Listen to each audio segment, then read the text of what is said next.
Mostly ਜਿਹੜੇ ਧਾਰਮਿਕ ਗ੍ਰੰਥ ਨੇ ਉਹ ਇੱਕ ਸਪਿਰਚੁਅਲਿਟੀ ਔਰ ਰੱਬ ਦੇ ਨਾਲ ਕਨੈਕਸ਼ਨ ਬਣਾਉਣ ਦੇ ਵਿੱਚ ਉਹਨਾਂ ਦਾ ਜ਼ੋਰ ਹੈ। ਉਸੇ ਤਰ੍ਹਾਂ ਗੁਰੂ ਨਾਨਕ ਦੇਵ ਜੀ ਨੇ ਜਿਸ ਵੇਲੇ ਇਹ ਪੰਥ ਸ਼ੁਰੂ ਕੀਤਾ ਔਰ ਜਿਹੜਾ ਉਹਨਾਂ ਨੇ ਇੱਕ ਫਲਸਫਾ ਜਿਹੜਾ ਸੀਗਾ ਉਹ ਦਿੱਤਾ, ਤੇ ਉਸ ਫਲਸਫੇ ਦੇ ਵਿੱਚ ਜਿੱਥੇ ਉਹਨਾਂ ਨੇ ਪਰਮਾਤਮਾ ਦੀ ਗੱਲ ਕੀਤੀ, ਪਰਮਾਤਮਾ ਦੇ ਨਾਲ ਜੁੜਨ ਦੀ ਗੱਲ ਕੀਤੀ, ਉੱਥੇ ਉਹਨਾਂ ਨੇ ਇੱਕ ਸੋਸ਼ਲ ਕਨਸਟਰਕਟ ਜਿਹੜਾ ਹੈ, ਅੱਛੇ ਤਰੀਕੇ ਦੇ ਨਾਲ ਜ਼ਿੰਦਗੀ ਬਿਤਾਉਣ ਦਾ ਇੱਕ ਤਰੀਕਾ ਵੀ ਦੱਸਿਆ, ਜੋ ਕਿ ਗੁਰੂ ਗ੍ਰੰਥ ਸਾਹਿਬ ਦਾ ਹਿੱਸਾ ਹੈ। ਔਰ ਇਸੇ ਦੇ ਵਿੱਚੋਂ ਆਪਾਂ ਪਿਛਲੀਆਂ ਕੁਝ ਪ੍ਰੈਜੈਂਟੇਸ਼ਨਸ ਦੇ ਵਿੱਚ ਦੇਖਿਆ ਸੀਗਾ ਕਿ ਉਸੇ ਨੂੰ ਇੱਕ ਅਮਲੀ ਜਾਮਾ ਜਿਹੜਾ ਹੈ ਉਹ ਗੁਰੂ ਗੋਬਿੰਦ ਸਿੰਘ ਜੀ ਮਹਾਰਾਜ ਨੇ ਦਿੱਤਾ, ਜਿਸ ਵੇਲੇ ਕਿ ਉਹਨਾਂ ਨੇ 52 ਹੁਕਮ ਜਿਹੜੇ ਸਨ ਉਹ ਦਿੱਤੇ। ਉਹ 52 ਹੁਕਮ ਜਿਹੜੇ ਨੇ ਉਹ ਗੁਰੂ ਸਾਹਿਬ ਦੀ ਇੱਕ ਉਹਨਾਂ ਦੀ ਇੱਕ ਦੇਣ ਹੈ ਸੰਗਤ ਨੂੰ, ਇਸ ਦੁਨੀਆ ਨੂੰ, ਸਿੱਖ ਪੰਥ ਨੂੰ। ਪਰ ਉਹ ਜਿਹੜੀ ਦੇਣ ਹੈ ਉਸ ਦੇ ਵਿੱਚ ਆਪਾਂ ਪਿਛਲੀਆਂ ਕੁਝ ਪ੍ਰੈਜੈਂਟੇਸ਼ਨਸ ਦੇ ਵਿੱਚ ਇਹ ਗੱਲ ਦੇਖੀ ਕਿ ਗੁਰੂ ਨਾਨਕ ਸਾਹਿਬ ਤੋਂ ਲੈ ਕੇ ਗੁਰੂ ਤੇਗ ਬਹਾਦਰ ਸਾਹਿਬ ਤੱਕ ਔਰ ਹੋਰ ਜਿੰਨੇ ਵੀ ਭਗਤ ਜਿਨ੍ਹਾਂ ਦੀ ਕਿ ਬਾਣੀ ਗੁਰੂ ਗ੍ਰੰਥ ਸਾਹਿਬ ਦੇ ਵਿੱਚ ਦਰਜ ਹੈ, ਉਹਨਾਂ ਸਾਰਿਆਂ ਦਾ ਉਸ ਦੇ ਵਿੱਚ ਇੱਕ ਬਹੁਤ ਵੱਡਾ ਰੋਲ ਹੈ, ਜਿਸ ਦੇ ਵਿੱਚ ਕਿ ਗੁਰੂ ਸਾਹਿਬ ਨੇ ਡਿਫਾਈਨ ਕੀਤਾ ਸਾਡੇ ਵਾਸਤੇ ਕਿ ਹੁਕਮ ਕੀ ਹੁੰਦਾ ਹੈ, ਉਸ ਹੁਕਮ ਦਾ ਪਰਪਸ ਕੀ ਹੈ। ਅਸੀਂ ਰੋਜ਼ ਜਪਜੀ ਸਾਹਿਬ ਦੇ ਵਿੱਚ ਪਾਠ ਕਰਦੇ ਹਾਂ। ਉਸੇ ਨੂੰ ਇੱਕ ਅਮਲੀ ਜਾਮਾ ਜਿਹੜਾ ਹੈ, ਇੱਕ ਟੈਂਜੇਬਲ ਆਊਟਕਮ ਜਿਹੜੀ ਹੈ ਉਹ ਗੁਰੂ ਗੋਬਿੰਦ ਸਿੰਘ ਜੀ ਨੇ ਦਿੱਤੀ। ਔਰ ਫਿਰ ਆਪਾਂ ਪਿਛਲੀਆਂ ਕੁਝ ਪ੍ਰੈਜੈਂਟੇਸ਼ਨਸ ਦੇ ਵਿੱਚ, ਡਿਸਕਸ਼ਨਸ ਦੇ ਵਿੱਚ ਇਹ ਵੀ ਦੇਖਿਆ ਸੀਗਾ ਕਿ ਕਿਸ ਤਰ੍ਹਾਂ ਉਹ ਜਿਹੜੇ 52 ਹੁਕਮ ਨੇ ਹੌਲੀ ਹੌਲੀ with the passage of time they were instrumental in defining ਦੀ ਸਿੱਖ ਰਹਿਤ ਮਰਿਆਦਾ। ਸਿੱਖ ਰਹਿਤ ਮਰਿਆਦਾ ਜਿਹੜੀ ਹੈ, ਜੋ ਅੱਜ ਅਸੀਂ ਫੋਲੋ ਕਰ ਰਹੇ ਹਾਂ, ਜਾਂ 1945 ਦੇ ਵਿੱਚ ਜਿਹੜੀ ਬਣੀ, ਜਾਂ 19ਵੀਂ ਸਦੀ ਦੇ ਵਿੱਚ ਜਿਹੜੇ ਕੁਝ ਸਿੱਖ ਇੰਟੈਲੈਕਚੁਅਲਸ ਹੋਏ, ਉਹਨਾਂ ਨੇ ਉਸ ਨੂੰ ਕ੍ਰੀਏਟ ਕੀਤਾ, ਜਿਸ ਤੋਂ ਕਿ ਅੱਜ ਜਿਹੜੀ ਸਾਡੀ ਸਿੱਖ ਰਹਿਤ ਮਰਿਆਦਾ ਹੈ, ਇੱਕ ਕੋਡ ਆਫ ਕੰਡਕਟ ਜਿਹੜਾ ਸਿੱਖਾਂ ਵਾਸਤੇ ਬਣਿਆ ਹੈ। ਉਹ ਸਿੱਖ ਰਹਿਤ ਮਰਿਆਦਾ ਜਿਹੜੀ ਹੈ ਉਹ ਕੋਈ ਉਹਨਾਂ ਇੰਟੈਲੈਕਚੁਅਲਸ ਦੀ ਦਿਮਾਗ ਦੀ ਕਾਢ ਨਹੀਂ ਹੈ। ਉਹਨਾਂ ਦੀ ਉਸ ਦੇ ਵਿੱਚ ਕੰਟਰੀਬਿਊਸ਼ਨ ਜ਼ਰੂਰ ਹੈ। ਉਹ ਬੜੇ ਇੰਟੈਲੈਕਚੁਅਲ ਸੀਗੇ, ਸੰਤ ਮਹਾਤਮਾ ਸੀਗੇ, ਗੁਰੂ ਘਰ ਦੇ ਨਾਲ ਜੁੜੇ ਹੋਏ ਗੁਰੂ ਘਰ ਦੇ ਸੇਵਕ ਸੀਗੇ, ਜਿਨ੍ਹਾਂ ਨੇ ਕਿ ਇਸ ਚੀਜ਼ ਦੀ ਲੋੜ ਸਮਝੀ ਕਿ ਵੀ ਇੱਕ ਪ੍ਰੋਪਰ ਕੋਡ ਆਫ ਕੰਡਕਟ ਹੋਣਾ ਚਾਹੀਦਾ ਹੈ। ਪਰ ਉਹ ਜਿਹੜਾ ਕੋਡ ਆਫ ਕੰਡਕਟ ਹੈ ਉਹ ਉਹਨਾਂ ਨੇ ਗੁਰੂ ਸਾਹਿਬ ਦੇ ਜਿਹੜੇ 52 ਹੁਕਮ ਨੇ ਉੱਥੋਂ ਲਿੱਤਾ ਹੈ। ਔਰ ਇਸ ਗੱਲ ਨੂੰ ਅਸੀਂ ਅਕਸਰ ਭੁੱਲ ਜਾਂਦੇ ਹਾਂ। ਉਸੇ ਕੰਟੈਕਸਟ ਦੇ ਵਿੱਚ ਅਸੀਂ ਪਿਛਲੀ 2 ਵਾਰੀਆਂ ਤੋਂ ਡਿਸਕਸ਼ਨ ਕੀਤੀ ਸੀਗੀ ਕਿ ਰਹਿਤ ਮਰਿਆਦਾ ਜਿਹੜੀ ਹੈ, ਔਰ ਉਹੀ ਚੀਜ਼ ਗੁਰੂ ਸਾਹਿਬ ਦੇ ਜਿਹੜੇ 52 ਹੁਕਮ ਨੇ ਉਹਨਾਂ ਵਿੱਚ ਵੀ ਉਸ ਦਾ ਜ਼ਿਕਰ ਹੈ ਕਿ ਪਹਿਲੇ ਅਸੀਂ ਇਹ ਡਿਸਕਸ ਕੀਤਾ ਸੀਗਾ ਸੰਗਤੀ ਰੂਪ ਦੇ ਵਿੱਚ ਕਿ ਗੁਰੂ ਸਾਹਿਬ ਨੇ ਇਹ ਗੱਲ ਕਹੀ ਹੈ ਕਿ ਆਨੰਦ ਕਾਰਜ ਜਾਂ ਆਨੰਦ ਕਾਰਜ ਵਿਆਹ ਤੋਂ ਬਗੈਰ ਗ੍ਰਹਿਸਥ ਜੀਵਨ ਨਹੀਂ ਬਿਤਾਉਣਾ। ਸੋ ਆਪਾਂ ਉਸ ਦੇ ਵਿੱਚ ਵਿਚਾਰ ਕੀਤਾ ਸੀਗਾ ਕਿ ਵੀ ਆਨੰਦ ਕਾਰਜ ਜਿਹੜਾ ਹੈ ਉਹ ਕਿਉਂ ਜ਼ਰੂਰੀ ਹੈ, ਔਰ ਉਸ ਤੇ ਇੱਕ ਸੋਸ਼ਲ ਕੰਸਟਰਕਟ ਦੀ ਆਪਾਂ ਗੱਲ ਕੀਤੀ ਸੀਗੀ। ਉਸੇ ਕੰਟੈਕਸਟ ਦੇ ਵਿੱਚ ਆਪਾਂ ਪਿਛਲੀ ਵਾਰੀ ਆਨੰਦ ਕਾਰਜ ਦੀ ਜਿਹੜੀ ਪ੍ਰੋਸੈਸ ਹੈ ਉਸ ਨੂੰ ਥੋੜਾ ਜਿਹਾ ਸਮਝਣ ਦੀ ਕੋਸ਼ਿਸ਼ ਕੀਤੀ ਸੀਗੀ, ਔਰ ਫਿਰ ਇਸ ਲੜੀ ਦੇ ਵਿੱਚ ਆਪਾਂ ਅੱਗੇ ਥੋੜਾ ਜਿਹਾ ਵਿਚਾਰ ਕਰਾਂਗੇ ਕਿ ਕਿਸ ਤਰ੍ਹਾਂ ਲਾਵਾਂ ਜਿਹੜੀਆਂ ਨੇ ਉਹਨਾਂ ਦੀ ਆਪਾਂ ਹਿਸਟਰੀ ਥੋੜੀ ਜਿਹੀ ਡਿਸਕਸ ਕੀਤੀ ਸੀਗੀ, ਪਰ ਜਿਹੜੇ ਲਾਵਾਂ ਦੇ 4 ਸ਼ਬਦ ਨੇ ਉਹਨਾਂ ਦਾ ਕੀ ਮਕਸਦ ਹੈ ਔਰ ਸਿੱਖ ਦੀ ਜ਼ਿੰਦਗੀ ਦੇ ਵਿੱਚ ਉਹਨਾਂ ਦਾ ਕੀ ਰੋਲ ਹੈ। ਪਰ ਜਿਹੜੀ ਰਹਿਤ ਮਰਿਆਦਾ ਹੈ ਉਸ ਦੇ ਵਿੱਚ ਜਿਸ ਵੇਲੇ ਸਾਨੂੰ ਗੁਰੂ ਸਾਹਿਬ ਇਹ ਦੱਸਦੇ ਨੇ, ਜਾਂ ਜੋ ਅੱਜ ਦੀ ਸਾਡੀ ਸਿੱਖ ਰਹਿਤ ਮਰਿਆਦਾ ਹੈ ਕਿ ਵੀ ਇੱਕ ਐਸਾ ਕੋਡ ਆਫ ਕੰਡਕਟ ਕਿ ਆਨੰਦ ਕਾਰਜ ਹੋਣਾ ਚਾਹੀਦਾ ਹੈ, ਔਰ ਆਨੰਦ ਕਾਰਜ ਕਿਸ ਤਰ੍ਹਾਂ ਹੋਣਾ ਚਾਹੀਦਾ ਹੈ, ਇਹ ਆਪਾਂ ਵਿਚਾਰ ਕੀਤਾ ਸੀਗਾ। ਤੇ ਉਸੇ ਦੇ ਵਿੱਚ ਇੱਕ ਗੱਲ ਡਿਸਕਸ਼ਨ ਦੇ ਵਿੱਚ ਆਉਂਦੀ ਹੈ ਕਿ ਵੀ ਅਗਰ ਕੋਈ ਸੈਪਰੇਸ਼ਨ ਹੁੰਦੀ ਹੈ, ਅਗਰ ਕੋਈ ਬੰਦਾ ਇਹ ਕਹਿੰਦਾ ਹੈ ਕਿ ਵੀ ਕਪਲ ਇਹ ਕਹਿੰਦਾ ਹੈ ਕਿ we are not able to work together, right, ਤੇ ਫਿਰ ਮਾਡਰਨ ਸੁਸਾਇਟੀ ਦੇ ਵਿੱਚ ਇੱਕ ਕਨਸੈਪਟ ਹੈ ਡਿਵੋਰਸ ਦਾ। ਸਿੱਖਾਂ ਦੇ ਵਿੱਚ ਉਸ ਡਿਵੋਰਸ ਦੇ ਕਨਸੈਪਟ ਦਾ ਕੀ ਮਤਲਬ ਹੈ? ਕੀ ਡਿਵੋਰਸ ਦਾ ਕਨਸੈਪਟ ਹੈ, ਨਹੀਂ ਹੈ? ਜੇ ਹੈ ਤੇ ਉਹਦਾ ਕੀ ਫਾਰਮ ਹੈ? This is a larger discussion that we need to have today. ਇੱਕ ਬੜਾ ਡਿਫਿਕਲਟ ਟੌਪਿਕ ਹੈ, ਇਸ ਦੇ ਵਿੱਚ ਮਲਟੀਪਲ ਡਿਸਕਸ਼ਨਸ ਦੀ ਲੋੜ ਹੈ, ਤੇ ਸੋ ਮੈਂ ਬੇਨਤੀ ਕਰਾਂਗਾ ਕਿ ਆਪਾਂ ਇਸ ਨੂੰ ਸੰਗਤੀ ਰੂਪ ਦੇ ਵਿੱਚ ਡਿਸਕਸ ਕਰੀਏ। ਪਰ ਇਹ ਹੈ ਕਿ ਜਸਟ ਗੱਲ ਨੂੰ ਸ਼ੁਰੂ ਕਰਨ ਵਾਸਤੇ ਮੈਂ ਥੋੜੀ ਜਿਹੀ ਤੁਹਾਡੇ ਨਾਲ ਪਿਛੋਕੜ ਜਿਹੜਾ ਹੈ ਉਹ ਸਾਂਝਾ ਕੀਤਾ ਹੈ, ਔਰ ਥੋੜਾ ਜਿਹਾ ਇਸ ਦੇ ਵਿੱਚ ਹੋਰ ਅੱਗੇ ਜੋ ਮੈਂ ਜਾਣਕਾਰੀ ਥੋੜੀ ਬਹੁਤੀ ਕਿਤੋਂ ਮੈਨੂੰ ਮਿਲ ਸਕੀ ਮੈਂ ਆਪ ਜੀ ਦੇ ਨਾਲ ਸ਼ੇਅਰ ਕਰ ਰਿਹਾ ਹਾਂ। ਸ਼ੁਰੂ ਕਰਨ ਤੋਂ ਪਹਿਲੇ ਆਪਾਂ ਵਾਹਿਗੁਰੂ ਅੱਗੇ ਅਰਦਾਸ ਕਰੀਏ ਕਿ ਉਹ ਸਾਨੂੰ ਸਾਡੀ ਰਹਿਨੁਮਾਈ ਕਰੇ, ਸਾਨੂੰ ਗਾਈਡ ਕਰੇ। ਡੰਡੌਤ ਬੰਦਨ ਅਨਕਬਾਰ ਸਰਬ ਕਲਾ ਸਮਰੱਥ, ਡੋਲਨ ਤੇ ਰਾਖੋ ਪ੍ਰਭੂ ਨਾਨਕ ਦੇ ਕਰ ਹੱਥ। ਇਹ ਵਾਹਿਗੁਰੂ ਸਾਡੀ ਗਾਈਡੈਂਸ ਕਰ, ਜੋ ਅਸੀਂ ਵਿਚਾਰ ਵੀ ਕਰਦੇ ਹਾਂ ਉਸ ਵਿਚਾਰ ਦੇ ਵਿੱਚ ਵੀ ਸਾਨੂੰ ਗਾਈਡ ਕਰ ਕਿ ਅਸੀਂ ਪ੍ਰੋਪਰ ਵਿਚਾਰ ਕਰੀਏ, ਜਿਸ ਨੂੰ ਕਿ ਅਸੀਂ ਸਮਝ ਸਕੀਏ ਔਰ ਸਮਝ ਕੇ ਉਸ ਨੂੰ ਆਪਣੀ ਜ਼ਿੰਦਗੀ ਦੇ ਵਿੱਚ ਉਸ ਦਾ ਅਮਲ ਕਰ ਸਕੀਏ, ਉਸ ਨੂੰ ਇੰਪਲੀਮੈਂਟ ਕਰ ਸਕੀਏ ਆਪਣੀ ਲਾਈਫ ਦੇ ਵਿੱਚ। ਸੋ ਆਨੰਦ ਕਾਰਜ ਦੇ ਵਿੱਚ ਜਾਂ ਜਿੱਥੇ ਆਨੰਦ ਕਾਰਜ ਹੋਇਆ ਹੈ ਉਸ ਦੇ ਵਿੱਚ ਕੀ ਡਿਵੋਰਸ, ਤਲਾਕ ਜਾਂ ਇੱਕ ਸੈਪਰੇਸ਼ਨ ਜਿਹੜੀ ਹੈ ਪੋਸੀਬਲ ਹੈ ਜਾਂ ਨਹੀਂ ਹੈ, ਉਸ ਦੇ ਵਿੱਚ ਆਪਾਂ ਪਹਿਲੇ ਡਿਸਕਸ ਕੀਤਾ ਸੀਗਾ ਕਿ ਮੈਰਿਜ ਕੀ ਹੈ ਐਜ਼ ਅ ਸੋਸ਼ਲ ਕਨਸਟਰਕਟ, ਔਰ ਉਸ ਸੋਸ਼ਲ ਕਨਸਟਰਕਟ ਦਾ ਕੀ ਪਰਪਸ ਹੈ, ਇਹ ਚੀਜ਼ ਆਪਾਂ ਪਹਿਲੇ ਡਿਸਕਸ ਕੀਤੀ ਸੀਗੀ। ਫਿਰ ਆਪਾਂ ਉਸ ਦੇ ਵਿੱਚ ਇਹ ਦੇਖਿਆ ਵੀ ਜਿਹੜਾ ਇਹ ਇੱਕ ਸੋਸ਼ਲ ਕਨਸਟਰਕਟ ਹੈ, ਇਸ ਸੋਸ਼ਲ ਕਨਸਟਰਕਟ ਦਾ ਪਰਪਸ ਕੀ ਹੈ, ਉਸ ਸੋਸ਼ਲ ਕਨਸਟਰਕਟ ਨੂੰ ਕਿਉਂ ਬਣਾਇਆ ਗਿਆ ਹੈ, ਠੀਕ ਹੈ।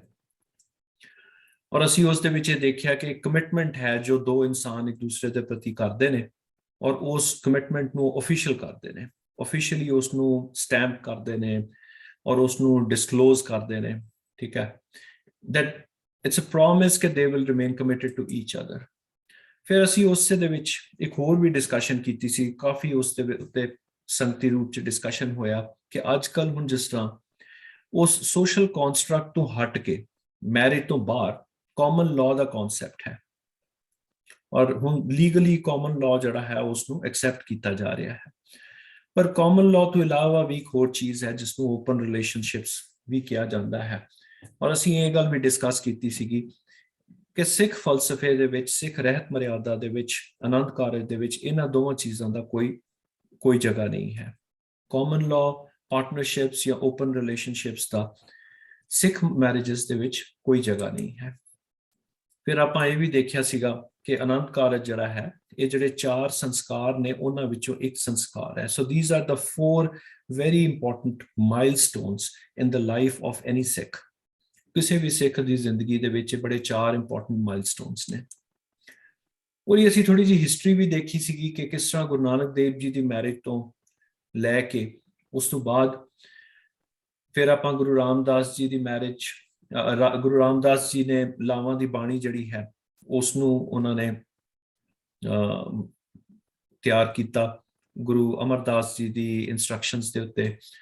ਔਰ ਕਿਸ ਤਰ੍ਹਾਂ ਫਿਰ ਆਪਾਂ ਵਿਚਾਰ ਕੀਤਾ ਕਿ ਗੁਰੂ ਅਰਜਨ ਦੇਵ ਜੀ ਔਰ ਮਾਤਾ ਗੰਗਾ ਜੀ ਜਿਹੜੇ ਸਨ ਉਹ ਫਰਸਟ ਕਪਲ ਮੰਨੇ ਜਾਂਦੇ ਨੇ ਵੀ ਜਿਨ੍ਹਾਂ ਦੀ ਮੈਰਿਜ ਜਿਹੜੀ ਹੈ ਆਨੰਦ ਕਾਰਜ ਦੇ ਹਿਸਾਬ ਦੇ ਨਾਲ ਹੋਈ ਸੀ। ਫਿਰ ਆਪਾਂ ਇਹ ਵੀ ਦੇਖਿਆ ਕਿ ਬ੍ਰਿਟਿਸ਼ ਪੀਰੀਅਡ ਦੇ ਵਿੱਚ ਕਿਸ ਤਰ੍ਹਾਂ ਇਹ ਪ੍ਰੋਸੈਸ ਜਿਹੜੀ ਸੀ ਆਨੰਦ ਕਾਰਜ ਦੀ ਥੋੜੀ ਜੀ ਢਿੱਲੀ ਪੈ ਗਈ, ਔਰ ਫਿਰ ਨਾਮਧਾਰੀ ਮੂਵਮੈਂਟ ਜਿਸ ਵੇਲੇ ਸ਼ੁਰੂ ਹੋਈ ਹੈ ਔਰ ਸਿੰਘ ਸਭਾ ਮੂਵਮੈਂਟ ਹੋਈ ਤੇ ਉਸਨੇ ਕਿਸ ਤਰ੍ਹਾਂ ਇਸ ਚੀਜ਼ ਨੂੰ ਫਿਰ ਜਾਗਰੂਕ ਕੀਤਾ ਹੈ। ਇੱਕ ਵਿਚਾਰ ਅਧੀਨ ਗੱਲ ਜਿਹੜੀ ਸੀਗੀ ਬੜੀ ਇੰਪੋਰਟੈਂਟ ਉਹ ਇਹ ਸੀਗੀ, ਐਂਡ ਆਈ ਥਿੰਕ ਇਹ ਇੰਪੋਰਟੈਂਟ ਇਸ ਕਨਸੈਪਟ ਤੋਂ ਵੀ ਹੈ ਕਿ ਡਿਵੋਰਸ ਕੀ ਚੀਜ਼ ਹੈ। ਕਿ ਸਿੱਖ ਫਲਸਫੇ ਦੇ ਵਿੱਚ ਮੈਰਿਜ ਜਿਹੜੀ ਹੈ ਉਸ ਦਾ ਜਿਹੜਾ ਇੱਕ ਪ੍ਰੈਮਿਸ ਹੈ, ਉਸ ਦਾ ਜਿਹੜਾ ਇੱਕ ਫੰਡਾਮੈਂਟਲ ਬੇਸਿਸ ਹੈ, ਉਹ ਬੇਸਿਸ ਇਹ ਹੈ ਕਿ ਇੱਕ ਸਿੱਖ ਜਿਹੜਾ ਹੈ ਉਹ ਇੱਕ ਸੋਲ ਬ੍ਰਾਈਡ ਹੈ, ਔਰ ਉਹ ਸੋਲ ਬ੍ਰਾਈਡ ਕਿਹਦਾ ਹੈ? ਪਰਮਾਤਮਾ ਦਾ। ਔਰ ਗੁਰੂ ਸਾਹਿਬ ਨੇ ਇਸ ਦੇ ਬਾਰੇ ਸਾਨੂੰ ਇਹ ਗੱਲ ਕਹੀ ਹੈ ਕਿ ਇਸ ਜਗ ਮੇਂ ਪੁਰਖ ਏਕ ਹੈ, ਹੋਰ ਸਗਲੀ ਨਾਰ ਸਬਾਈ। ਸੋ ਜਿੰਨੇ ਵੀ ਕ੍ਰੀਏਸ਼ਨਸ ਇਸ ਦੁਨੀਆ ਦੇ ਉੱਤੇ ਹੈਗੀਆਂ ਨੇ, ਸਪੈਸ਼ਲੀ ਜਿਹੜੀਆਂ ਹਿਊਮਨ ਕ੍ਰੀਏਸ਼ਨਸ ਨੇ, ਭਾਵੇਂ ਉਹ ਮੇਲ ਹੈ ਜਾਂ ਫੀਮੇਲ ਹੈ, they are all the soul brides of the creator। इस गल दे विच सिख फलसफा जिहड़ा बिलीव करदा है।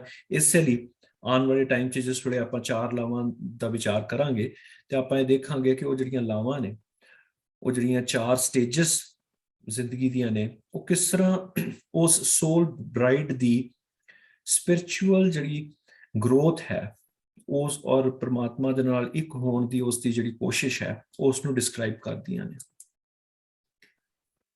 और फिर इससे एक होर बड़ी इंपॉर्टेंट गल है कि भी अगर ਅਸੀਂ सोशल कॉन्स्ट्रक्ट की गल कर रहे हैं तो वो सोशल कंस्ट्रक्ट जिहड़ा है कॉन्स्ट्रक्ट वो क्यों इंपॉर्टेंट है।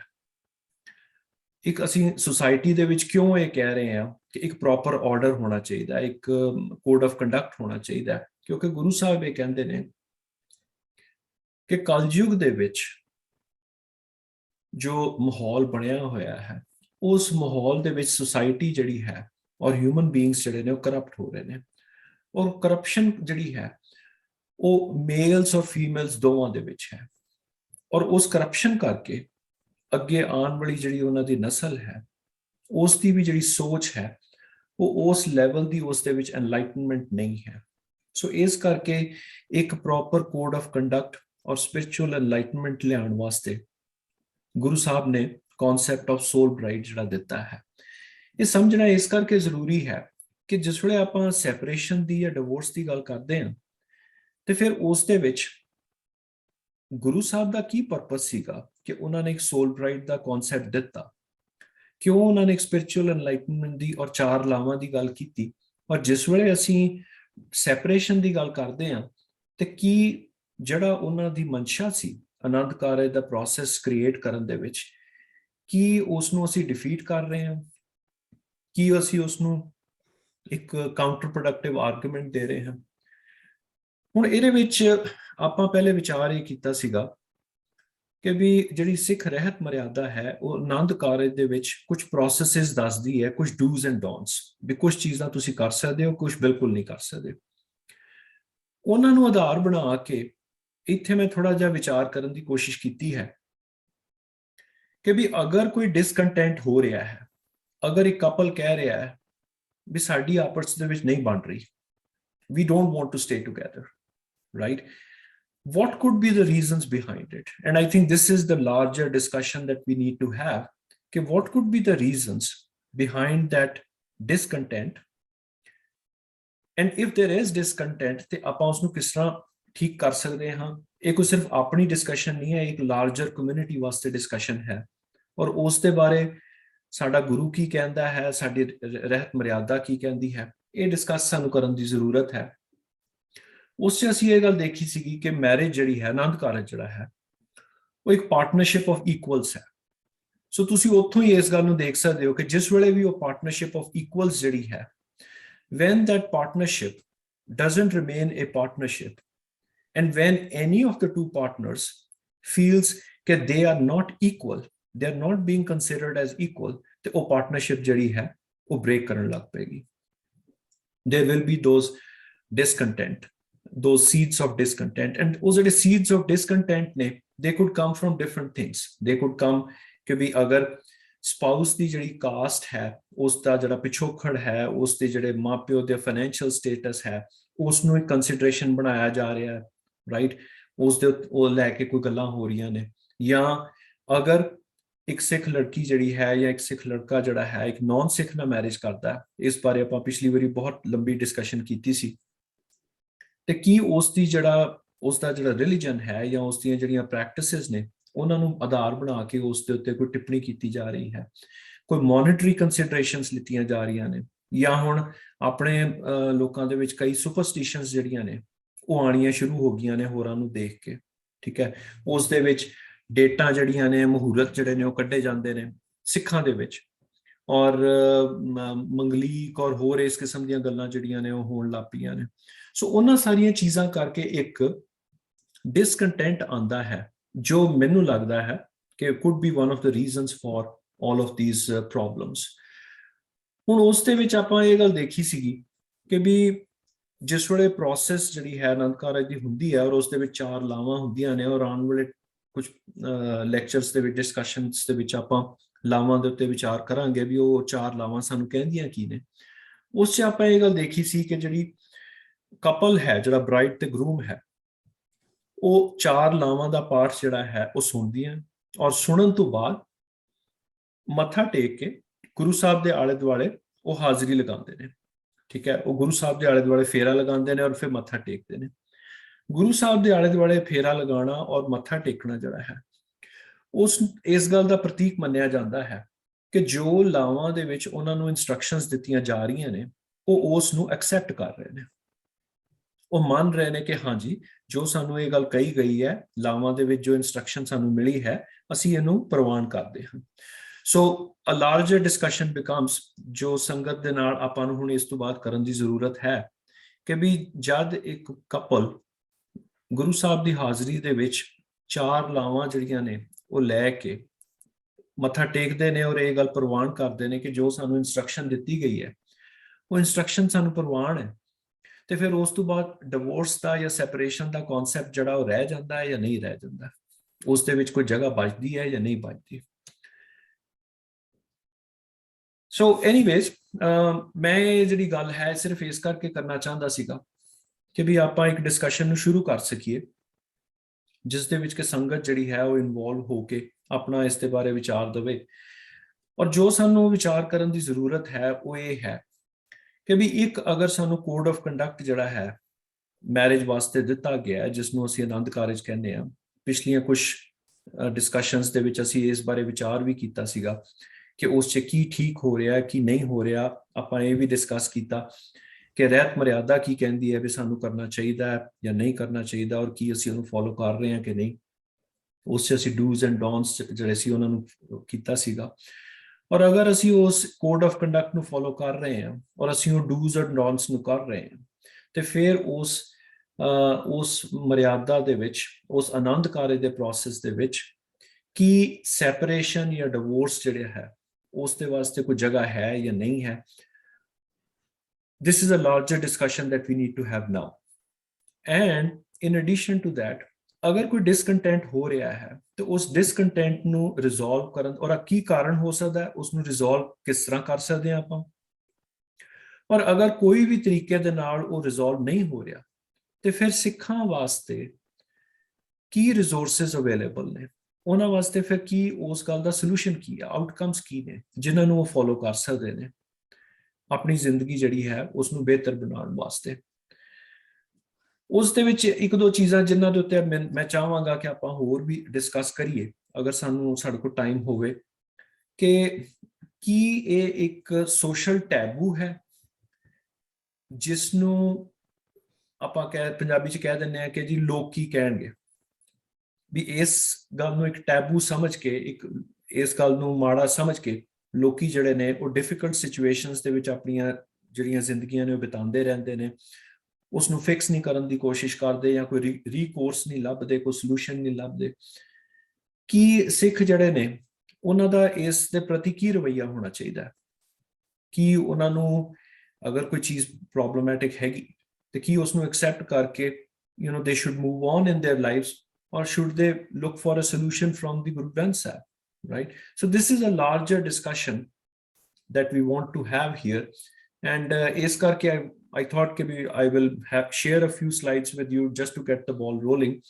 And ਇੱਕ statistic ਹੈ ਜਿਹੜਾ ਮੈਂ ਸੋਚਿਆ ਸੀਗਾ ਕਿ ਇਸ ਤੋਂ ਪਹਿਲੇ ਕਿ ਮੈਂ ਆਪ ਸਭ ਨੂੰ ਰਿਕੁਐਸਟ ਕਰਾਂ ਕਿ ਵੀ ਆਪਾਂ ਇੱਕ ਡਿਸਕਸ਼ਨ ਇਸ ਬਾਰੇ ਲਾਰਜਰ ਕਰੀਏ।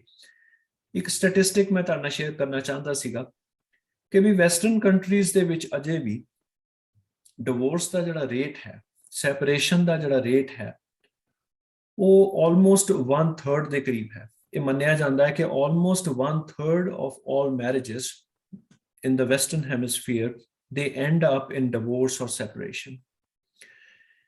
ਜਿਹੜੇ ਇੰਡੀਅਨ ਰਿਲੀਜਨਸ ਨੇ, ਸਪੈਸੀਫਿਕਲੀ ਕਈ ਲੋਕਾਂ ਨੇ ਉਸ ਦੇ ਉੱਤੇ ਕੰਮ ਕੀਤਾ ਹੈ, ਔਰ ਉਹਨਾਂ ਦੇ ਸਟੈਟਿਸਟਿਕਸ ਇਹ ਕਹਿੰਦੇ ਨੇ ਕਿ ਇੰਡੀਅਨ ਰਿਲੀਜਨਸ ਦੇ ਵਿੱਚ ਅਜੇ ਵੀ ਜਿਹੜਾ ਡਿਵੋਰਸ ਦਾ ਜਾਂ ਸੈਪਰੇਸ਼ਨ ਦਾ ਰੇਟ ਹੈ ਉਹ ਬਹੁਤ ਘੱਟ ਹੈ। ਵੈਸਟਰਨ ਜਿਹੜੇ ਰਿਲੀਜਨਸ ਨੇ, ਜਿਹੜੀਆਂ ਸੁਸਾਇਟੀਜ਼ ਨੇ, ਉਹਨਾਂ ਦੇ ਡਿਵੋਰਸ ਰੇਟ ਨਾਲੋਂ ਵੀ ਅੱਗੇ 1/3 ਹੈ। And so that percentage varies between 4 or 5 to 10% in some cases. ਸਿੱਖਾਂ ਦਾ ਜਿਹੜਾ ਹੈ ਸੈਪਰੇਸ਼ਨ ਦਾ ਡਿਵੋਰਸ ਰੇਟ ਜਿਹੜਾ ਹੈ that is somewhere in the middle in that। ਔਰ ਆਪਾਂ ਇੱਕ ਵਾਰੀ ਪਹਿਲੇ ਵੀ ਇਸ ਬਾਰੇ ਵਿਚਾਰ ਕੀਤਾ ਸੀਗਾ ਵੀ ਇੱਕ ਜਿਹੜੀ ਹੁਣ ਇੱਕ ਨਵਾਂ ਕਨਸੈਪਟ ਚੱਲਿਆ ਹੋਇਆ ਹੈ ਕਾਮਨ ਲਾਅ ਪਾਰਟਨਰਸ ਦਾ, ਜਿਹੜੇ ਕਿ ਮੈਰਿਜ ਤੋਂ ਬਗੈਰ ਰਹਿੰਦੇ ਨੇ, that thing seems to be on the rise। ਇਸ ਬਾਰੇ ਆਪਾਂ ਪਹਿਲੇ ਵੀ ਵਿਚਾਰ ਕੀਤਾ ਸੀਗਾ ਕਿ ਕਿਸੇ ਨੇ ਇਸ ਦੇ ਸਟੈਟਿਸਟਿਕਸ ਰਿਵਿਊ ਕੀਤੇ ਹੋਏ ਨੇ ਕਿ ਵੀ ਪਹਿਲੇ 74 ਔਰ 74 ਤੋਂ ਪਹਿਲੇ ਅਬਾਊਟ 10-11% ਲੋਕੀ ਸੀਗੇ ਟੋਟਲ ਮੈਰਿਜਸ ਦੇ ਵਿੱਚੋਂ ਜਿਹੜੇ ਕਿ ਲਿਵ ਇਨ ਰਿਲੇਸ਼ਨਸ਼ਿਪ ਦੇ ਵਿੱਚ ਹੁੰਦੇ ਸੀਗੇ, ਕਾਮਨ ਲਾਅ ਪਾਰਟਨਰਸ਼ਿਪ ਦੇ ਵਿੱਚ ਹੁੰਦੇ ਸੀਗੇ, who would stay together without getting legally married। But after 2010, this number has been significantly increasing। So ਹੁਣ almost 70% ਜਿਹੜਾ ਹੈ ਉਹ ਉਸ ਦਾ ਨੰਬਰ ਪਹੁੰਚ ਗਿਆ ਹੈ। Is that number rising because there is an increasing number of divorces that are happening? That's a question that we have to think about, right? And ਉਹਨਾਂ ਚੀਜ਼ਾਂ ਦਾ ਸਿੱਖਾਂ ਦੇ ਉੱਤੇ ਕੀ ਅਸਰ ਪੈ ਰਿਹਾ ਹੈ? Is it affecting the Sikh faith? Is it affecting people of the Sikh faith in some way? Those are some things that we need to discuss। ਤੇ ਸੋ ਮੈਂ ਆਪ ਸਭ ਨੂੰ ਬੇਨਤੀ ਕਰਾਂਗਾ, I just wanted to ਜਿਸ ਤਰ੍ਹਾਂ ਮੈਂ ਜ਼ਿਕਰ ਕੀਤਾ ਹੈ ਕਿ ਇੱਕ ਗੱਲ ਨੂੰ ਸ਼ੁਰੂ ਕਰਨ ਵਾਸਤੇ ਕੁਝ ਥੋੜੇ ਜਿਹੇ ਸਟੈਟਿਸਟਿਕਸ ਔਰ ਕੁਝ ਜੋ ਮੇਰਾ ਆਪਣਾ ਓਪੀਨੀਅਨ ਸੀਗਾ ਇਸ ਬਾਰੇ ਉਹ ਮੈਂ ਤੁਹਾਡੇ ਨਾਲ ਸ਼ੇਅਰ ਕੀਤਾ ਹੈ ਕਿ ਵੀ ਕੀ ਕਾਰਨ ਹੋ ਸਕਦੇ ਨੇ ਜਿਨ੍ਹਾਂ ਕਾਰਨਾਂ ਕਰਕੇ ਕਿ ਕੋਈ ਪ੍ਰੋਬਲਮ ਜਿਹੜੀ ਹੈ ਉਹ ਆ ਰਹੀ ਹੈ। ਔਰ ਅਗਰ ਪ੍ਰੋਬਲਮ ਆ ਰਹੀ ਹੈ ਤੇ ਡਿਵੋਰਸ, ਪਹਿਲੀ ਗੱਲ ਤਾਂ ਇਹ ਵੀ ਡਿਵੋਰਸ ਦਾ ਜਿਹੜਾ ਕਨਸੈਪਟ ਹੈ ਉਹ ਸਿੱਖਾਂ ਵਾਸਤੇ ਉਸ ਦਾ ਮਤਲਬ ਕੀ ਹੈ। This is something that we need to think about। And then the next step is ਕਿ ਵੀ ਅਗਰ ਕੋਈ ਪ੍ਰੋਬਲਮ ਆ ਰਹੀ ਹੈ ਤੇ ਉਸ ਪ੍ਰੋਬਲਮ ਨੂੰ ਸੋਲਵ ਕਰਨ ਦਾ ਕੀ ਤਰੀਕਾ ਹੈ। ਤੇ ਸੋ ਮੈਂ ਆਪਣੇ ਵਿਚਾਰ ਜਿਹੜੇ ਨੇ ਆਪ ਸਭ ਦੇ ਨਾਲ ਸ਼ੇਅਰ ਕੀਤੇ ਨੇ just to get the conversation going। ਤੇ I think we can open it up to the larger gathering here।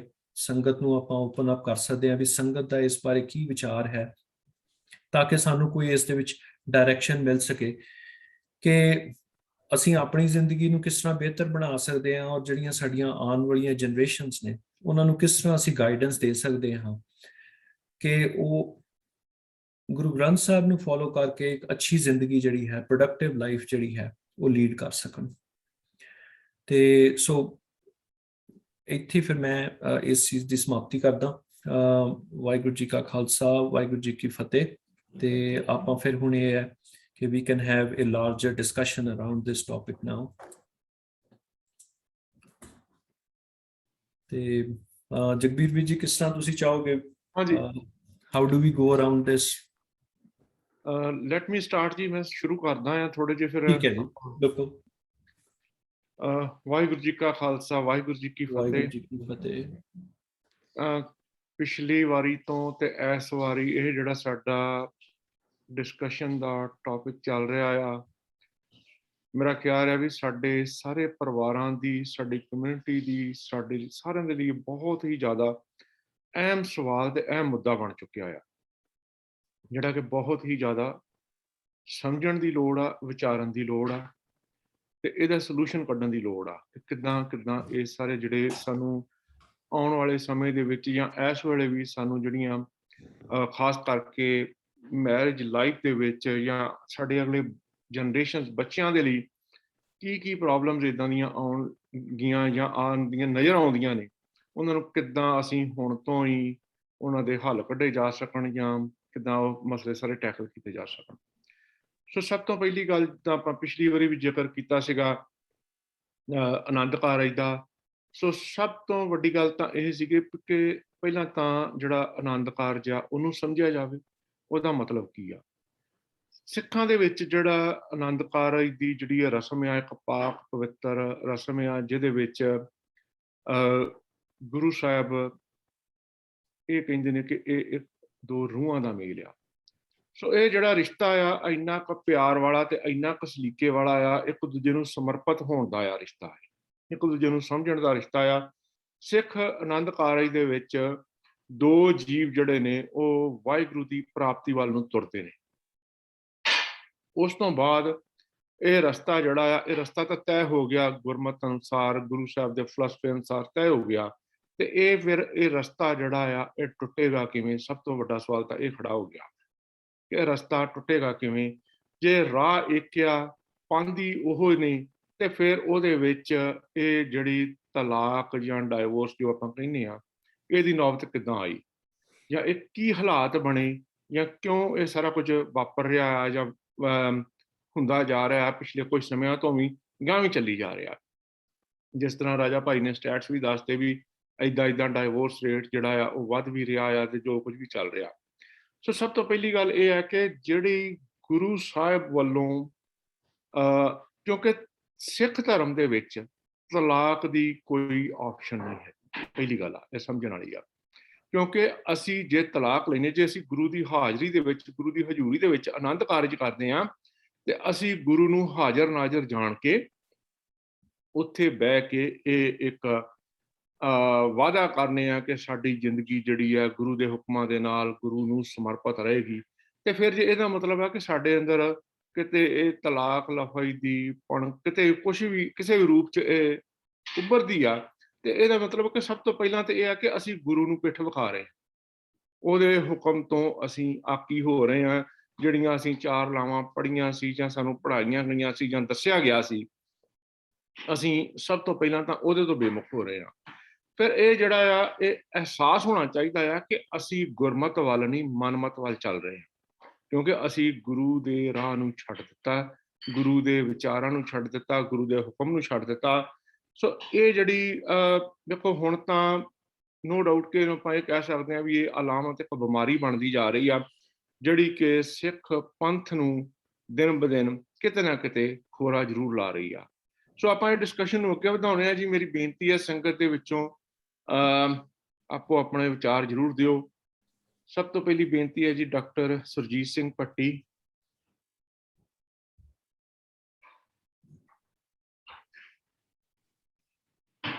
Waheguru ji ਕਾ ਖਾਲਸਾ, ਵਾਹਿਗੁਰੂ ਜੀ ਕੀ ਫਤਿਹ। ਜਿਸ ਤਰ੍ਹਾਂ ਹੁਣੇ ਕੋਲੇ ਸਾਹਿਬ ਨੇ ਕਿਹਾ, ਸਾਡੇ ਧਰਮ ਵਿੱਚ ਤਲਾਕ ਦੀ ਕੋਈ ਪ੍ਰੋਵੀਜ਼ਨ, ਕੋਈ ਆਪਸ਼ਨ ਨਹੀਂ ਹੈ, ਔਰ ਕੋਈ ਇਹ ਵਰਡ ਡਿਵੋਰਸ ਜਾਂ ਤਲਾਕ ਦੂਸਰੀਆਂ ਭਾਸ਼ਾਵਾਂ ਦੇ ਨੇ। ਗੁਰਮੁਖੀ ਦੇ ਵਿੱਚ ਜੋ ਉਚਾਰਨ ਭਾਸ਼ਾ ਗੁਰੂ ਸਾਹਿਬ ਨੇ ਕੀਤੀ ਉਹ ਗੁਰਮੁਖੀ ਹੈ। ਉਹਨਾਂ ਦੇ ਮੁਖਾਰਬਿੰਦ ਤੋਂ, ਗੁਰੂ ਦੇ ਮੁਖਾਰਬਿੰਦ ਤੋਂ ਜੋ ਕਿਹਾ ਗਿਆ ਉਹ ਗੁਰਮੁਖੀ ਹੈ। ਗੁਰਮੁਖੀ ਵਿੱਚ ਤੁਹਾਨੂੰ ਇਸ ਤੇ ਇਕੁਇਵਲੈਂਟ ਕੋਈ ਵਰਡ ਨਹੀਂ ਮਿਲੇਗਾ, ਐਟਲੀਸਟ ਮੈਨੂੰ ਨਹੀਂ ਮਿਲਿਆ। ਜੇ ਕਿਸੇ ਨੂੰ ਮਿਲੇ ਤਾਂ ਮੈਨੂੰ ਦੱਸ ਦੇ। ਦੂਸਰੀ ਇਹ ਗੱਲ ਇਹ ਹੈ ਕਿ ਮੇਰੇ ਖਿਆਲ ਵਿੱਚ ਜੋ ਥੋੜੀ ਜਿਹੀ ਮੈਨੂੰ ਇਸ ਸੋਸ਼ੀਓਲੋਜੀਕਲ ਪ੍ਰੋਬਲਮ ਦੀ ਸਮਝ ਆਈ ਹੈ, ਬਿਕੋਜ਼ ਆਈ ਐਮ ਨਾਟ ਏ ਸੋਸ਼ੀਓਲੋਜਿਸਟ, ਉਹ ਪ੍ਰੋਬਲਮ ਇਹ ਹੈ ਕਿ ਇਸ ਦਾ ਮੇਨ ਕਾਰਨ ਈਗੋ ਹੈ, ਹੰਕਾਰ। ਔਰ ਗੁਰੂ ਸਾਹਿਬ ਨੇ ਵੀ ਇਹ ਗੱਲ ਬੜੀ ਸਪਸ਼ਟ ਕੀਤੀ ਹੋਈ ਹੈ ਬਾਰ-ਬਾਰ ਕਿ ਹਉਮੈ ਦੀਰਘ ਰੋਗ ਹੈ। ਇਹ ਇੱਕ ਐਸਾ ਰੋਗ ਹੈ ਜਿਸ ਤੋਂ ਸਾਰੀਆਂ ਬਾਕੀ ਪ੍ਰੋਬਲਮਸ ਕ੍ਰੀਏਟ ਹੁੰਦੀਆਂ ਨੇ। ਔਰ ਨਾਲ ਇਹ ਵੀ ਕਿਹਾ ਕਿ ਮਿੱਠਤ ਨੇ ਵੀ ਨਾਨਕਾ ਗੁਣ ਚੰਗਿਆਈਆਂ ਤਤ। ਜਿੱਥੇ ਮਿਠਾਸ ਹੈ, ਨਿਮਰਤਾ ਹੈ, ਉੱਥੇ ਇਹੋ ਜਿਹੀ ਸਿਚੁਏਸ਼ਨ ਹਉਮੈ ਦੀ ਜਾਂ ਕੋਈ ਸੈਪਰੇਸ਼ਨ ਦੀ ਆ ਹੀ ਨਹੀਂ ਸਕਦੀ। ਇਹ ਆਂਦੀ ਇਸ ਕਰਕੇ ਕਿਉਂਕਿ ਮਿਠਾਸ ਨਹੀਂ ਹੈ ਔਰ ਹਉਮੈ ਹੈ। ਚਾਹੇ ਇੱਕ ਬੰਦੇ 'ਚ ਹੈ ਜਾਂ ਦੋਨਾਂ 'ਚ ਹੈ, ਉਹ ਇੱਕ ਵੱਖਰੀ ਗੱਲ ਹੈ। ਔਰ ਜਿੱਥੇ ਮਿਠਾਸ ਔਰ ਨਿਮਰਤਾ ਨਹੀਂ ਹੈ, ਉੱਥੇ ਇੱਕ ਮਾਂ-ਬਾਪ ਦੇ ਘਰ ਵਿੱਚ ਜੰਮੇ ਪਲੇ ਬੱਚੇ ਜਿਹੜੇ ਨੇ, ਸਕੇ ਭੈਣ ਭਰਾ ਜਿਹੜੇ ਨੇ, ਜਿਨ੍ਹਾਂ ਨੂੰ ਅਸੀਂ ਕਹਿੰਦੇ ਕਿ ਬਲੱਡ ਰਿਲੇਸ਼ਨਸ ਨੇ, ਉਹਨਾਂ ਦੀ ਵੀ ਆਪਸ 'ਚ ਨਹੀਂ ਬਣਦੀ। ਕਿਉਂ ਨਹੀਂ ਬਣਦੀ? ਕਿਉਂਕਿ ਚਾਹੇ ਉਹ ਭਰਾ ਹੈ, ਭੈਣ ਹੈ, 2 ਭੈਣਾਂ ਨੇ ਜਾਂ 2 ਭਰਾ ਨੇ, ਉਹਨਾਂ ਦੇ ਵਿੱਚ ਵੀ ਜਿਹੜੀ ਹੰਕਾਰ ਹੈ, ਹਉਮੈ ਹੈ, ਉਹ ਇੱਕ ਦੀਵਾਰ ਬਣੀ ਖੜੀ ਹੈ। ਔਰ ਬਾਵਜੂਦ ਇਸ ਗੱਲ ਦੇ ਕਿ they belong to the same family, they have the same blood, same parents, फिर भी वो एक दूसरे तो इमोशनली बिल्कुल दूर ने। ਤੇ ਇੱਥੇ ਤਾਂ ਦੋ ਅਲੱਗ-ਅਲੱਗ ਪਰਿਵਾਰਾਂ ਦੀ ਗੱਲ ਹੈ। ਜੇ ਇੱਕ ਪਰਿਵਾਰ ਵਿੱਚ ਹੀ ਦੋ ਸਕੇ ਭੈਣ ਭਰਾ ਨਹੀਂ ਇਕੱਠੇ ਰਹਿ ਸਕਦੇ ਤਾਂ ਫਿਰ ਦੋ ਅਲੱਗ-ਅਲੱਗ ਪਰਿਵਾਰਾਂ 'ਚ ਤਾਂ ਫਿਰ ਕੋਈ ਸਵਾਲ ਹੀ ਨਹੀਂ ਪੈਦਾ ਹੁੰਦਾ ਜੇ ਹਉਮੈ ਦੀ ਦੀਵਾਰ ਵਿਚਕਾਰ ਖੜੀ ਹੈ। ਦੂਸਰਾ ਇਹ ਹੈ ਕਿ ਇਹ ਇੱਕ ਇਸ ਦਾ ਨਾਂ ਆਨੰਦ ਕਾਰਜ ਰੱਖਿਆ ਗਿਆ ਹੈ। ਗੁਰੂ ਸਾਹਿਬ ਨੇ ਬਹੁਤ ਸੋਚ ਸਮਝ ਕੇ ਇਹ ਵਰਡ ਯੂਜ਼ ਕੀਤਾ ਹੋਏਗਾ। ਉਸਨਾਂ ਨੇ ਇਸ ਨੂੰ ਸ਼ਾਦੀ ਜਾਂ ਨਿਕਾਹ ਜਾਂ ਮੈਰਿਜ ਜਾਂ ਕੋਈ ਇਸ ਤਰ੍ਹਾਂ ਦਾ ਕੋਈ ਪ੍ਰਚਲਿਤ ਸ਼ਬਦ ਨਹੀਂ ਵਰਤਿਆ ਉਹਨਾਂ ਨੇ ਇਸ ਨੂੰ ਆਨੰਦ ਕਾਰਜ ਕਿਹਾ। ਇਹਦਾ ਮਤਲਬ ਹੈ ਕਿ ਇਹ ਇੱਕ ਇਨਸਾਨ ਦੇ ਜੀਵਨ ਵਿੱਚ ਆਨੰਦ ਦੇਣ ਵਾਲੀ ਇੱਕ ਸ਼ੁਰੂਆਤ ਹੋਣੀ ਚਾਹੀਦੀ ਹੈ ਔਰ ਉਸ ਦੇ ਲਈ ਉਹਨਾਂ ਨੇ ਸਿੱਖਿਆ ਵੀ ਦਿੱਤੀ ਹੈ ਕਿ ਲਾਵਾਂ ਦੇ ਵਿੱਚ। ਔਰ ਇਸ ਕਰਕੇ ਮੈਨੂੰ ਇਹ ਲੱਗਦਾ ਹੈ ਕਿ ਜੇ ਕੋਈ ਵਿਅਕਤੀ ਇੰਨੇ ਹਉਮੈ 'ਚ ਹੰਕਾਰ 'ਚ ਹੈ ਕਿ ਉਹ ਮੈਂ ਹੀ ਕਰੀ ਜਾਂਦੇ ਨੇ।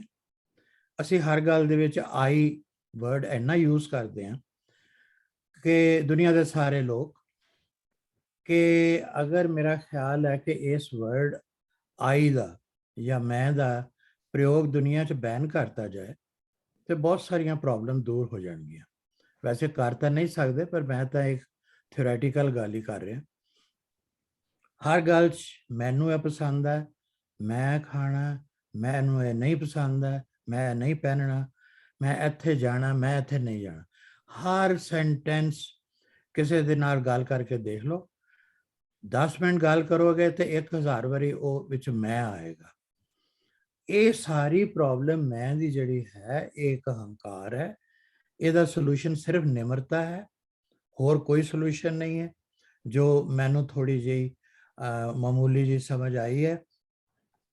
ਔਰ ਲਾਸਟਲੀ ਮੈਂ ਇਹ ਕਹਿਣਾ ਚਾਹਨਾ ਕਿ ਆਪਣੇ ਹੰਕਾਰ ਦੀ ਪੂਰਤੀ ਵਾਸਤੇ ਹਉਮੈ ਨੂੰ ਪੱਠੇ ਪਾਉਣ ਲਈ, ਜਿਹਨੂੰ ਕਹਿੰਦੇ ਨੇ ਆਮ ਪੰਜਾਬੀ 'ਚ,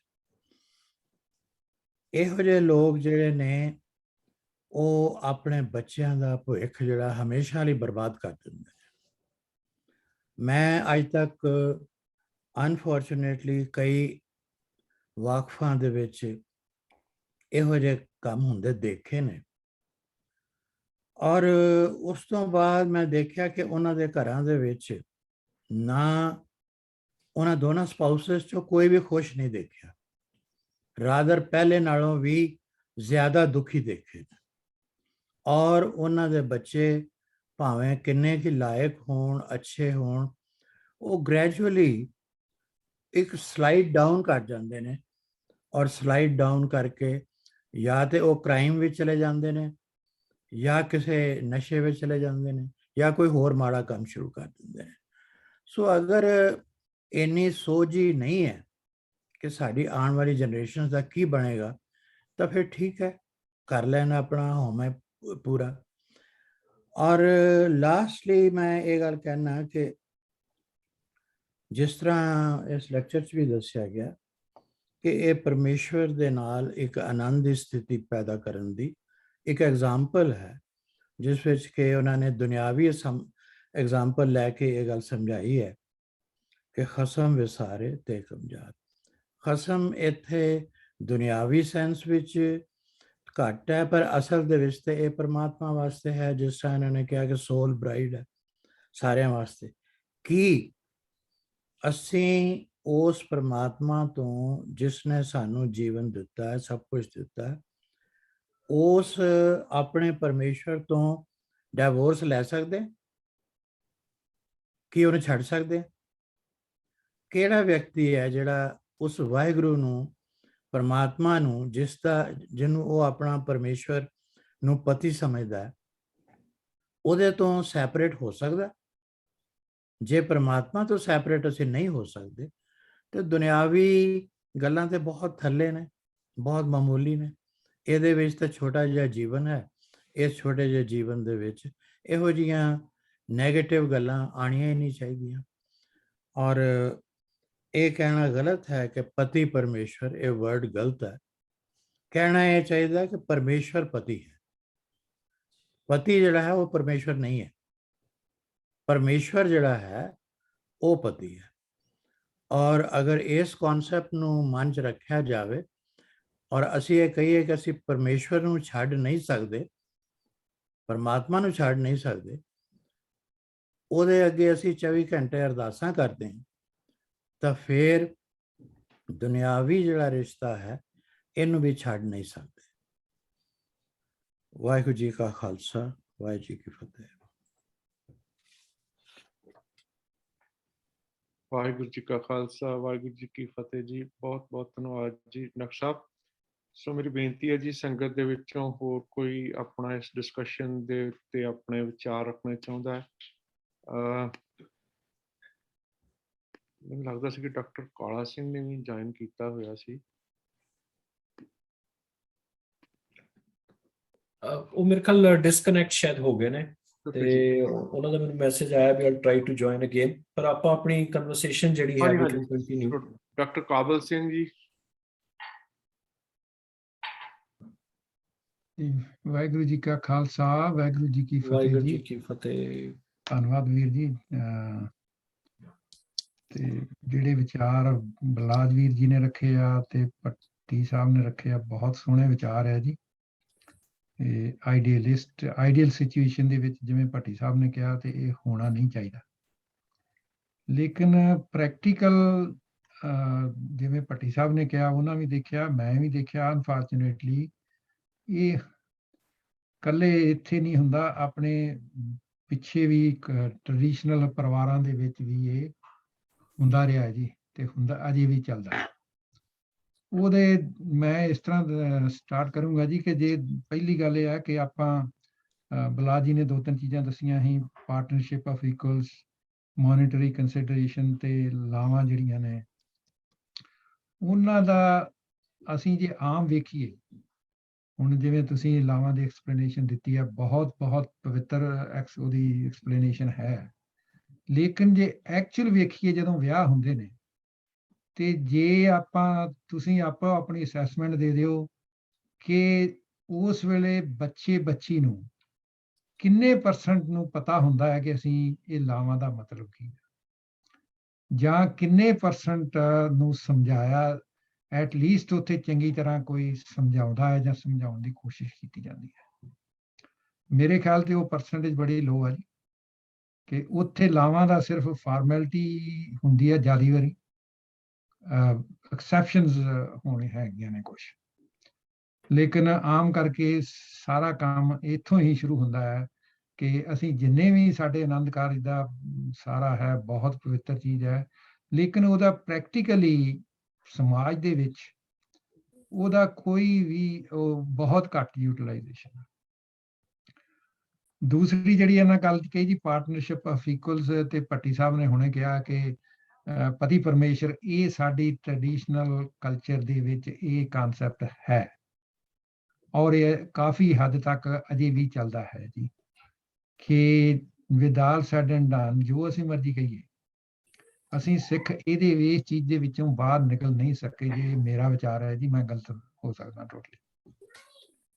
ਤੇ ਮੋਨੀਟਰੀ ਕੰਸੀਡਰੇਸ਼ਨ ਵੀ ਜਿਹੜੀਆਂ ਨੇ, ਉਹ ਦਾਜ ਦੀ ਸਾਨੂੰ ਸਾਰਿਆਂ ਨੂੰ ਪਤਾ ਪ੍ਰਥਾ ਬੜੇ ਚਿਰ ਤੋਂ ਚੱਲਦੀ ਆ, ਉਹਦੇ ਵਿੱਚੋਂ ਵੀ ਅਸੀਂ ਜੋ ਵੀ ਅਸੀਂ ਕਹੀਏ ਕਿ ਅਸੀਂ ਨਹੀਂ ਨਿਕਲ ਸਕੇ, ਕੁਛ ਹੱਦ ਤੱਕ ਉਹ ਮੇਰੀ ਡਾਕਟਰ ਬਲਦੇਵ ਸਿੰਘ ਨਾਲ ਕਈ ਵਾਰੀ ਗੱਲਬਾਤ ਹੋਈ ਆ, ਉਹ ਦਾਜ ਦੀ ਪ੍ਰਥਾ ਜੇ ਤੇ ਤੁਸੀਂ ਕਹੋ ਵੀ ਪ੍ਰੈਕਟੀਕਲ ਪੁਆਇੰਟ ਆਫ ਵਿਊ ਨਾਲ ਜਦੋਂ ਸ਼ੁਰੂ ਹੋਈ ਸੀ, ਕਿ ਉਸ ਵੇਲੇ ਜ਼ਮੀਨਾਂ ਹੀ ਮੇਨ ਜਿਹੜੀ ਸੀ, ਉਹ ਜ਼ਮੀਨ ਹੀ ਤੁਹਾਡੀ ਜਾਇਦਾਦ ਹੁੰਦੀ ਸੀ, ਤੇ ਨੌਕਰੀਆਂ ਦਾ ਰਿਵਾਜ ਬਹੁਤ ਘੱਟ ਸੀ, ਉਹਨੂੰ ਵੰਡਣਾ ਭੈਣ ਭਰਾਵਾਂ ਦੇ ਵਿੱਚ, ਜੇ ਤੁਹਾਡਾ ਬੇਟੀ ਨੂੰ ਅੱਧੀ ਜ਼ਮੀਨ ਦੇ ਦਿਓ ਤੁਸੀਂ, ਫਿਰ ਉਸ ਤੋਂ 2-3 ਜਨਰੇਸ਼ਨ ਦੇ ਵਿੱਚ ਤੁਸੀਂ ਹਿਸਾਬ ਲਾਓ ਕਿ ਕਿੰਨਾ ਕੁ ਚਿਰ ਹੋ ਜਾਣਾ, ਕਿੰਨੀ ਜਗ੍ਹਾ ਹੋ ਜਾਊ।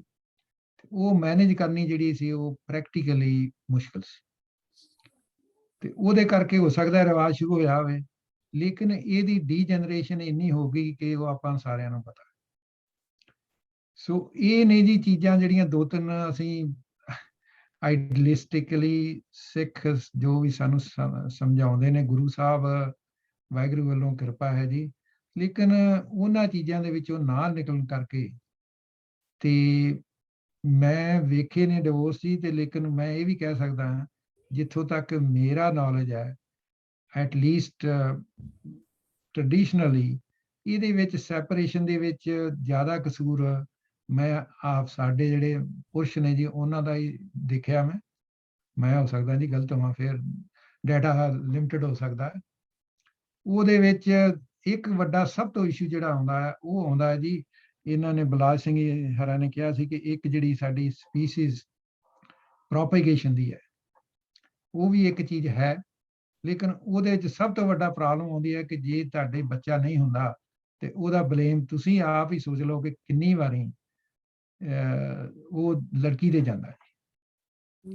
ਭਾਵੇਂ ਲੜਕੇ ਦੇ ਵਿੱਚ ਹੋਵੇ ਪ੍ਰੋਬਲਮ, ਮੈਂ ਇਹ ਵੀ ਦੇਖਿਆ ਕਿ ਕਈ ਵਾਰੀ ਡਿਵੋਰਸ ਮੈਂ ਆਪ ਐਟ ਲੀਸਟ ਮੈਂ 2 ਸਿਚੁਏਸ਼ਨ ਇਹ ਦੇਖੀਆਂ ਨੇ ਜੀ ਕਿ ਸੈਪਰੇਸ਼ਨ ਹੋ ਗਈ, ਲੜਕੇ ਵਾਲਿਆਂ ਨੇ ਲੜਕੀ ਨੂੰ ਛੱਡ ਦਿੱਤਾ, ਲੜਕੀਆਂ ਨੇ ਦੁਬਾਰਾ ਵਿਆਹ ਹੋ ਗਏ, ਉਹਨਾਂ ਦੇ ਬੱਚੇ ਹੋ ਗਏ, ਲੇਕਿਨ ਜਿਹੜੇ ਲੜਕੇ ਸੀ ਉਹਨਾਂ ਨੇ ਦੁਬਾਰਾ ਵਿਆਹ ਕਰਾਏ, ਉਹਨਾਂ ਦੇ ਬੱਚੇ ਨਹੀਂ ਹੋਏ।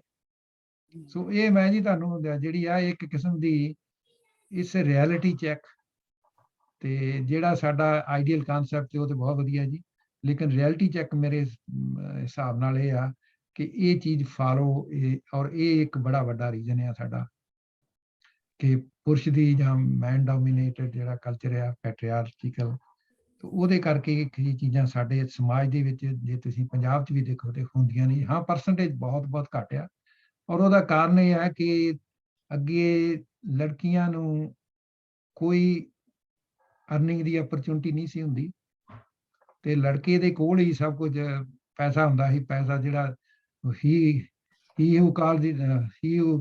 ਪੇ ਦੀ ਪਾਈਪਰ ਕਾਲ ਦੀ ਟਿਊਨ, ਉਹ ਸਾਰਾ ਬੰਦਾ ਉਹੀ ਕਰਦਾ ਸੀ। ਹੁਣ ਜਿਹੜਾ ਕਲਚਰ ਸਾਡਾ ਚੇਂਜ ਹੋ ਗਿਆ, ਪਾਰਟਿਕੂਲਰਲੀ ਇੰਡੀਆ 'ਚ ਵੀ ਤੇ ਇੱਥੇ ਆ ਕੇ ਵੀ, ਕਿ ਲੜਕੀਆਂ ਨੂੰ ਅਪਰਚੁਨਿਟੀ ਇਕੁਅਲ ਮਿਲ ਰਹੀ ਹੈ, ਔਰ ਉਹਦੇ ਵਿੱਚ ਅਜੇ ਸਾਡਾ ਆਪਣਾ ਜਿਹੜਾ ਹੈ, ਮੇਰੇ ਖਿਆਲ 'ਚ ਸਾਡੇ ਲੋਕਾਂ ਦਾ ਜਿਹੜੀ ਸਾਈਕੋਲੋਜੀਕਲ ਚੇਂਜ ਨਹੀਂ ਆਈ ਅਜੇ ਵੀ, ਜਿਹੜਾ ਪੁਰਸ਼ ਜਿਹੜਾ ਉਹ ਡੋਮੀਨੇਟ ਕਰਨਾ ਚਾਹੁੰਦਾ, ਔਰ ਉਹਦਾ ਰਿਜ਼ਲਟ ਇੱਥੇ ਹੋ ਰਿਹਾ ਕਿ ਫਿਰ ਲੜਕੀਆਂ ਵੀ ਕਹਿੰਦੀਆਂ ਜੀ ਕਿ ਹੁਣ ਮੈਂ ਵੀ ਇਕੁਅਲ ਪਾਰਟਨਰ ਆ, ਅਰਨਿੰਗ ਦੇ ਵਿੱਚ ਵੀ ਆਈ ਮੇਕ ਸਿਮਿਲਰ, ਤੇ ਉਹਦੇ ਵਿੱਚ ਪ੍ਰੋਬਲਮ ਆ ਰਹੀ ਹੈ। ਸੋ ਇਹ ਹੋਣਾ ਬਿਲਕੁਲ ਨਹੀਂ ਚਾਹੀਦਾ ਜੀ, ਲੇਕਿਨ ਹੁੰਦਾ ਹੈ, ਤੇ ਉਹਦੇ ਮੇਰੇ ਸਮਝ ਨਾਲ ਇਹ ਉਹਦੇ ਕੁਝ ਕਾਰਨ ਨੇ, ਤੇ ਇਹ ਜਿਹੜੇ ਕਾਰਨ ਨੇ ਇਹਨਾਂ ਦੇ ਸਭ ਤੋਂ ਸ਼ੁਰੂਆਤ ਇਹ ਹੈ ਜੀ ਕਿ ਆਨੰਦ ਕਾਰਜ ਦੇ ਵੇਲੇ ਸਮਝਾਇਆ ਜਾਵੇ ਕਿ ਇਹਦਾ ਜਿਹੜੀਆਂ ਤੁਸੀਂ 4 ਲਵਾਂ ਦੇ ਅੱਗੇ ਲੈ ਰਹੇ ਜੀ, ਇਹਦਾ ਮਤਲਬ ਕੀ ਹੈ। ਪਰਮੇਸ਼ਰ ਪਤੀ ਨਹੀਂ, ਉਦੋਂ ਆਮ ਇਹੋ ਹੀ ਉਲਟਾ ਜਿਹੜਾ ਪਹਿਲਾ ਭੱਟੀ ਸਾਹਿਬ ਨੇ ਪਤੀ ਪਰਮੇਸ਼ਰ ਦੇ ਨਾਲ ਹੀ ਅਜੇ ਜੁੜੇ ਆ। ਤੇ ਬਾਕੀ ਜਿਹੜੀਆਂ ਚੀਜ਼ਾਂ ਨੇ ਕਿ ਸਾਡੇ ਖਾਸ ਕਰਕੇ ਪੁਰਸ਼ਾਂ ਨੂੰ, ਸਾਡੇ ਵਰਗਿਆਂ ਨੂੰ ਮੇਰੇ ਖਿਆਲ ਬਹੁਤ ਆਪਣੀ ਸੋਚਣੀ ਬਦਲਣ ਦੀ ਲੋੜ ਹੈ ਜੀ, ਤੇ ਵੀ ਅਸੀਂ ਇਕੁਅਲ ਪਾਰਟਨਰ ਆ। ਸੋ ਇਹ ਹੈ ਜੀ ਮੇਰੀ ਜਿਹੜੇ ਥੋੜਾ ਜਿਹਾ ਵਿਚਾਰ। ਮੈਂ ਜੇ ਕੋਈ ਗਲਤ ਗੱਲ ਕਹੀ ਹੋਵੇ, ਕਿਸੇ ਦਾ ਦਿਲ ਦਿਖਾਇਆ ਹੋਵੇ, ਤੇ ਮਾਫੀ ਦਾ ਹੱਕਦਾਰ ਹਾਂ ਜੀ। ਵਾਹਿਗੁਰੂ ਜੀ ਕਾ ਖਾਲਸਾ, ਵਾਹਿਗੁਰੂ ਜੀ ਕੀ ਫਤਿਹ ਜੀ। ਵਾਹਿਗੁਰੂ ਜੀ ਕਾ ਖਾਲਸਾ, ਵਾਹਿਗੁਰੂ ਜੀ ਕੀ ਫਤਿਹ। ਗੁਰਦੀਸ਼ ਆਂਟੀ, ਤੁਸੀਂ ਕੁਝ ਕਹਿਣ ਲੱਗੇ ਸੀਗੇ ਜੀ?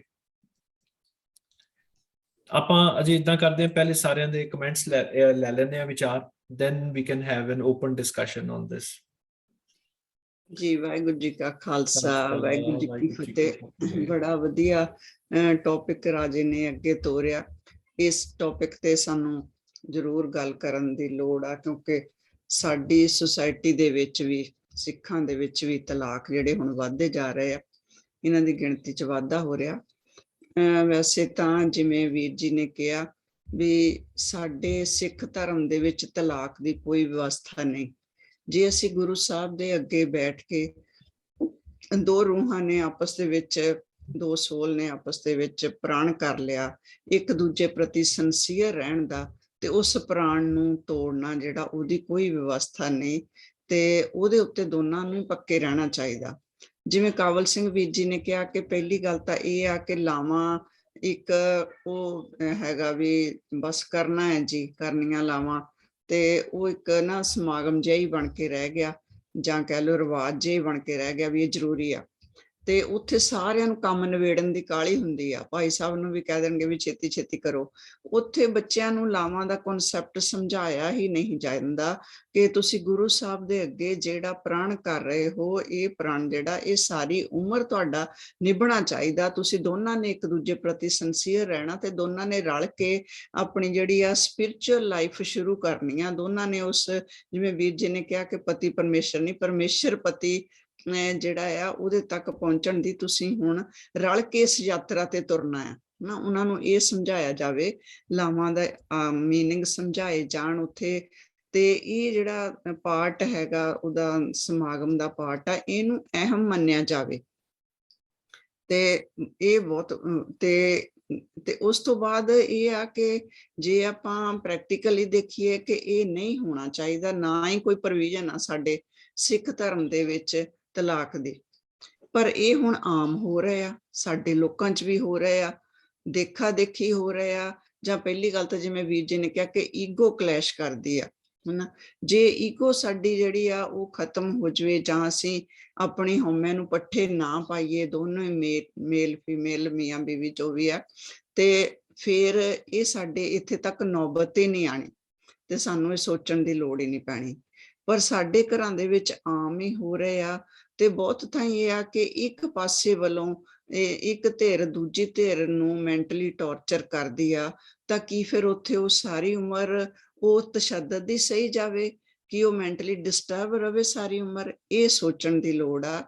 ਤੇ ਕਈ ਕੇਸ ਮੇਰੇ ਇਸ ਤਰ੍ਹਾਂ ਦੇ ਹੈਗੇ ਆ, ਮਤਲਬ ਮੇਰੇ ਸਾਹਮਣੇ ਹੀ ਵਾਪਰਿਆ। ਮੇਰੀ ਇੱਕ ਸਹੇਲੀ ਸੀ ਟੋਰਾਂਟੋ, ਉਹਦੀ ਬੇਟੀ ਵਿਆਹੀ ਸੀ ਤੇ ਉਹ ਬੜੀ ਚੰਗਾ ਮੁੰਡਾ ਉਹਨਾਂ ਨੇ ਆਪਣੇ ਮਤਲਬ ਸਿੱਖਾਂ ਦੇ ਵਿੱਚ ਹੀ ਦੇਖ ਕੇ ਵਿਆਹ ਕੀਤਾ, ਬੜਾ ਸੋਹਣਾ ਹੋਇਆ। ਤੇ ਪਰ ਉਹ ਮੁੰਡੇ ਨੇ ਉਹ ਨਸ਼ੇ ਵੀ ਕਰਦਾ ਸੀ ਤੇ ਇੰਨਾ ਮੈਂਟਲੀ ਟੌਰਚਰ ਕੀਤਾ। ਤੇ ਪਰਿਵਾਰ ਬਹੁਤ ਡਾਊਨ ਟੂ ਅਰਥ ਸੀ, ਗੁਰੂ ਸਾਹਿਬ ਨੂੰ ਮੰਨਣ ਵਾਲਾ ਸੀ, ਮਾਪੇ ਵੀ ਬਹੁਤ ਭਲੇ ਮਾਨਸ ਸੀ। ਤੇ ਉਹ ਕੁੜੀ ਨੂੰ ਕਹਿੰਦੇ ਰਹੇ 3-4 ਸਾਲ ਕਿ ਨਹੀਂ ਤੂੰ ਐਡਜਸਟ ਕਰਨਾ, ਨਹੀਂ ਤੂੰ ਨਿਮਰਤਾ 'ਚ ਰਹਿਣਾ, ਨਹੀਂ ਤੂੰ ਸਹਿਣਾ। ਪਰ ਉਹ ਮੁੰਡੇ ਦੇ ਵੱਲੋਂ ਜਿਹੜਾ ਸੀ ਉਹਨੂੰ ਮੈਂਟਲੀ ਟੌਰਚਰ ਇੰਨਾ ਕੀਤਾ ਗਿਆ ਕਿ ਅਖੀਰ ਜਿਹੜਾ ਸੀਗਾ ਉਹ 4 ਸਾਲ ਬਾਅਦ ਉਹਨਾਂ ਨੂੰ ਫਿਰ ਉਹਨੂੰ ਛੱਡਣਾ ਹੀ ਪਿਆ ਤੇ ਉਹਨਾਂ ਨੇ ਰੀਮੈਰਿਜ ਕੀਤੀ ਆਪਣੀ ਬੇਟੀ ਦੀ। ਤੇ ਹੁਣ ਬੇਟੀ ਜਿੱਥੇ ਵੀ ਹੈ, ਹੁਣ ਉਹਦੇ ਬੱਚੇ ਵੀ ਆ, ਖੁਸ਼ ਆ।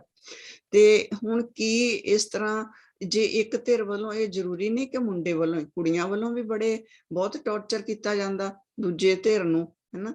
ਤੇ ਦੋਨੋਂ ਪਾਸਿਓਂ ਹੁੰਦਾ। ਤੇ ਜੇ ਤਾਂ ਵੈਸੇ ਤਾਂ ਹੈ ਕਿ ਕਿਸੇ ਧਿਰ ਨੂੰ ਵੀ ਆਪਣੀ ਇਸ ਤਰ੍ਹਾਂ ਹਉਮੈ ਦੇ ਵਿੱਚ ਆ ਕੇ ਦੂਜੀ ਨੂੰ ਧਿਰ ਨੂੰ ਇਸ ਤਰ੍ਹਾਂ ਨਹੀਂ ਕਰਨਾ ਚਾਹੀਦਾ। ਪਰ ਜੇ ਹੋਵੇ ਤਾਂ ਫਿਰ ਉਹਦਾ ਕੀ ਹੱਲ ਕੀਤਾ ਜਾਵੇ, ਇਹ ਸੋਚਣ ਦੀ ਲੋੜ ਆ। ਫਿਰ ਉਹ ਸਿੱਖਾਂ ਦੇ ਵਿੱਚ ਜਿਵੇਂ ਅੱਗੇ ਤਾਂ ਸਾਡੇ ਆਪਣੇ ਹੁੰਦਾ ਸੀ ਕਿ ਪੰਚਾਇਤ ਬੈਠ ਕੇ ਫੈਸਲੇ ਕਰ ਲੈਂਦੀ ਸੀ, ਦੋਨਾਂ ਧਿਰਾਂ ਨੂੰ ਸਮਝਾ ਦਿੰਦੀ ਸੀ, ਦੋਨੋਂ ਪਰਿਵਾਰਾਂ ਨੂੰ ਬੁਲਾ ਲੈਂਦੀ ਸੀ, ਉਹਨਾਂ ਦੇ ਵਿੱਚ ਉਹਨਾਂ ਦੀਆਂ ਗੱਲਾਂ ਸੁਣੀਆਂ ਜਾਂਦੀਆਂ ਸੀ ਕਿ ਕਿਹੜੀ ਉਹਨਾਂ ਦੀ ਗਲਤੀ ਉਹਨਾਂ ਦੇ ਪੱਲੇ ਪਾਈ ਜਾਂਦੀ ਸੀ, ਵੀ ਦੋਨਾਂ ਧਿਰਾਂ ਨੂੰ, ਕੁੜੀ ਮੁੰਡੇ ਨੂੰ ਵੀ ਸਮਝਾਇਆ ਜਾਂਦਾ ਸੀ, ਪਰਿਵਾਰਾਂ ਨੂੰ ਵੀ। ਤੇ ਹੁਣ ਇਹਦੇ ਬਹੁਤ ਸਾਰੇ ਕਾਰਨ ਆ। ਕਿੱਥੇ ਕਈ ਥਾਈਂ ਜਿਹੜਾ ਉਹ ਕੁੜੀਆਂ ਦੀਆਂ ਮਾਵਾਂ ਵੱਲੋਂ ਗਲਤ ਸਿੱਖਿਆ ਦਿੱਤੀ ਜਾਂਦੀ ਆ ਤਾਂ ਕੁੜੀਆਂ ਨਹੀਂ ਐਡਜਸਟ ਕਰ ਸਕਦੀਆਂ। ਤੇ ਦੂਜੀ ਗੱਲ ਇਹ ਆ ਕਿ ਸਾਡੇ ਜਿਹੜੇ ਬੱਚੇ ਆ ਹੁਣ ਉਹ ਬਹੁਤ ਛੋਟੀ ਉਮਰ ਦੇ ਵਿੱਚ ਹੋਸਟਲਾਂ 'ਚ ਚਲੇ ਜਾਂਦੇ ਆ। ਉਹਨਾਂ ਬੱਚਿਆਂ ਨੂੰ ਪਤਾ ਹੀ ਨਹੀਂ ਕਿ ਫੈਮਿਲੀ ਲਾਈਫ ਕੀ ਹੁੰਦੀ ਆ, ਕਿਵੇਂ ਫੈਮਿਲੀ ਦੇ ਵਿੱਚ ਇੱਕ ਦੂਸਰੇ ਨਾਲ ਆਪਾਂ ਸਬਰ ਸੰਤੋਖ ਦੇ ਨਾਲ ਰਹਿਣਾ ਆ, ਕਿਵੇਂ ਇੱਕ ਦੂਸਰੇ ਨਾਲ ਐਡਜਸਟ ਕਰਨਾ। ਉਹ ਪਰਿਵਾਰਾਂ ਦੇ ਗ੍ਰਸਥ ਆਸ਼ਰਮ ਤੋਂ, ਪਰਿਵਾਰਾਂ ਤੋਂ ਬਿਲਕੁਲ ਕੋਰੇ ਬੱਚੇ ਜਿਹੜੇ ਸਾਡੇ ਹੁੰਦੇ ਆ, ਹੋਸਟਲਾਂ 'ਚ ਪੜ੍ਹਦੇ ਆਏ ਆ, ਇੱਕਦਮ ਅਸੀਂ ਉਹਨਾਂ ਦਾ ਵਿਆਹ ਕਰ ਦਿੰਦੇ ਆ। ਉਹ ਗ੍ਰਸਥ ਤੋਂ ਕੋਰੇ ਹੁੰਦੇ ਆ। ਸਾਡੇ ਕੋਈ ਇਸ ਤਰ੍ਹਾਂ ਦੀ ਪ੍ਰੋਵੀਜ਼ਨ ਹੋਣੀ ਚਾਹੀਦੀ ਆ ਕਿ ਬੱਚੇ ਨੂੰ ਕੋਈ 1-2 ਸਾਲ ਟ੍ਰੇਨਿੰਗ ਹੋਵੇ, ਜਿਵੇਂ ਬਾਕੀ ਕੋਰਸ ਹੁੰਦੇ, ਇਸੇ ਤਰ੍ਹਾਂ ਕੋਈ ਗ੍ਰਸਥ ਮਾਰਗ ਤੇ ਚੱਲਣ ਦਾ ਵੀ ਕੋਈ ਕੋਰਸ ਹੋਵੇ ਕਿ ਕਿਸ ਤਰ੍ਹਾਂ ਤੁਸੀਂ ਇੱਕ ਦੂਜੇ ਨੂੰ ਬਰਦਾਸ਼ਤ ਕਰਨਾ, ਕਿਸ ਤਰ੍ਹਾਂ ਤੁਸੀਂ ਨਿਮਰਤਾ ਦੇ ਵਿੱਚ ਰਹਿਣਾ, ਕਿਸ ਤਰ੍ਹਾਂ ਤੁਸੀਂ ਸਮਝੌਤੇ ਕਰਨੇ ਆ, ਕਿਸ ਤਰ੍ਹਾਂ ਤੁਸੀਂ ਵੱਖ-ਵੱਖ ਸੁਭਾਅ ਹੁੰਦੇ ਹੋਏ ਤੁਸੀਂ ਇੱਕ ਦੂਸਰੇ ਦੇ ਨਾਲ ਐਡਜਸਟ ਕਰਨਾ। ਕਿਉਂਕਿ ਹਰ ਬੱਚਾ ਜਿਹੜਾ, ਜਿਵੇਂ ਵੀਰ ਜੀ ਨੇ ਵੀ ਕਿਹਾ ਕਿ ਹਰ ਸੋਲ ਆਪਣੀ ਵੱਖਰੀ ਜਰਨੀ ਤੇ ਆ। ਹਰੇਕ ਆਤਮਾ ਕੁਛ ਆਪਣੇ ਪਿੱਛੋਂ ਸੰਸਕਾਰ ਲੈ ਕੇ ਆਉਂਦੀ ਆ, ਕੁਛ ਉਹਨੂੰ ਆਪਣੇ ਮਾਪਿਆਂ ਦੇ ਜੀਨਸ ਚੋਂ ਮਿਲਦੇ ਹੈਰੀਟੀ ਫੈਕਟਰ ਹੁੰਦੇ, ਕੁਛ ਉਹਨੂੰ ਜਿਹੜਾ ਪਰਿਵਾਰਕ ਮਾਹੌਲ ਮਿਲਦਾ ਉਹਦਾ ਅਸਰ ਹੁੰਦਾ, ਕੁਛ ਉਹਨੂੰ ਜਿਹੜਾ ਸੁਸਾਇਟੀ ਦਾ ਮਾਹੌਲ ਮਿਲਦਾ ਉਹਦਾ ਅਸਰ ਹੁੰਦਾ। ਤੇ ਇੱਕ ਬੱਚਾ ਜਿਹੜਾ ਵੱਖਰੇ ਮਾਹੌਲ ਦੇ ਵਿੱਚ ਜੰਮਿਆ ਪਲਿਆ, ਵੱਖਰੇ ਸੰਸਕਾਰ ਲੈ ਕੇ ਉਹ ਆਤਮਾ ਪਿੱਛੋਂ ਵੀ ਆਈ ਆ, ਉਹਨਾਂ ਦੋਨਾਂ ਦੇ ਜਿਹੜੇ ਆ ਸੁਭਾਅ ਇੱਕੋ ਜਿਹੇ ਕਿਵੇਂ ਹੋ ਸਕਦੇ ਆ? ਤੇ ਉੱਥੇ ਜਿਹੜੇ ਆ ਮਤਲਬ ਝਗੜਾ ਖੜਾ ਹੁੰਦਾ। ਤੇ ਜਦੋਂ ਇੱਕ ਬੰਦਾ ਦੂਜੇ ਨੂੰ ਨਹੀਂ ਸਮਝਦਾ, ਉਹ ਸਮਝਦਾ ਕਿ ਇਹਦਾ ਸੁਭਾਅ ਬਿਲਕੁਲ ਮੇਰੇ ਵਰਗਾ ਹੋਵੇ। ਕੁੜੀ ਕਹਿੰਦੀ ਆ ਕਿ ਇਹ ਮੁੰਡਾ ਮੇਰੇ ਮੁਤਾਬਕ ਚੱਲੇ, ਇਹਦਾ ਸੁਭਾਅ ਮੇਰੇ ਵਰਗਾ ਹੋਵੇ, ਹਨਾ। ਤੇ ਉਹ ਮੁੰਡਾ ਕਹਿੰਦਾ ਵੀ ਨਹੀਂ, ਇਹ ਮੇਰੇ ਮੁਤਾਬਕ ਚੱਲੇ। ਉੱਥੇ ਉਹਨਾਂ ਦੇ ਵਿੱਚ ਕਨਫਲਿਕਟ ਹੁੰਦਾ, ਫਿਰ ਉੱਥੇ ਜਿਹੜਾ ਸੀ ਉਹ ਝਗੜੇ ਹੁੰਦੇ ਆ, ਉੱਥੇ ਤਲਾਕ ਤੱਕ ਦੀ ਨੌਬਤ ਆਉਂਦੀ ਆ। ਇਹ ਸਾਡੇ ਮਾਪਿਆਂ ਦਾ ਵੀ ਆਪਣਾ ਕਸੂਰ ਆ ਕਿ ਅਸੀਂ ਬੱਚਿਆਂ ਨੂੰ ਕੋਈ ਐਸੀ ਟ੍ਰੇਨਿੰਗ ਹੀ ਨਹੀਂ ਦਿੱਤੀ। ਅੱਗੇ ਸਾਡੇ ਬੱਚੇ ਜੁਆਇੰਟ ਫੈਮਿਲੀ 'ਚ ਪਲਦੇ ਸੀ, ਅਸੀਂ ਵੀ ਜੁਆਇੰਟ ਫੈਮਿਲੀ ਦੇ ਵਿੱਚ ਪਲੇ ਆ, ਤੇ ਸਾਨੂੰ ਸਬਰ, ਸੰਤੋਖ, ਸਹਿਨਸ਼ੀਲਤਾ, ਇਹ ਸਾਰੇ ਗੁਣ ਜਿਹੜੇ ਸੀ ਆਟੋਮੈਟਿਕਲੀ ਬੱਚਿਆਂ 'ਚ ਆ ਜਾਂਦੇ ਸੀ। ਹੁਣ ਜਿਹੜੇ ਇਕਹਿਰੇ ਪਰਿਵਾਰ ਰਹਿ ਗਏ ਆ, ਜਿੱਥੇ ਮਾਪਿਆਂ ਨੂੰ ਵੀ ਨਾਲ ਰੱਖਣ ਨੂੰ ਤਿਆਰ ਨਹੀਂ, ਬੱਚੇ ਦਾਦੇ ਦਾਦੀ ਦੀ ਗੋਦ ਦਾ ਵੀ ਆਨੰਦ ਨਹੀਂ ਮਾਣਦੇ, ਉਹ ਬੱਚੇ ਕੀ ਸਿੱਖਣਗੇ? ਕੱਲੇ ਕੱਲੇ ਬੱਚੇ ਆ, ਫਿਰ ਬੱਚਿਆਂ ਦੀ ਗਿਣਤੀ ਇੰਨੀ ਘਟ ਗਈ ਆ, ਹਨਾ, 1 ਜਾਂ 2 ਬੱਚੇ ਕੱਲੇ। ਇੱਕ ਬੱਚਾ ਤਾਂ ਬਿਲਕੁਲ ਹੀ ਉਹ ਇੰਨਾ ਲਾਡਲਾ ਹੁੰਦਾ ਕਿ ਉਹਨੂੰ ਪਤਾ ਹੀ ਨਹੀਂ ਦੁਨੀਆਦਾਰੀ ਦਾ, ਉਹਨੂੰ ਪਤਾ ਹੀ ਨਹੀਂ ਕਿਵੇਂ ਸ਼ੇਅਰ ਕਰਨਾ, ਕਿਵੇਂ ਕਿਸੇ ਦੇ ਨਾਲ ਐਡਜਸਟ ਕਰਨਾ, ਦੂਜਿਆਂ ਨਾਲ। ਤੇ ਇਹ ਬਹੁਤ ਸਾਰੇ ਫੈਕਟਰ ਆ, ਇੱਕ ਫੈਕਟਰ ਨਹੀਂ। ਇਹ ਤੇ ਬਹੁਤ ਲੰਬੀ ਚੌੜੀ ਮੈਨੂੰ ਲੱਗਦਾ ਕਿਤਾਬ ਲਿਖੀ ਜਾ ਸਕਦੀ ਆ। ਤੇ ਚਲੋ ਮੈਂ ਹੁਣ ਇੰਨੇ ਕੁ ਵਿਚਾਰ ਦੇ ਦਿੱਤੇ, ਬਾਕੀ ਤੁਸੀਂ ਆਪਣੇ ਵਿਚਾਰ ਦਿਓ ਕਿ ਜਿੱਥੇ ਸਾਰੀ ਸੰਗਤ ਨੇ ਦੇਣੇ ਆ, ਕਿ ਜਿੱਥੇ ਇਸ ਤਰ੍ਹਾਂ ਦੀ ਸਿਚੁਏਸ਼ਨ ਆ ਜਾਵੇ ਤੇ ਉੱਥੇ ਕੀ ਫਿਰ ਸਾਡੇ ਬੱਚੇ ਨੂੰ ਜਾਂ ਬੱਚੀ ਨੂੰ ਕੀ ਸਾਰੀ ਉਮਰ ਉਹ ਮੈਂਟਲੀ ਟੌਰਚਰ ਹੋਈ ਜਾਵੇ, ਜਾਂ ਫਿਰ ਉਹ ਉੱਥੋਂ ਛੱਡ ਕੇ ਕੋਈ ਆਪਣਾ ਨਵਾਂ ਰਸਤਾ ਚੁਣੇ, ਜਾਂ ਕੀ ਪ੍ਰੋਵੀਜ਼ਨ ਹੋਣੀ ਚਾਹੀਦੀ ਆ, ਇਹ ਤੇ ਵਿਚਾਰ ਕਰਨ ਦੀ ਲੋੜ ਆ। ਬਹੁਤ ਬਹੁਤ ਧੰਨਵਾਦ ਜੀ। ਵਾਹਿਗੁਰੂ ਜੀ ਕਾ ਖਾਲਸਾ, ਵਾਹਿਗੁਰੂ ਜੀ ਕੀ ਫਤਿਹ। ਵਾਹਿਗੁਰੂ ਜੀ ਕਾ ਖਾਲਸਾ, ਵਾਹਿਗੁਰੂ ਜੀ ਕੀ ਫਤਿਹ। ਆਂਟੀ, ਆਈ ਥਿੰਕ ਬਹੁਤ ਰੈਲੇਵੈਂਟ ਪੁਆਇੰਟਸ ਨੇ ਸਾਰੇ, ਪਰ ਜਿਸ ਤਰ੍ਹਾਂ ਪਹਿਲੇ ਪਾਪਾ ਨੇ ਜ਼ਿਕਰ ਕੀਤਾ ਹੈ, ਡਾਕਟਰ ਕਾਬਲ ਸਿੰਘ ਨੇ ਵੀ ਜ਼ਿਕਰ ਕੀਤਾ ਹੈ ਕਿ ਕੁਝ ਉਸ ਦੇ ਵਿੱਚ ਸਮਝਣ ਦੀ ਜ਼ਰੂਰਤ ਇਹ ਹੈ ਕਿ ਪ੍ਰੋਬਲਮ ਆ ਕਿਉਂ ਰਹੀ ਹੈ ਜਾਂ ਕਿੱਥੋਂ ਪ੍ਰੋਬਲਮ ਆਉਂਦੀ ਹੈ। ਅਜੇ ਅਸੀਂ ਉਸ ਸਿਚੁਏਸ਼ਨ ਦੇ ਵਿੱਚ ਹਾਂ ਜਿੱਥੇ ਕਿ ਸਟੈਟਿਸਟਿਕਲੀ ਅਜੇ ਵੀ ਜਿਹੜੇ ਰੇਟ ਆਫ ਡਿਵੋਰਸਿਸ ਜਾਂ ਸੈਪਰੇਸ਼ਨ ਸਿੱਖ ਬੱਚਿਆਂ ਦੇ ਵਿੱਚ ਨੇ ਉਹ ਘੱਟ ਨੇ, ਪਰ ਇਹ ਹੈ ਕਿ ਵੀ ਉਹ ਨੰਬਰ ਜਿਹੜਾ ਇੰਕਰੀਜ਼ ਕਰ ਰਿਹਾ। ਸੋ ਇੱਕ ਤਾਂ ਮਸਲਾ ਇਹ ਹੈ ਕਿ ਵੀ ਆਪਾਂ ਇਹ ਸਮਝਣ ਦੀ ਕੋਸ਼ਿਸ਼ ਕਰੀਏ ਕਿ ਵੀ ਉਹ ਪ੍ਰੋਬਲਮ ਕਿਉਂ ਆ ਰਹੀ ਹੈ। ਉਸ ਦੇ ਵਿੱਚ ਉਹ ਜਿਹੜੇ ਤੁਸੀਂ ਸਾਰਿਆਂ ਨੇ ਜ਼ਿਕਰ ਕੀਤੇ ਜਿਹੜੇ ਪੁਆਇੰਟਸ, ਉਹ ਬੜੇ ਰੈਲੇਵੈਂਟ ਪੁਆਇੰਟਸ ਨੇ। ਪਰ ਉਸ ਦੇ ਵਿੱਚ ਆਈ ਥਿੰਕ ਜਿਹੜੀ ਤੁਸੀਂ ਇੱਕ ਗੱਲ ਕਹੀ ਹੈ ਗੁਰਦੀਸ਼ ਆਂਟੀ, ਕਿ ਬੱਚੇ ਜਿਹੜੇ ਨੇ ਜਿਸ ਮਾਹੌਲ ਦੇ ਵਿੱਚ ਉਹ ਵੱਡੇ ਹੁੰਦੇ ਨੇ, ਉਹ ਸ਼ਾਇਦ ਉਹ ਮਾਹੌਲ ਜਿਹੜਾ ਹੈ ਉਹਨਾਂ ਨੂੰ ਉਸ ਕਿਸਮ ਦੀ ਚੀਜ਼ ਵਾਸਤੇ ਤਿਆਰ ਹੀ ਨਹੀਂ ਕਰ ਪਾਉਂਦਾ, ਉਹ ਆਪਣੀਆਂ ਜ਼ਿੰਮੇਵਾਰੀਆਂ ਨੂੰ ਸਮਝ ਹੀ ਨਹੀਂ ਪਾਉਂਦੇ। ਸੋ ਕੀ ਉਸ ਦੇ ਵਿੱਚ ਐਕਚੁਅਲੀ ਕਈ ਐਸੇ ਗੁਰਦੁਆਰੇ ਨੇ, ਤੁਸੀਂ ਹੈਰਾਨ ਹੋਵੋਗੇ, ਜਿਨ੍ਹਾਂ ਨੇ ਕਿ ਕੋਰਸ ਸ਼ੁਰੂ ਕੀਤੇ ਨੇ। ਅੱਛਾ। ਔਰ ਉਹਨਾਂ ਨੇ ਇਹ ਗੱਲ ਕਹੀ ਹੈ ਕਿ ਵੀ ਜੇ ਤੁਸੀਂ ਸਾਡੇ ਗੁਰਦੁਆਰੇ ਦੇ ਵਿੱਚ ਆ ਕੇ ਆਨੰਦ ਕਾਰਜ ਕਰਵਾਉਣਾ ਹੈ ਤੇ ਉਸ ਤੋਂ ਪਹਿਲੇ ਤੁਹਾਨੂੰ ਇਹ ਕੋਰਸ ਅਟੈਂਡ ਕਰਨਾ ਪਏਗਾ। ਉਸ ਕੋਰਸ ਦੇ ਵਿੱਚ ਉਹ ਕੀ ਕਰਦੇ ਨੇ ਕਿ ਜਿਹੜੇ ਗ੍ਰੰਥੀ ਸਿੰਘ ਨੇ ਜਾਂ ਗੁਰਦੁਆਰੇ ਦੀ ਕਮੇਟੀ ਨੇ ਜਿਹੜੇ ਕੁਝ ਬੰਦੇ ਅਪਾਇੰਟ ਕੀਤੇ ਨੇ, ਉਹਨਾਂ ਦੇ ਨਾਲ ਲੜਕਾ ਤੇ ਲੜਕੀ ਦੋਨੋਂ ਜਿਹੜੇ ਨੇ ਉਹ ਬੈਠ ਕੇ ਤੇ ਵਿਚਾਰ ਕਰਦੇ ਨੇ, ਤਾਂ ਕਿ ਜਿਸ ਤਰ੍ਹਾਂ ਪਹਿਲੇ ਵੀ ਜ਼ਿਕਰ ਹੋਇਆ ਕਿ ਵੀ ਅਗਰ ਅਸੀਂ ਲਾਵਾਂ ਦੀ ਗੱਲ ਕਰ ਰਹੇ ਹਾਂ ਤੇ ਕੀ ਉਹ ਲਾਵਾਂ ਦਾ ਮਤਲਬ ਸਮਝਦੇ ਵੀ ਨੇ ਕਿ ਨਹੀਂ ਸਮਝਦੇ। ਸੋ ਇਹ ਬਕਾਇਦਾ ਹੁੰਦਾ ਹੈ ਇਸ ਕਿਸਮ ਦੇ ਜਿਹੜੇ ਨੇ। ਔਰ ਜਿਸ ਵੇਲੇ ਕੋਈ ਲੜਕਾ ਔਰ ਲੜਕੀ ਇਹ ਕਹਿੰਦੇ ਨੇ ਵੀ ਹਾਂ ਅਸੀਂ ਤਿਆਰ, ਫਿਰ ਉਹ ਮੈਰਿਜ ਵਾਸਤੇ ਜਾਂਦੇ ਨੇ। ਔਰ ਉਸ ਦੇ ਵਿੱਚ ਇਹ ਵੀ ਡਿਸਕਸ਼ਨ ਮੈਂ ਕਈ ਥਾਵਾਂ ਦੇ ਉੱਤੇ ਮੈਂ ਮਤਲਬ ਉਸ ਡਿਸਕਸ਼ਨ 'ਚ ਮੈਂ ਹਿੱਸਾ ਵੀ ਲਿੱਤਾ ਕਿ ਜਿੱਥੇ ਉਹਨਾਂ ਨੇ ਇਹ ਗੱਲ ਕਹੀ ਹੈ ਕਿ ਅਗਰ ਤੁਸੀਂ ਆਨੰਦ ਕਾਰਜ ਵਾਸਤੇ ਅੱਜ ਇਹ ਫੀਲ ਕਰਦੇ ਹੋ ਬੱਚਿਆਂ ਨੂੰ ਕਿ ਵੀ ਤੁਸੀਂ ਅੱਜ ਰੈਡੀ ਨਹੀਂ ਹੋ, ਲੜਕਾ ਔਰ ਲੜਕੀ, ਤੇ ਫਿਰ ਉਹਨਾਂ ਨੂੰ ਉਹ ਗੁਰਦੁਆਰੇ ਵਾਲੇ ਇਹ ਵੀ ਕਹਿੰਦੇ ਨੇ, ਔਰ ਇਹ ਵੀ ਸੁਜੈਸ਼ਨ ਕਈ ਥਾਵਾਂ ਤੇ ਆਏ ਨੇ ਕਿ ਤੁਸੀਂ ਸਿਵਲ ਮੈਰਿਜ ਕਰਵਾ ਲਓ ਕੋਰਟ ਦੇ ਵਿੱਚ ਆ ਕੇ।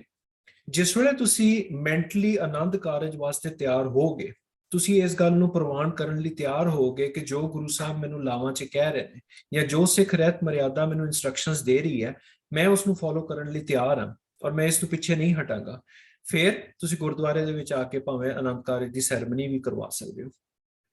ਰਾਈਟ। ਸੋ ਇਸ ਕਿਸਮ ਦੀ ਵੀ ਡਿਸਕਸ਼ਨ ਜਿਹੜੀ ਪਹਿਲੇ ਹੋਈ ਹੈ, ਸੋ ਉਹ ਬੜੀ ਰੈਲੇਵੈਂਟ ਤੁਸੀਂ ਗੱਲ ਕੀਤੀ ਹੈ।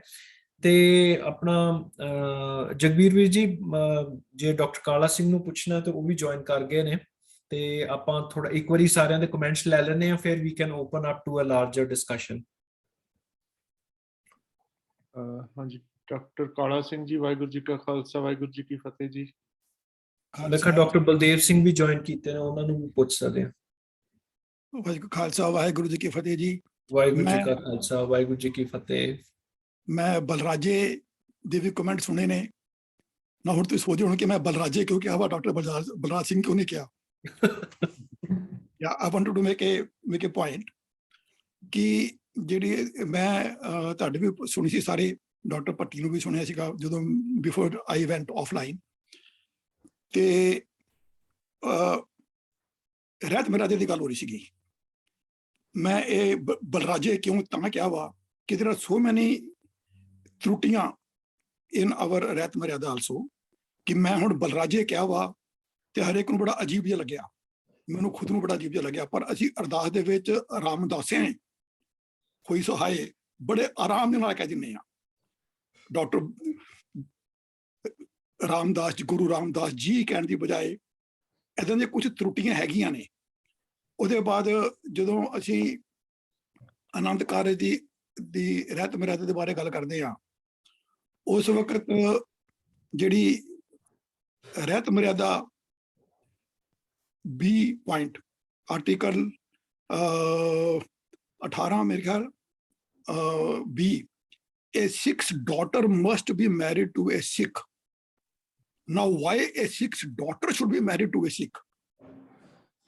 Why a Sikh boy also cannot marry a non-Sikh girl?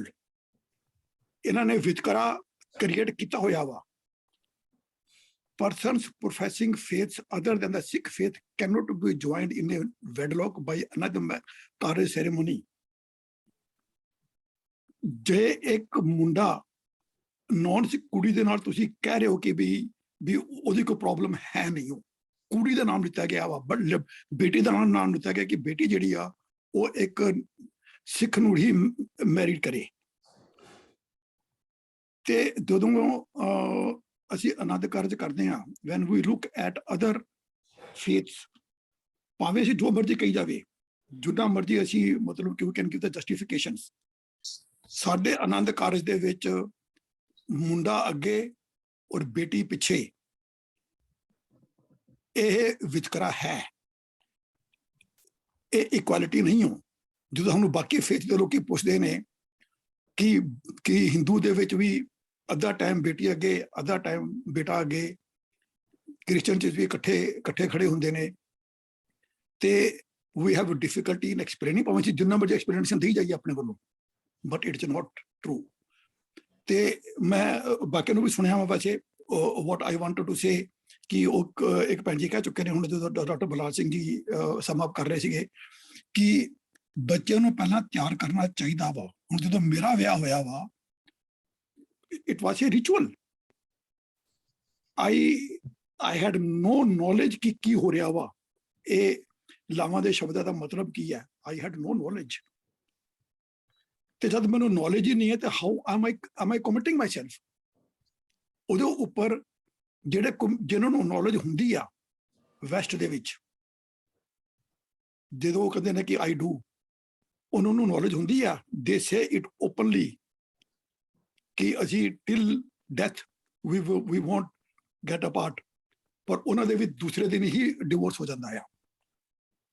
ਜਿਹੜੀ ਮੇਨ ਪ੍ਰੋਬਲਮ ਹੈ ਉਹ ਡਾਕਟਰ ਭੱਟੀ ਸਾਹਿਬ ਨੇ ਵੀ ਬੜੇ ਸੋਹਣੇ ਢੰਗ ਨਾਲ ਦੱਸ ਦਿੱਤੀ ਸੀਗੀ, ਕਿ ਉਹ ਹੈ ਮਿੱਠਤ ਨਹੀਂ ਵੀ ਨਾਨਕਾ।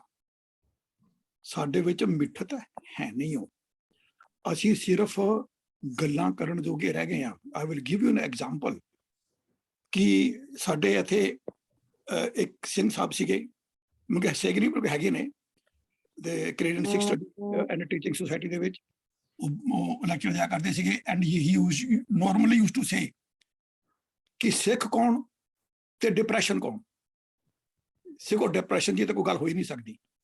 And he himself ਵੈਂਟ into depression, ਕਿਉਂਕਿ ਘਰ ਦੇ ਵਿੱਚ ਉਹਨਾਂ ਦੀ ਫੈਮਿਲੀ 'ਚ ਇੱਕ ਐਸੀ ਘਟਨਾ ਘਟ ਗਈ, ਹੀ ਕੁਡ ਨਾਟ ਟੋਲਰੇਟ ਇਟ।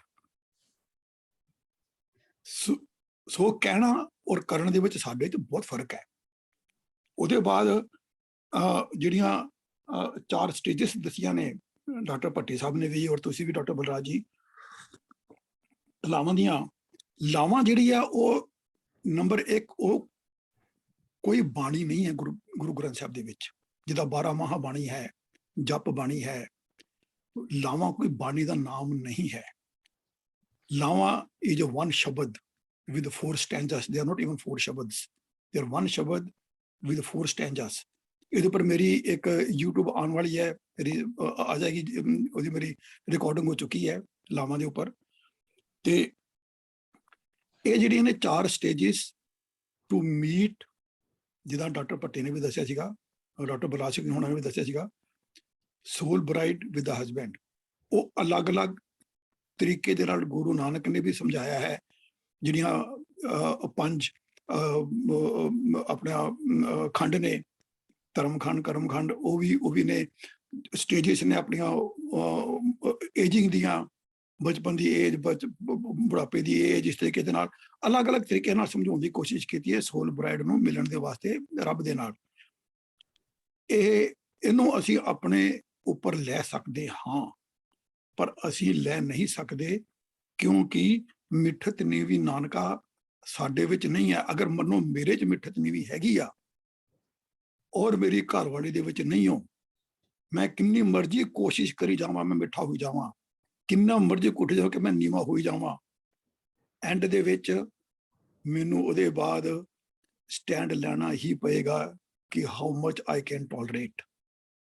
ਮੈਂ ਆਪਣੀ ਜ਼ਿੰਦਗੀ ਨੂੰ ਨਰਕ ਬਣਾ ਕੇ ਰੱਖਾਂ ਕਿੰਨੀ ਦੇਰ ਤੱਕ, ਆਈ ਕਾਂਟ ਟੇਕ ਇਟ ਮੋਰ। ਮੈਂ ਆਪਣੀ ਪ੍ਰੈਕਟਿਸ ਦੇ ਵਿੱਚ ਡਾਕਟਰ ਬਲਰਾਜ ਸਿੰਘ ਜੀ ਐਸੇ ਔਰਤਾਂ ਨੂੰ ਮਿਲਿਆ ਵਾਂ ਜਿਹੜੀਆਂ ਮੇਰੇ ਤੋਂ ਵੀ ਏਜਡ ਨੇ, ਔਰ ਉਹਨਾਂ ਨੇ ਮੈਨੂੰ ਇਹ ਕਿਹਾ ਕਿ ਜੇ ਕਿਤੇ ਸਾਡੇ ਟਾਈਮ ਦੇ ਉੱਪਰ ਤਲਾਕ ਹੁੰਦੇ ਤਾਂ ਮੈਂ ਇਹਦੇ ਨਾਲ ਇੱਕ ਦਿਨ ਨਹੀਂ ਸੀ ਰਹਿਣਾ। ਮੈਨੂੰ ਪਤਾ ਕਿ ਮੈਂ ਕਿੱਦਾਂ ਇਹਦੇ ਨਾਲ ਜ਼ਿੰਦਗੀ ਕੱਟੀ ਆ। ਜੇ ਪਹਿਲੇ ਜ਼ਮਾਨੇ ਦੇ ਵਿੱਚ ਤਲਾਕ ਨਹੀਂ ਸੀਗਾ ਤੇ ਜ਼ਿਆਦਾ ਨੇ, ਤਾਂ ਕਿਉਂਕਿ ਉਸ ਵਕਤ ਤਲਾਕ ਦਾ ਕੋਈ ਸਿਸਟਮ ਹੀ ਨਹੀਂ ਸੀਗਾ, ਗੱਲਬਾਤ ਹੀ ਨਹੀਂ ਸੀ ਚੱਲਦੀ। ਔਰ ਅੱਜ ਉਹ ਓਪਨਲੀ ਕਹਿ ਰਹੀਆਂ ਨੇ ਉਹ ਲੇਡੀਜ਼ ਕਿ ਮੈਂ ਇਹਦੇ ਨਾਲ ਇੱਕ ਦਿਨ ਨਹੀਂ ਸੀ ਕੱਟਣੀ। So as a doctor, as a spiritualist, Guru Nanak ਨੂੰ ਮੰਨਦਾ ਹੋਇਆ, ਮੇਰਾ ਜਿਹੜਾ ਆਪਣਾ ਵਿਚਾਰ ਹੈ ਕਿ ਸੋਸਾਇਟੀ ਨੂੰ ਦੇਖਦੇ ਹੋਏ ਜੇ ਮੇਰੀ ਹਾਲਤ ਐਸੀ ਹੋ ਜਾਂਦੀ ਆ ਕਿ I cannot tolerate it anymore, there is no harm in separation। ਇਹ ਮਤਲਬ ਕਿ ਮੇਰਾ ਆਪਣਾ ਪਰਸਨਲ ਵਿਚਾਰ ਹੈ। Dr. Kala Singh ji, thank you. I think they're all very good points.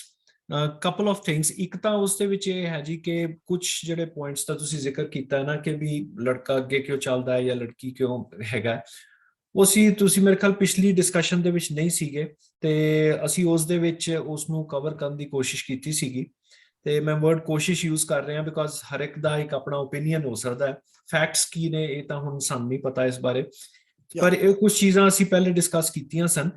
ਅੱਜ ਜਿਹੜੀ ਅਸੀਂ ਇੱਕ ਟੌਪਿਕ ਹੈ ਨਾ ਜਿਹੜਾ ਅਸੀਂ ਕਵਰ ਕਰਨ ਦੀ ਕੋਸ਼ਿਸ਼ ਕਰ ਰਹੇ ਹਾਂ, I think you are probably a very good person to discuss that, ਕਿਉਂਕਿ being a psychiatrist and a mental health specialist, ਜਿਸ ਤਰ੍ਹਾਂ ਤੁਸੀਂ ਉਹਨੇ ਜ਼ਿਕਰ ਵੀ ਕੀਤਾ ਤੁਹਾਡੇ ਕੋਲ ਉਸ ਕਿਸਮ ਦੇ ਪੇਸ਼ੈਂਟਸ ਆਉਂਦੇ ਵੀ ਹੋਣਗੇ ਕਿ ਵੀ ਅਗਰ ਸਿੱਖ ਫੇਥ ਦੇ ਵਿੱਚ, ਸਿੱਖ ਘਰਾਂ ਦੇ ਵਿੱਚ ਕੋਈ ਡਿਸਕੰਟੈਂਟ ਹੈ ਤੇ ਉਸ ਡਿਸਕੰਟੈਂਟ ਕਰਕੇ ਅਗਰ ਗੱਲ ਜਿਹੜੀ ਹੈ ਉਹ ਸੈਪਰੇਸ਼ਨ ਤੱਕ ਜਾਂਦੀ ਹੈ ਤੇ ਫਿਰ ਸਿੱਖ ਫੇਥ ਦੇ ਵਿੱਚ ਉਸ ਵਾਸਤੇ ਕੀ ਰੀਕੋਰਸ ਹੈ, ਕੀ ਸੋਲੂਸ਼ਨ ਹੈ। ਸਿੱਖ ਫੇਥ ਜਿਹੜਾ ਹੈ ਜਾਂ ਗੁਰਬਾਣੀ ਹੈ ਜਾਂ ਸਿੱਖ ਰਹਿਤ ਮਰਿਆਦਾ ਹੈ ਉਸ ਦੇ ਵਿੱਚ ਉਹਨਾਂ ਚੀਜ਼ਾਂ ਵਾਸਤੇ ਕੀ ਸੋਲੂਸ਼ਨ ਹੈ। That's one thing. The other thing I think where you can probably provide your input is ਕਿ ਵੀ ਅਗਰ ਉਸ ਦੇ ਵਿੱਚ ਸਿੱਖ ਫੇਥ ਦੇ ਵਿੱਚ ਗੁਰਬਾਣੀ 'ਚ ਰਹਿਤ ਮਰਿਆਦਾ ਦੇ ਵਿੱਚ ਉਸ ਦਾ ਕੋਈ ਸੋਲੂਸ਼ਨ ਹੈ ਜਾਂ ਨਹੀਂ ਹੈ ਤੇ ਫਿਰ ਉਹਨਾਂ ਵਾਸਤੇ ਜਿਨ੍ਹਾਂ ਨੂੰ ਕੋਈ ਪ੍ਰੋਬਲਮ ਆ ਰਹੀ ਹੈ ਉਹਨਾਂ ਵਾਸਤੇ ਫਿਰ ਕੀ ਰੀਕੋਰਸ ਹੈ, ਸੋਲੂਸ਼ਨ ਕੀ ਹੈ। I think this is the larger discussion that we are trying to have here.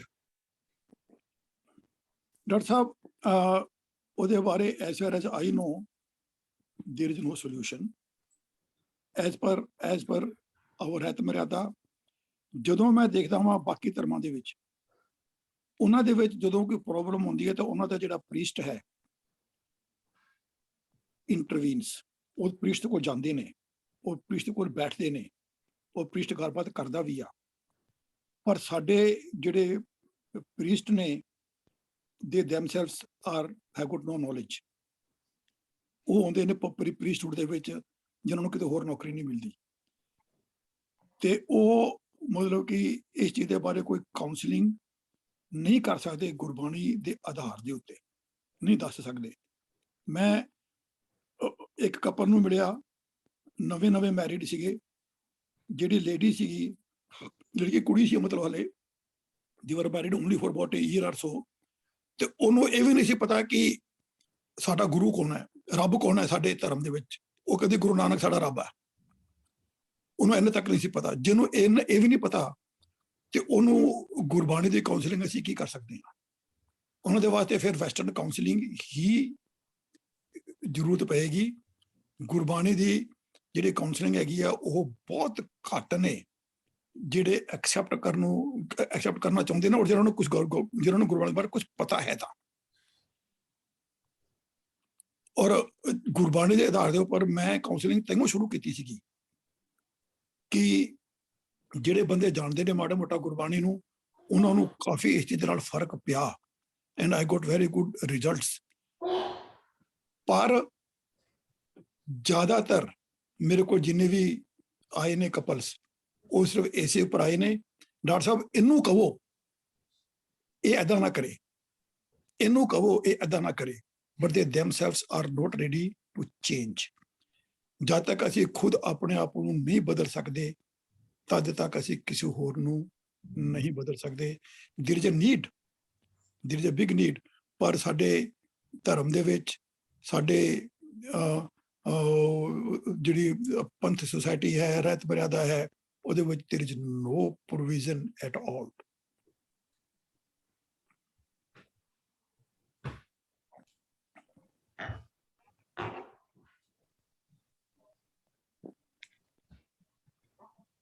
ਮੈਂ ਇੱਕ ਕੁਝ ਸੈਕਿੰਡ ਕਹਿ ਸਕਦਾ ਜੀ? ਕੁਝ ਬਿਲਕੁਲ ਜੀ, ਬਿਲਕੁਲ। ਆਈ ਥਿੰਕ ਉਹ ਡਿਸਕਨੈਕਟ ਹੋ ਗਏ ਨੇ।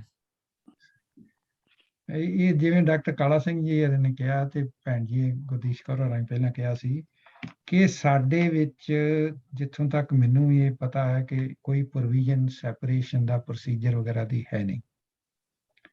ਉਹ ਫਿਰ ਲੋਕ ਉੱਥੇ ਜਾ ਕੇ ਜਾਂ ਤੇ ਉਹ ਪੰਚਾਇਤ ਦੇ ਵਿੱਚ ਹੁੰਦਾ ਸੀ ਜਾਂ ਫਿਰ ਕੋਰਟ ਚਲੇ ਜਾਂਦੇ ਆ। ਸੋ ਕੈਨ ਵੀ ਡਿਸਕਸ, ਔਰ ਇਹਦਾ ਕੋਈ ਹੋ ਸਕਦਾ ਹੈ ਕਿ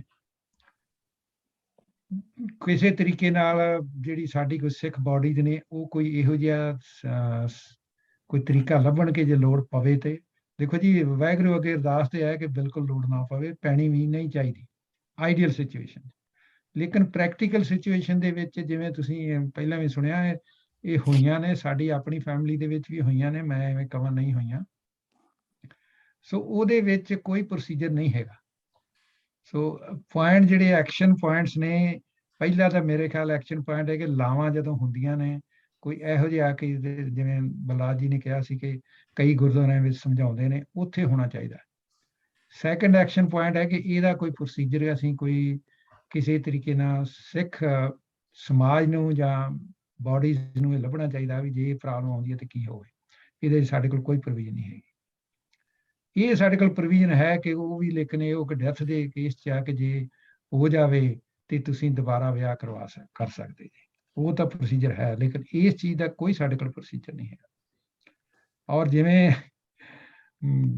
ਡਾਕਟਰ ਕਾਲਾ ਸਿੰਘ ਨੇ ਪਹਿਲਾਂ ਵੀ ਕਿਹਾ ਕਿ ਉਹਨਾਂ ਨੇ ਕਈ ਲੇਡੀਜ਼ ਨੂੰ ਕਿਹਾ ਵੀ ਜੇ ਏਜ ਨੇ ਮਤਲਬ ਕਾਫੀ, ਤੇ ਉਹ ਵੈਸੇ ਜੇ ਤੁਸੀਂ ਜਾ ਕੇ ਕਿਤੇ ਕੋਈ ਸਰਵੇ ਕਰਕੇ ਦੇਖੋ, ਖਾਸ ਕਰਕੇ ਪੰਜਾਬ ਦੇ ਵਿੱਚ, ਤੇ ਤੁਸੀਂ ਇਹ ਪੁੱਛ ਕੇ ਵੇਖੋ ਜਿਹੜੀਆਂ ਕਿ ਸੀਨੀਅਰ ਲੇਡੀਜ਼ ਨੇ 50, ਜਿਨ੍ਹਾਂ ਦੇ ਵਿਆਹ ਨੂੰ 10, 15, 20 ਘੱਟ ਤੋਂ ਘੱਟ ਹੋਵੇ 10 ਸਾਲ ਵਿਆਹ ਹੋ ਗਏ, ਤੇ ਉਹਨਾਂ ਨੂੰ ਪੁੱਛ ਕੇ ਜਾ ਕੇ ਵੇਖੋ ਤੇ ਬਹੁਤ ਜ਼ਿਆਦਾ ਜਵਾਬ ਇਹੋ ਮਿਲੂਗਾ ਕਿ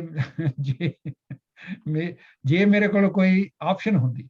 ਪ੍ਰੋਬਲਮ ਪਿੱਛੇ ਹੈ ਕਿ ਆਪਸ਼ਨ ਨਹੀਂ ਸੀ ਲੜਕੀ ਦੇ ਕੋਲ। ਅਸੀਂ ਜੋ ਮਰਜ਼ੀ ਕਹਿ ਲਈਏ, ਕੋਈ ਆਪਸ਼ਨ ਨਹੀਂ ਸੀ ਉਹਦੇ 'ਚ। ਉਹ ਲੰਮੀਆਂ ਕਹਾਣੀਆਂ ਹੋ ਜਾਂਦੀਆਂ ਕਿ ਉਹ ਬੰਦੇ ਦੀ, ਦੇਖੋ ਜੀ ਮੈਂ ਇੱਕ ਵਰਡ ਯੂਜ਼ ਕਰਨਾ ਚਾਹੁੰਦਾ ਤਾਂ ਨਹੀਂ, ਲੇਕਿਨ ਇਹ ਹੈ ਕਿ ਬੰਦੇ ਦੀ ਬਦਮਾਸ਼ੀ ਚੱਲਦੀ ਸੀ, ਕੰਟਰੋਲ ਚੱਲਦਾ ਸੀ। That's what it was. ਸੋ ਉਹਦੇ ਵਿੱਚ ਕਿਉਂ ਨਹੀਂ ਡਿਵੋਰਸ ਹੁੰਦੇ ਸੀ ਕਿ ਕੋਈ ਮਾਂ ਪਿਓ ਵੀ ਨਹੀਂ ਸੀ ਚਾਹੁੰਦੇ ਕਿ ਡਿਵੋਰਸ ਹੋਵੇ, ਉਹਨਾਂ ਨੂੰ ਖਰਚਾ ਦੇਣਾ ਪੈਣਾ।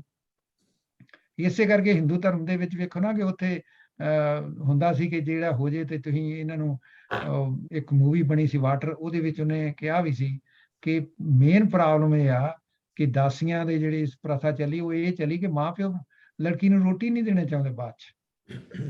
ਸੋ ਉਹ ਨੇ ਪ੍ਰੈਕਟੀਕਲ ਜਿਹੜੀਆਂ ਸਿਚੁਏਸ਼ਨ, ਸੋ ਇਹ ਚੀਜ਼ਾਂ ਜਿਹੜੀਆਂ ਵੇਖਣ ਵਾਲੀਆਂ, ਇਹ ਸਮਝਣ ਵਾਲੀਆਂ ਨੇ। ਤੇ ਹੁਣ ਮਾਡਰਨ ਸੁਸਾਇਟੀ ਦੇ ਵਿੱਚ ਆਈ ਜਾਂਦਾ ਤੇ ਉਹ ਨੇ ਚੀਜ਼ਾਂ ਜੀ।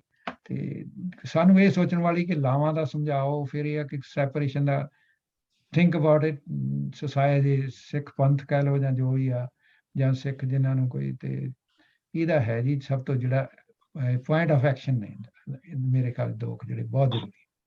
ਧੰਨਵਾਦ ਜੀ। ਹਾਂਜੀ, ਮੈਂ ਜੀ। ਬੋਲ ਸਕਦਾ ਜੀ? ਜੀ ਜੀ ਬਿਲਕੁਲ ਜੀ, ਬਿਲਕੁਲ ਜੀ। ਹਾਂਜੀ, ਵਾਹਿਗੁਰੂ ਜੀ ਕਾ ਖਾਲਸਾ, ਵਾਹਿਗੁਰੂ ਜੀ ਕੀ ਫਤਿਹ। ਵਾਹਿਗੁਰੂ ਜੀ ਕੀ ਫਤਿਹ। ਹਾਂਜੀ, ਬਹੁਤਾ ਕੁਝ ਵੈਸੇ ਤਾਂ ਸਭ ਕੁਝ ਦੱਸ ਹੀ ਚੁੱਕੇ ਨੇ। ਡਾਕਟਰ ਕਾਲਾ ਸਿੰਘ ਹੁਣਾਂ ਨੇ ਵੀ ਬਹੁਤ ਵਧੀਆ ਐਕਸਪਲੇਨ ਕੀਤਾ ਸਾਰਿਆਂ ਨੇ। ਤੇ ਇਹ ਕੋਈ ਥੋੜਾ ਕੰਟਰੋਵਰਸ਼ੀਅਲ ਵਿਸ਼ਾ ਜ਼ਰੂਰ ਹੈ, ਇਹ ਮੈਂ ਕਹਿ ਸਕਦਾ ਹੈਗਾ ਕਿ ਉਹ ਠੀਕ ਹੈ ਕਿ ਧਰਮ ਦੇ ਹਿਸਾਬ ਨਾਲ ਜੋ ਹੈ ਉਹ ਬੜਾ ਪਵਿੱਤਰ ਬੰਧਨ ਹੈ ਤੇ ਉਹ ਟੁੱਟਣਾ ਨਹੀਂ ਚਾਹੀਦਾ। ਪਰ ਜੋ ਉਹੀ ਜਿਸ ਤਰ੍ਹਾਂ ਸਾਰਿਆਂ ਨੇ ਕਿਹਾ ਹੈ ਕਿ ਜੋ ਪ੍ਰੈਕਟੀਕਲ ਪ੍ਰੋਬਲਮਸ ਆਉਂਦੀਆਂ ਨੇ ਕਪਲਸ ਨੂੰ ਕਹਿ ਲਓ, ਫੈਮਲੀਜ਼ ਨੂੰ ਕਹਿ ਲਓ, ਉਹ ਕਈ ਵਾਰੀ ਮੇਰੇ ਖਿਆਲ ਸ਼ਾਇਦ ਮਜਬੂਰ ਇੰਨਾ ਕਰ ਦਿੰਦੀਆਂ ਨੇ ਕਿ ਫਿਰ ਹੋਰ ਕੋਈ ਚਾਰਾ ਮੇਰੇ ਖਿਆਲ ਰਹਿੰਦਾ ਨਹੀਂ ਹੈਗਾ। ਕੁਝ ਸਾਲ ਪਹਿਲਾਂ ਮੈਨੂੰ ਨਾ ਇੱਥੇ ਹੈ ਸਾਡੇ ਇੰਡੀਅਨ ਐਡਮਿੰਟਨ 'ਚ ਇੰਡੀਅਨ ਵਿਮਨ ਐਸੋਸੀਏਸ਼ਨ ਉਹਨੂੰ ਕਹਿੰਦੇ ਆ, ਉਦਾਂ ਹੀ ਮੈਂ I wanted to just volunteer with them. ਮਤਲਬ ਤੇ ਮੈਂ ਉਹਨਾਂ ਕੋਲ ਗਿਆ, ਜੋ ਪ੍ਰੈਜ਼ੀਡੈਂਟ ਸੀਗੀ, she was a retired professor from university of Alberta, ਤੇ and she actually was a Bengali lady. ਤਾਂ ਉਹ ਕਹਿੰਦੀ ਵੀ ਤੁਹਾਡੀ ਤਾਂ actually she wanted me to work with Indian women ਔਰ and specifically Punjabi and specifically Sikh women. ਉਹ ਕਹਿੰਦੀ ਵੀ ਤੁਹਾਡੀ ਸੁਸਾਇਟੀ ਵਿੱਚੋਂ ਜਾਂ ਕਹਿ ਲਓ ਸਿੱਖ ਕਮਿਊਨਿਟੀ ਵਿੱਚੋਂ ਬਹੁਤ ਹੀ ਪ੍ਰੋਬਲਮਸ ਆ ਰਹੀਆਂ ਨੇ ਤੇ ਕੋਈ ਸੋਲੂਸ਼ਨ ਸਾਨੂੰ ਦਿਸਦਾ ਨਹੀਂ ਗਾ ਵੀ ਤੁਸੀਂ ਉਹਨਾਂ ਨਾਲ ਕਮਿਊਨੀਕੇਟ ਕਰੋ ਜਾਂ ਕੁਛ ਏਦਾਂ ਹਨਾ, ਵੀ ਪੁਲਿਸ ਨਾਲ ਵੀ ਕਰੋ ਤੇ ਏਦਾਂ। ਉਹਦੇ ਮਤਲਬ ਹਿਸਾਬ ਨਾਲ ਇਹ ਸੀਗਾ ਕਿ ਬਹੁਤ ਵੱਡੀ ਪ੍ਰੋਬਲਮ ਹੈਗੀ ਆ ਕਿ ਜੋ ਬੇਸਿਕਲੀ ਉਹ ਡੋਮੈਸਟਿਕ ਡਿਸਪਿਊਟ ਦੀ ਗੱਲ ਕਰ ਰਹੀ ਸੀ ਕਿ ਡੋਮੈਸਟਿਕ ਡਿਸਪਿਊਟਸ ਜਿਹੜੇ ਨੇ ਤੁਹਾਡੀਆਂ ਸਿੱਖ ਫੈਮਲੀਜ਼ ਵਿੱਚ, ਪੰਜਾਬੀ ਫੈਮਲੀਜ਼ ਬਹੁਤ ਜ਼ਿਆਦਾ ਹੈਗੀਆਂ ਨੇ ਤੇ ਉਹਦੇ ਕਾਰਨ ਜਿਹੜੇ ਨੇ ਅੱਛਾ ਫਿਰ ਉਹ ਮੈਂ ਉਸ ਦੇ ਹਿਸਾਬ ਨਾਲ ਮੈਂ ਕੁਛ ਪੁਲਿਸ ਵਾਲਿਆਂ ਨਾਲ ਵੀ ਗੱਲਾਂ ਕੀਤੀਆਂ ਤਾਂ ਉਹ ਵੀ ਐਗਰੀ ਕੀਤੇ।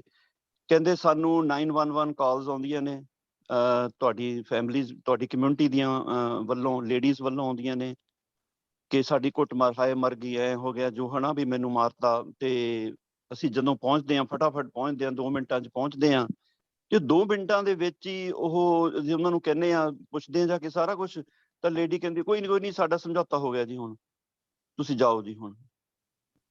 ਤੇ ਕਹਿੰਦੇ ਵਾਟ ਕੈਨ ਵੀ ਡੂ।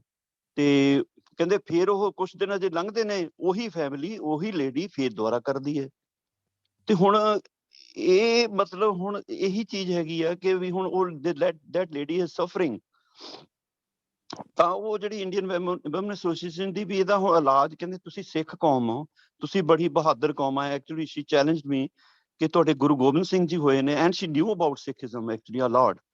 ਤੇ ਉਹਨੇ ਮੈਨੂੰ ਕਿਹਾ, ਕਹਿੰਦੇ ਤੁਸੀਂ, ਤੁਹਾਡੀਆਂ ਔਰਤਾਂ ਇੰਨਾ ਕਿਉਂ ਮਤਲਬ ਉਹ ਸਹਿੰਦੀਆਂ ਨੇ, ਜ਼ੁਲਮ ਸਹਿੰਦੀਆਂ ਨੇ, ਕੁਛ ਨਹੀਂ ਕਹਿੰਦੀਆਂ, ਫਿਰ ਵੀ ਉੱਥੇ ਪਹਿਲਾਂ ਇੱਕ ਵਾਰੀ ਕਰ ਦਿੰਦੀਆਂ ਨੇ ਕਿਉਂਕਿ ਇੱਥੇ ਸਿਸਟਮ ਹੈਗਾ ਵਾ, ਜਦੋਂ ਉਹਨਾਂ ਨੂੰ ਕੁੱਟ ਪੈ ਰਹੀ ਹੁੰਦੀ ਆ ਜਾਂ ਜੋ ਵੀ ਹੈ ਤੇ ਉਹ ਕਾਲ ਕਰ ਦਿੰਦੀਆਂ, ਪਰ ਬਾਅਦ ਦੇ ਵਿੱਚ ਫਿਰ ਉਹਨਾਂ ਨੂੰ ਪਤਾ ਨਹੀਂ ਉੱਥੇ ਸਮਝੂ ਦਿੰਦੇ ਨੇ ਜਾਂ ਕੀ ਨੇ ਕਿ ਆਪਣੇ ਆਪ ਕਿ ਉਹ ਐਂਡ ਕਿੱਥੇ ਹੋਣਾ, ਕਿਉਂਕਿ ਉਹਨਾਂ ਨੇ ਤਾਂ ਫੜ ਕੇ ਲੈ ਜਾਣਾ, ਉਹਦੇ ਹਸਬੈਂਡ ਨੂੰ ਫੜ ਕੇ ਲੈ ਜਾਣਾ ਜਾਂ ਜੋ ਵੀ ਹੈ ਉਹਨਾਂ ਦੀ ਸੈਪਰੇਟ, ਉੱਥੇ ਉਹਨਾਂ ਨੂੰ ਐਕਸਕਲੂਜਨ ਆਰਡਰ ਜਾਂ ਜੋ ਵੀ ਕਹਿੰਦੇ ਨੇ ਉਹ ਦੇ ਦਿੰਦੇ ਨੇ, ਤਾਂ ਉਹ ਨਹੀਂ ਕਰਨਾ ਚਾਹੁੰਦੀਆਂ।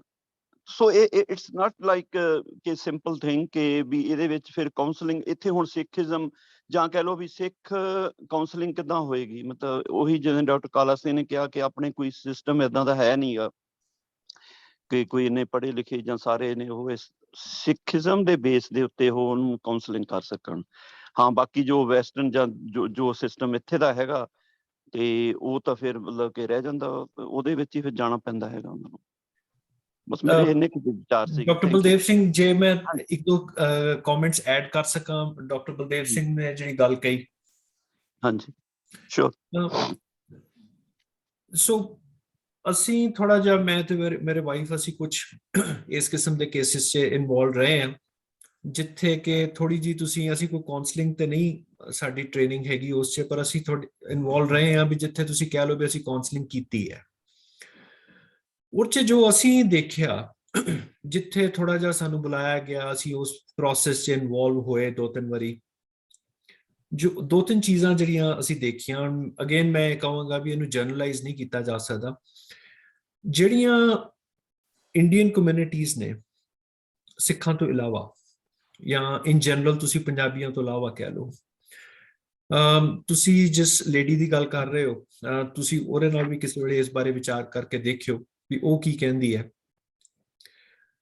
ਜੋ ਅਸੀਂ ਦੇਖਿਆ ਉਹ ਇਹ ਹੈ ਕਿ ਵੀ ਅਗਰ ਉਹਨਾਂ ਦੇ ਵਿੱਚ ਕੋਈ ਡਿਫਰੈਂਸਿਸ ਆਉਂਦੇ ਨੇ ਤੇ ਉਹ ਕੀ ਕਰਦੇ ਨੇ ਕਿ ਉਸ ਨੂੰ ਪ੍ਰੋਪਰਲੀ ਉਸ ਨੂੰ ਰਿਜ਼ੋਲਵ ਕਰ ਲੈਂਦੇ ਨੇ, ਜਾਂ ਤਾਂ ਉਸ ਦੇ ਵਿੱਚ ਉਹ ਸੈਪਰੇਟ ਆਊਟ ਹੋ ਜਾਂਦੇ ਨੇ। ਕਾਉਂਸਲਿੰਗ ਦੇ ਵਿੱਚ ਹੁਣ ਜਿਸ ਤਰ੍ਹਾਂ 2-3 ਚੀਜ਼ਾਂ ਜਿਹੜੀਆਂ ਆਪਸ਼ਨਸ ਦਿੱਤੀਆਂ ਜਾਂਦੀਆਂ ਨੇ ਉਹ ਇਹ ਹੈ ਕਿ ਵੀ ਜੇ ਕੋਈ ਕਹਿੰਦਾ ਹੈ ਕਿ ਵੀ ਮੇਰੇ ਇਰਰੀਕਨਸਾਈਲੇਬਲ ਡਿਫਰੈਂਸਿਸ ਨੇ, ਮੈਂ ਆਪਣੇ ਡਿਫਰੈਂਸਿਸ ਰੀਕਨਸਾਈਲ ਨਹੀਂ ਕਰ ਸਕਦਾ, ਇੱਕ ਆਪਸ਼ਨ ਉਹਨਾਂ ਨੂੰ ਇਹ ਦਿੱਤੀ ਜਾਂਦੀ ਹੈ ਕਿ for a period of time you try to live separately, officially separate ना हो, लिव सेपरेटली एंड सी कि if you are able to cool down और नॉट।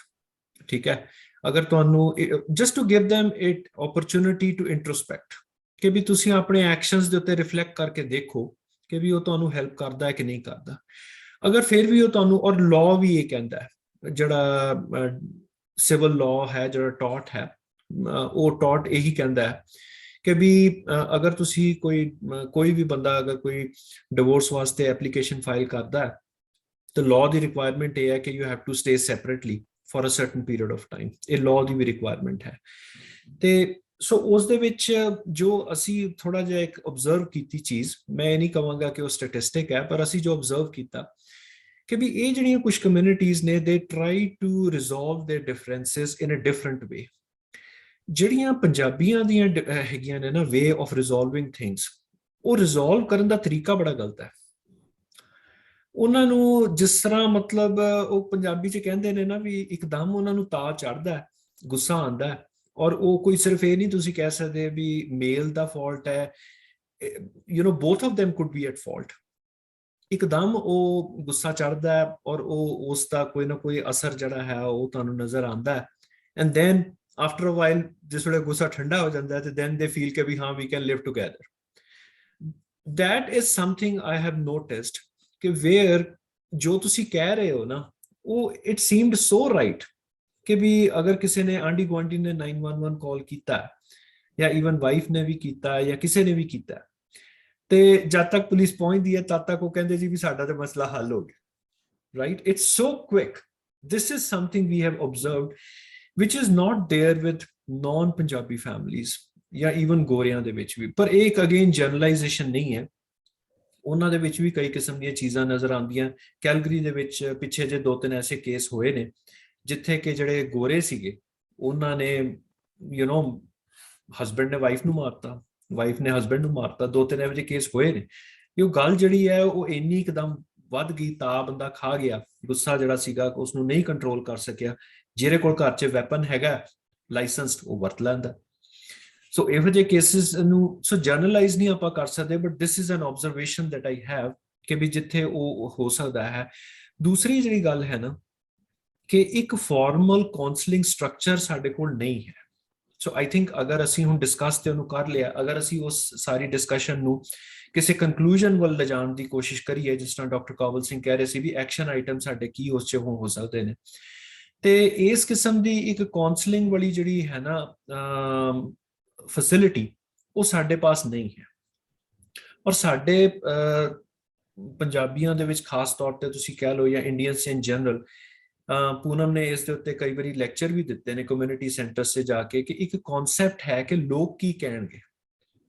ਉਹਦੇ ਲੈਕਚਰ ਦਾ ਟੌਪਿਕ ਹੀ ਇਹੀ ਸੀਗਾ। ਉਹਨੇ ਰੈਡ FM ਤੇ ਵੀ ਇੱਕ ਇਸ ਦੇ ਉੱਤੇ ਲੈਕਚਰ ਦਿੱਤਾ ਸੀ ਕਿ ਲੋਕ ਕੀ ਕਹਿਣਗੇ। ਜ਼ਿਆਦਾਤਰ ਕੀ ਹੁੰਦਾ ਹੈ ਕਿ ਅਸੀਂ we don't try to reach out for help, just thinking ਕਿ ਵੀ ਜੇ ਮੈਂ ਇਸ ਬਾਰੇ ਗੱਲ ਵੀ ਕੀਤੀ ਕਿ ਮੇਰੇ ਘਰ 'ਚ ਕੋਈ ਪ੍ਰੋਬਲਮ ਚੱਲ ਰਹੀ ਹੈ, ਡਿਵੋਰਸ ਤੋਂ ਬਾਅਦ ਦੀ ਗੱਲ ਹੈ, ਪਰ ਜੇ ਮੈਂ ਇਸ ਗੱਲ ਨੂੰ ਵੀ ਰੇਜ਼ ਕਰਦਾ ਕਿ ਮੇਰੇ ਘਰ 'ਚ ਕੋਈ ਪ੍ਰੋਬਲਮ ਚੱਲ ਰਹੀ ਹੈ ਤੇ ਲੋਕੀ ਕੀ ਇਸ ਬਾਰੇ ਕਹਿਣਗੇ, ਮੇਰੇ ਰਿਸ਼ਤੇਦਾਰ ਇਸ ਬਾਰੇ ਕੀ ਕਹਿਣਗੇ, ਠੀਕ ਹੈ, ਮੇਰੀ ਤੇ ਮਿੱਟੀ ਪਲੀਤ ਹੋ ਜਾਏਗੀ। ਉਸ ਚੀਜ਼ ਕਰਕੇ we don't try to reach out for help. So ਕਿਸੇ ਨੇ ਇਸ ਬਾਰੇ ਬਹੁਤਾ ਬੋਦਰ ਨਹੀਂ ਕੀਤਾ। ਅੱਜ ਤੋਂ ਕੁਝ ਸਾਲ ਪਹਿਲੇ ਜਗਬੀਰ ਵੀਰ ਜੀ ਸ਼ਾਇਦ ਜਾਣਦੇ ਹੋਣਗੇ, ਇੱਥੇ ਸਾਡੇ ਗੁਰਦੁਆਰਾ ਸਾਹਿਬ ਦੇ ਵਿੱਚ ਇੱਕ ਸਿੰਘ ਸਨ, ਹੀ ਕਮਿਟਡ ਸੁਸਾਈਡ। ਔਰ ਉਹਨਾਂ ਦੀ ਸੁਸਾਈਡ ਦਾ ਮਤਲਬ ਬਹੁਤਾ ਰੀਜ਼ਨ ਤੇ ਨਹੀਂ ਪਤਾ ਲੱਗਾ, ਬਟ ਜੋ ਥੋੜਾ ਬਹੁਤਾ ਪਤਾ ਲੱਗਾ ਕਿ he was having some financial difficulties. ਲੇਕਿਨ ਉਸ ਬੰਦੇ ਨੇ, ਗੁਰਸਿੱਖ ਅੰਮ੍ਰਿਤਧਾਰੀ ਬੰਦਾ ਸੀਗਾ, ਉਸਨੇ he did not try to reach out for help ਵੀ ਅੱਜ ਅਗਰ ਮੈਨੂੰ ਕੋਈ ਪ੍ਰੋਬਲਮ ਆ ਰਹੀ ਹੈ ਮੈਂ ਉਸ ਨੂੰ ਕਿੱਦਾਂ ਰਿਜ਼ੋਲਵ ਕਰ ਸਕਦਾ, ਅਗਰ ਮੇਰੇ ਕੋਲ ਫਾਈਨੈਂਸ਼ੀਅਲ ਪ੍ਰੋਬਲਮਸ ਨੇ ਮੈਂ ਉਸ ਨੂੰ ਮੈਨੇਜ ਨਹੀਂ ਕਰ ਸਕਦਾ, ਬਟ ਉਸਨੇ ਉਸ ਦੇ ਵਿੱਚੋਂ ਨਿਕਲਣ ਦਾ ਰਾਹ ਜਿਹੜਾ ਉਹ ਸੁਸਾਈਡ ਲੱਭਿਆ। ਔਰ ਇਹ ਸਿਰਫ ਕੋਈ ਫਾਈਨੈਂਸ਼ੀਅਲ ਦੀ ਗੱਲ ਨਹੀਂ ਹੈ, ਹੋਰ ਵੀ ਕਈ ਪ੍ਰੋਬਲਮਸ ਨੇ, ਜਿਸ ਤਰ੍ਹਾਂ ਡਾਕਟਰ ਕਾਲਾ ਸਿੰਘ ਨੇ ਵੀ ਜ਼ਿਕਰ ਕੀਤਾ ਕਿ ਵੀ ਉਹ ਮੈਂਟਲ ਹੈਲਥ ਦੇ ਤੌਰ ਦੇ ਉੱਤੇ ਫਿਰ ਆਪਣੇ ਆਪ ਨੂੰ ਮੈਨੀਫੈਸਟ ਕਰਦੀਆਂ ਨੇ, ਬਾਹਰ ਆਉਂਦੀਆਂ ਨੇ। ਪਰ ਅਸੀਂ ਉਹ ਪ੍ਰੋਬਲਮਸ ਨੂੰ ਜਿਸ ਵੇਲੇ ਹੁੰਦੀਆਂ ਨੇ, we don't try to seek help. ਪਰ ਸਾਡੇ ਕੋਲ ਗੁਰਦੁਆਰੇ ਤੋਂ ਇਲਾਵਾ ਜਾਂ ਦੋਸਤਾਂ ਮਿੱਤਰਾਂ ਤੋਂ ਇਲਾਵਾ ਹੋਰ ਤਾਂ ਫਿਰ ਕੋਈ ਹੈ ਨਹੀਂ, ਕਿਉਂਕਿ ਜੇ ਮੇਰੀ ਕਈ ਵਾਰੀ ਜਿਹੜੇ ਗੋਰੇ ਕਾਉਂਸਲਰਸ ਨੇ ਉਹਨਾਂ ਦੇ ਨਾਲ ਡਿਸਕਸ਼ਨਸ ਹੋਈਆਂ ਨੇ, they don't understand our culture and ਜੋ ਸੋਲੂਸ਼ਨ ਤੁਹਾਨੂੰ ਦੇਣ ਦੀ ਕੋਸ਼ਿਸ਼ ਕਰਦੇ ਨੇ, ਉਹ ਸੋਲੂਸ਼ਨ ਜਿਹੜੇ ਨੇ ਉਹ ਸਾਡੀਆਂ ਸਿਚੁਏਸ਼ਨਸ ਤੇ ਬਹੁਤੇ ਢੁਕਵੇਂ ਨਹੀਂ ਹੁੰਦੇ। ਤੇ ਸੋ ਉਹਨਾਂ ਦੇ ਵਿੱਚ ਇਹ ਹੈ ਕਿ ਸਾਡੀਆਂ ਆਪਣੀਆਂ ਜਿਹੜੀਆਂ ਆਰਗੇਨਾਈਜੇਸ਼ਨਸ ਨੇ, ਸਾਨੂੰ ਖੁਦ ਉਸ ਬਾਰੇ ਸੋਚਣ ਦੀ ਜ਼ਰੂਰਤ ਹੈ ਕਿ ਵੀ ਅਸੀਂ ਅਗਰ ਕੋਈ ਇਸ ਕਿਸਮ ਦੀ ਕਾਉਂਸਲਿੰਗ ਦੀ ਸੁਵਿਧਾ ਜਿਹੜੀ ਹੈ ਇੱਕ ਅਨੋਨਿਮਸ ਇਸ ਕਿਸਮ ਦੀ ਹੋਵੇ, ਵੀ ਜਿੱਥੇ ਜਿਹੜਾ ਬੰਦਾ ਆ ਰਿਹਾ ਹੈਲਪ ਲੈਣ ਵਾਸਤੇ ਉਹਦਾ ਵੀ ਕੋਈ ਜ਼ਿਕਰ ਨਾ ਹੋਵੇ ਕਿ ਉਹ ਕੌਣ ਹੈ, ਭਾਵੇਂ ਉਹ ਫੋਨ ਦੇ ਰਾਹੀਂ ਕਰੇ ਜਾਂ ਆਪ ਆ ਕੇ ਕਰੇ, ਔਰ ਜਿਹੜੇ ਉਹਨੂੰ ਅੱਗੇ ਕਾਉਂਸਲ ਕਰ ਰਹੇ ਨੇ ਉਹ ਵੀ ਉਹਨੂੰ ਇਹ ਨਾ ਪੁੱਛਣ ਵੀ ਭਾਈ ਤੇਰਾ ਨਾਂ ਕੀ ਹੈ, ਕੌਣ ਹੈ, ਮਸਲਾ ਜਿਹੜਾ ਹੈ ਉਸ ਦੇ ਉੱਤੇ ਫੋਕਸ ਕਰਨ ਦੀ ਕੋਸ਼ਿਸ਼ ਕਰਨ ਇੱਕ ਅਨੋਨਿਮਸ ਤਰੀਕੇ ਦੇ ਨਾਲ। ਔਰ ਗੁਰਦੁਆਰੇ ਜਿਹੜੇ ਨੇ ਸਾਡੇ ਕਾਫੀ ਰਿਸੋਰਸਫੁਲ ਨੇ, ਅਗਰ ਉਹਨਾਂ ਦੇ ਥਰੂ ਇਹ ਕੀਤਾ ਜਾ ਸਕੇ ਤੇ that's always a good thing. Those are my two things, two comments. And ਜਿਹੜਾ ਤੁਸੀਂ ਡਾਕਟਰ ਬਲਦੇਵ ਸਿੰਘ ਗੱਲ ਕੀਤੀ ਨਾ, ਉਹ ਮੈਨੂੰ ਕਾਫੀ ਢੁਕਵੀਂ ਲੱਗੀ। ਸੋ ਤਾਂ ਮੈਨੂੰ ਲੱਗਾ ਕਿ ਉਸ ਤੇ ਮੈਂ ਤੁਹਾਨੂੰ ਆਪਣੀ ਥੋੜੀ ਜਿਹੀ ਫੀਡਬੈਕ ਜ਼ਰੂਰ ਦਿੰਦਾ।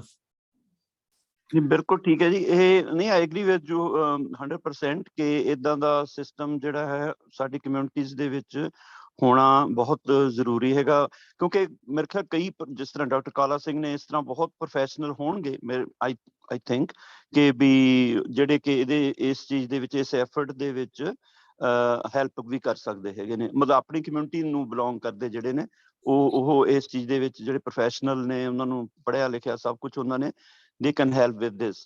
ਪਰ ਇਹਨੂੰ ਆਰਗੇਨਾਈਜ਼ ਕਰਨਾ, ਕਿਉਂਕਿ ਮੈਨੂੰ ਪਤਾ ਇੱਥੇ ਆਪਣੀਆਂ ਬੜੀਆਂ ਹੋਈਆਂ ਨੇ ਉਹ ਜੀ ਇਮੀਗ੍ਰੇਸ਼ਨ 'ਚ ਹੈਲਪ ਕਰਨ ਲਈ ਬਣੀ ਹੋਈ ਹੈ, ਕੁਛ ਮਤਲਬ ਲੋਕ ਇਕੱਠੇ ਹੋਏ ਨੇ ਉਹ ਵੀਜ਼ਾ ਲਵਾਉਣ 'ਚ, ਪਾਸਪੋਰਟ ਬਣਾਉਣ 'ਚ, ਏਦਾਂ ਦੀਆਂ ਚੀਜ਼ਾਂ, ਜਾਂ ਕੋਈ ਹੋਰ ਮਤਲਬ ਘਰ ਕਿਹੜਾ ਲੈਣਾ, ਮਤਲਬ ਏਦਾਂ ਦੀਆਂ ਚੀਜ਼ਾਂ ਦੇ ਵਿੱਚ ਤਾਂ ਬੜੇ ਮਤਲਬ ਬਣੇ ਹੋਏ ਨੇ ਸਾਡੇ ਕੁਛ ਇਸ ਤਰ੍ਹਾਂ ਦੇ ਗਰੁੱਪ ਕਹਿ ਲਓ ਜਾਂ ਵਟਐਵਰ। ਤੇ ਪਰ ਏਦਾਂ ਦੀ ਜਿਵੇਂ ਕਾਉਂਸਲਿੰਗ ਟਾਈਪ ਦੇ ਵਿੱਚ ਮੈਨੂੰ ਨਹੀਂ ਲੱਗਦਾ ਕੋਈ ਇਸ ਵੇਲੇ ਨਹੀਂ ਆਰਗੇਨਾਈਜ਼ਡ ਟਾਈਪ ਦਾ ਕੋਈ ਹੈ, ਮਤਲਬ ਇਹ ਜ਼ਰੂਰ ਸਾਡੇ ਵਿੱਚ ਡੈਫੀਸ਼ੀਐਂਸੀ ਹੈ। ਮੈਂ ਇੱਕ ਪੁਆਇੰਟ ਐਡ ਕਰ ਸਕਦੀ? ਹਾਂਜੀ ਹਾਂਜੀ ਪਲੀਜ਼ ਗੋ ਅਹੈਡ ਆਂਟੀ ਜੀ। ਇਹਦੇ ਵਿੱਚ ਜਿਵੇਂ ਡਾਕਟਰ ਬਲਦੇਵ ਸਿੰਘ ਜੀ ਨੇ ਵੀ ਕਿਹਾ, ਤੇ ਇਹਦੇ ਵਿੱਚ ਜਿੰਨੀ ਕੁ ਮੇਰੀ ਨੌਲੇਜ ਆ, ਕਿਉਂਕਿ ਅਸੀਂ ਵੀ ਕੈਲਗਰੀ ਵੂਮੈਨ ਕਲਚਰਲ ਐਸੋਸੀਏਸ਼ਨ ਦੇ ਨਾਲ ਕੰਮ ਕੀਤਾ ਤੇ ਅਸੀਂ ਡੋਮੈਸਟਿਕ ਵਾਇਲੈਂਸ ਤੇ ਵੀ ਬੜਾ ਕੰਮ ਕੀਤਾ ਤੇ ਬਹੁਤ ਸਾਰੇ ਲੈਕਚਰ ਵੀ ਕਰਵਾਏ। ਤੇ ਇੱਕ ਇੱਥੇ ਨਾ ਆਪਣੇ ਤੁਹਾਨੂੰ ਸਾਰਿਆਂ ਨੂੰ ਪਤਾ ਹੀ ਹੋਣਾ, ਪੰਜਾਬੀ ਕਮਿਊਨਿਟੀ ਹੈਲਥ ਸਰਵਿਸਿਜ਼ ਹਨਾ, ਉਹ ਹੈ ਡਿਪਾਰਟਮੈਂਟ ਗਵਰਨਮੈਂਟ ਵੱਲੋਂ ਉਹਨਾਂ ਨੂੰ ਦਿੱਤੀ ਜਾਂਦੀ ਆ ਹਨਾ, ਮਤਲਬ ਸੋਸ਼ਲ ਵਰਕਰ ਉਹਨਾਂ ਨੇ ਰੱਖੇ ਹੋਏ ਆ ਜਿਹੜੇ, ਤੇ ਉਹਦੇ ਵਿੱਚ ਆਪਣੇ ਪੰਜਾਬੀ ਕਮਿਊਨਿਟੀ ਦੇ ਲਈ ਉਹਨਾਂ ਨੇ ਸਪੈਸ਼ਲ ਪੰਜਾਬੀ ਲੇਡੀਜ਼, ਪੰਜਾਬੀ ਜਿਹੜੇ ਆ ਇੰਪਲਾਈ ਰੱਖੇ ਹੋਏ ਆ। ਉਹ ਕੁੜੀ ਨੂੰ ਅਸੀਂ ਬੁਲਾਇਆ ਲੈਕਚਰ ਦੇਣ ਦੇ ਲਈ, ਡੋਮੈਸਟਿਕ ਵਾਇਲੈਂਸ ਦਾ ਸਾਡਾ ਸੀਗਾ ਟੌਪਿਕ, ਤੇ ਉਹ ਕਹਿੰਦੀ ਵੀ ਸਾਨੂੰ ਗਵਰਨਮੈਂਟ ਪੇ ਦਿੰਦੀ ਆ, ਅਸੀਂ ਫ੍ਰੀ ਸਰਵਿਸਿਜ਼ ਦੇਣੀਆਂ ਆਪਣੀ ਪੰਜਾਬੀ ਕਮਿਊਨਿਟੀ ਨੂੰ ਕਿ ਉਹ ਆਪਣੀਆਂ ਸਮੱਸਿਆਵਾਂ ਸਾਨੂੰ ਆ ਕੇ ਦੱਸਣ ਤੇ ਅਸੀਂ ਉਹਨਾਂ ਨੂੰ ਕਾਉਂਸਲਿੰਗ ਰਾਹੀਂ ਸੋਲਵ ਕਰੀਏ। ਪਰ ਕਹਿੰਦੀ ਅਫਸੋਸ ਇਹ ਆ ਕਿ ਸਾਡੀ ਪੰਜਾਬੀ ਕਮਿਊਨਿਟੀ ਸਾਡੇ ਕੋਲ ਆਉਂਦੀ ਨਹੀਂ, ਸਾਡੀਆਂ ਸੇਵਾਵਾਂ ਦਾ ਲਾਭ ਦੂਜੀਆਂ ਕਮਿਊਨਿਟੀਜ਼ ਲਈ ਜਾਂਦੀਆਂ ਹਨਾ। ਬਿਲਕੁਲ ਠੀਕ ਹੈ ਤੁਹਾਡੀ ਗੱਲ। ਹਾਂ, ਕਹਿੰਦੀ ਆਪਣੇ ਲੋਕ ਕੀ ਕਰਦੇ ਆ, ਉਹਨਾਂ ਦੇ ਘਰਾਂ ਵਿੱਚ ਕੋਈ ਗੱਲ ਹੁੰਦੀ ਆ, ਉਹ ਆਹੀ ਲੋਕ ਕੀ ਕਹਿਣਗੇ ਵਾਲੀ, ਅਸੀਂ ਵੀ ਇੱਥੇ ਆਪਣਾ ਪੂਰਾ ਸਮਾਗਮ ਕੀਤਾ ਸੀ ਲੋਕ ਕੀ ਕਹਿਣਗੇ ਟੌਪਿਕ ਤੇ ਵੀ ਉਹ ਕਹਿੰਦੀ ਵੀ ਆਪਣੇ ਲੋਕ ਘਰ ਦੀ ਗੱਲ ਬਾਹਰ ਕਰਨਾ ਹੀ ਨਹੀਂ ਚਾਹੁੰਦੇ, ਵੀ ਹਾਲਾਂਕਿ ਸਾਰਾ ਕੁਝ ਜਿਹੜਾ ਆ ਇਹ ਮਤਲਬ ਸੀਕ੍ਰੇਟ ਰੱਖਿਆ ਜਾਂਦਾ, ਅਸੀਂ ਕਿਸੇ ਨੂੰ ਨਹੀਂ ਦੱਸਦੇ, ਅਸੀਂ ਉਹਨਾਂ ਦੀ ਕਾਉਂਸਲਿੰਗ ਕਰਦੇ ਆ ਵੀ ਹੈਲਥ ਇਸ਼ੂ ਵੀ ਬੜੇ ਆਉਂਦੇ ਆ, ਜਿਵੇਂ ਹੁਣ ਕਿਸੇ ਦਾ ਬੱਚਾ ਨਸ਼ਿਆਂ ਤੇ ਲੱਗ ਗਿਆ ਤੇ ਕਹਿੰਦੀ ਉਹ ਦੂਜੀਆਂ ਕਮਿਊਨਿਟੀਜ਼ ਵਾਲੇ ਆਉਣਗੇ ਸਾਡੇ ਕੋਲੋਂ ਕਾਉਂਸਲਿੰਗ ਲੈਣ, ਤੇ ਆਪਣੇ ਲੋਕੀ ਦੱਸਦੇ ਨਹੀਂ, ਉਹ ਬਾਹਰ ਗੱਲ ਹੀ ਨਹੀਂ ਕਰਦੇ ਵੀ ਬਾਹਰ ਪਤਾ ਨਾ ਲੱਗ ਜਾਵੇ ਸਾਡਾ ਮੁੰਡਾ ਕੁਝ ਖਾਂਦਾ ਪੀਂਦਾ ਹੈ, ਲੋਕਾਂ ਨੂੰ ਪਤਾ ਨਾ ਲੱਗ ਜਾਵੇ। ਉਹ ਕਹਿੰਦੀ ਪ੍ਰੋਬਲਮ ਇੰਨੀ ਜ਼ਿਆਦਾ ਵੱਧ ਜਾਂਦੀ ਆ ਕਿ ਉਹ ਬੱਚੇ ਬਰਬਾਦ ਹੋ ਜਾਂਦੇ ਆ। ਜੇ ਉਹਨਾਂ ਦੀ ਸ਼ੁਰੂ ਦੇ ਵਿੱਚ ਹੀ ਜਦੋਂ ਲੱਗੇ ਹੀ ਆ, ਜੇ ਉਦੋਂ ਹੀ ਕਿਤੇ ਪੇਰੈਂਟਸ ਸਾਡੇ ਕੋਲ ਆ ਜਾਣ ਜਾਂ ਬੱਚੇ ਨੂੰ ਸਾਡੇ ਕੋਲ ਲੈ ਆਉਣ ਤੇ ਅਸੀਂ ਉਹਨੂੰ ਕਾਉਂਸਲਿੰਗ ਰਾਹੀਂ ਠੀਕ ਕਰ ਦੇਣਾ, ਅਸੀਂ ਉਹਨੂੰ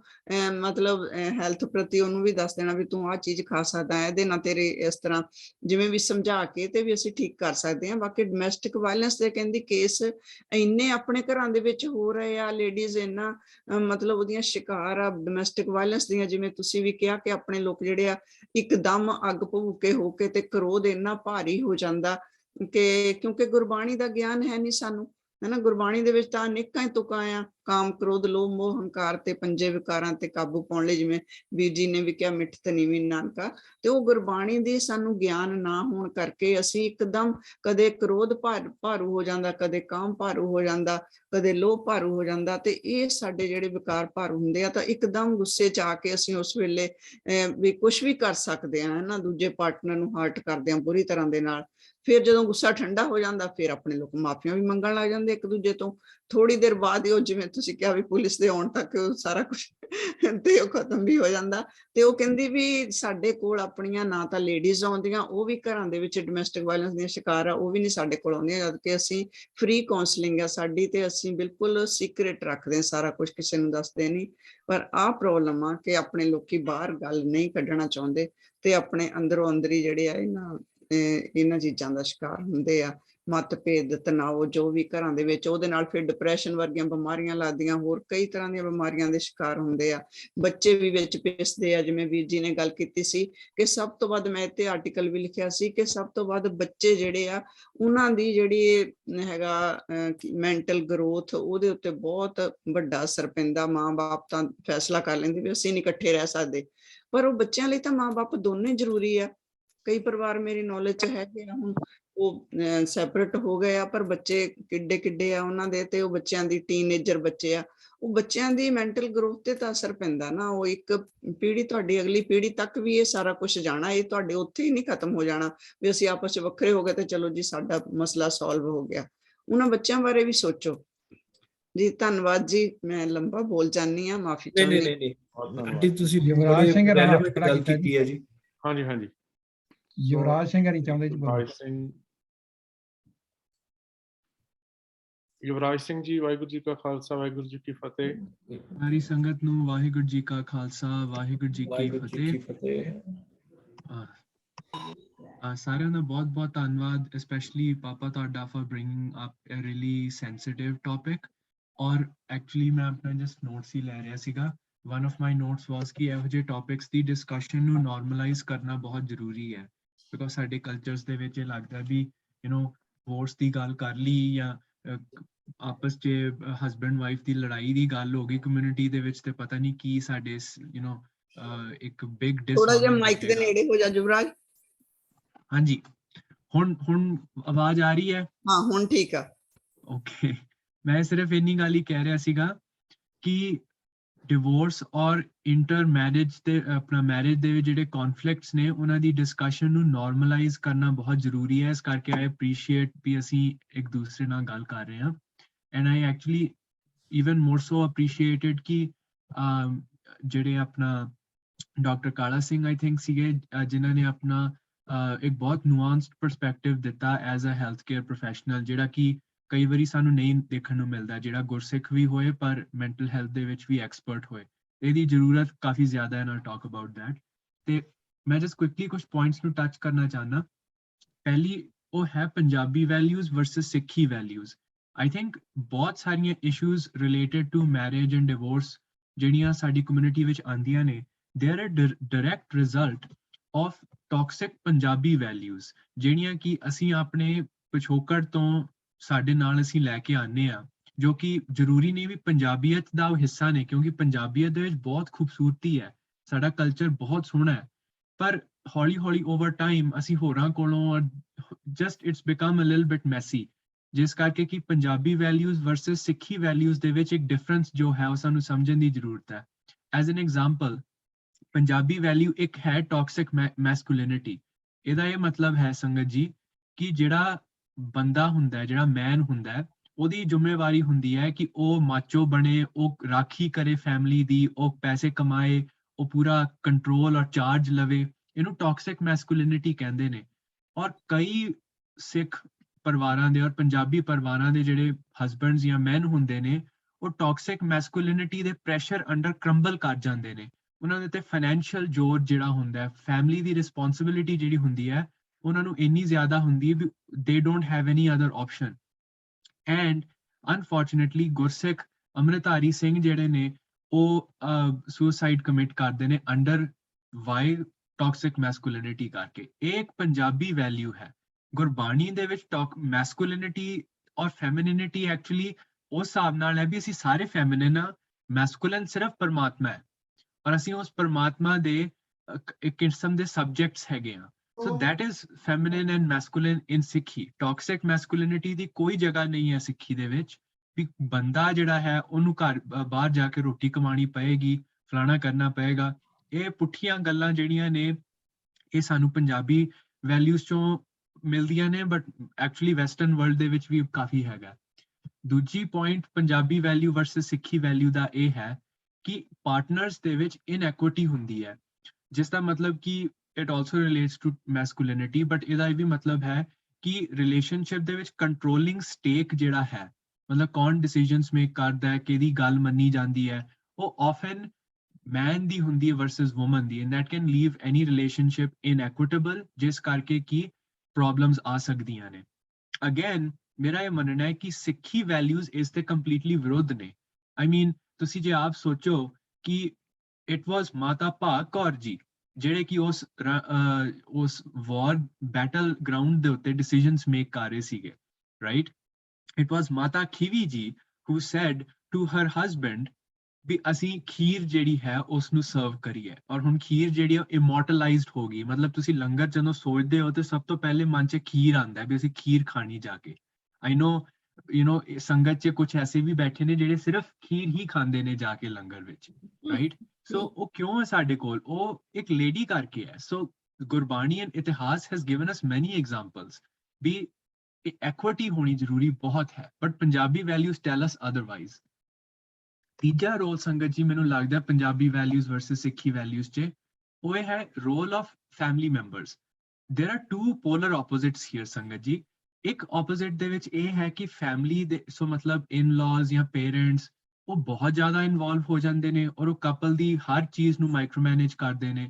ਦੂਜਾ ਐਕਸਟ੍ਰੀਮ ਇਹ ਹੈ ਕਿ ਕੋਈ ਸਪੋਰਟ ਨਹੀਂ ਹੈ, ਉਹ ਬਿਲਕੁਲ ਹੱਥ ਆਪਣੇ ਝਾੜ ਕੇ ਕਹਿੰਦੇ ਨੇ ਤੁਸੀਂ ਲੜੋ, we don't care. And I think both of those extremes are bad, because number 1 ਉਹ ਐਸਾ এনवायरमेंट ਕ੍ਰੀਏਟ ਕਰਦੇ ਨੇ ਵੀ ਅਸੀਂ ਆਪਣੇ ਖੁਦ ਦੇ ਲੋਕਾਂ ਦੇ ਨਾਲ ਹੀ ਗੱਲ ਕਰਨ ਵਾਸਤੇ ਝਿਜਕਦੇ ਹਾਂ, ਅਸੀਂ ਖੁਦ ਦੇ ਪੇਰੈਂਟਸ ਕੋਲ ਨਹੀਂ ਜਾਂਦੇ, ਫਿਰ ਹੋਰ ਕਾਉਂਸਲਾਂ, ਹੋਰ ਥੈਰੇਪੀਜ਼, ਹੋਰ ਲੋਕਾਂ ਕੋਲੋਂ ਮੰਗਦੇ ਹਾਂ ਅਸੀਂ। ਕਿਉਂ? ਕਿਉਂਕਿ ਸਾਡੇ ਖੁਦ ਦੇ ਪੇਰੈਂਟਸ ਸਾਨੂੰ ਨਹੀਂ ਸਪੋਰਟ ਕਰਦੇ, ਸਾਡੇ ਖੁਦ ਦੇ ਇਨ-ਲॉज ਨਹੀਂ ਕਰਦੇ, right? So that's some really important thing.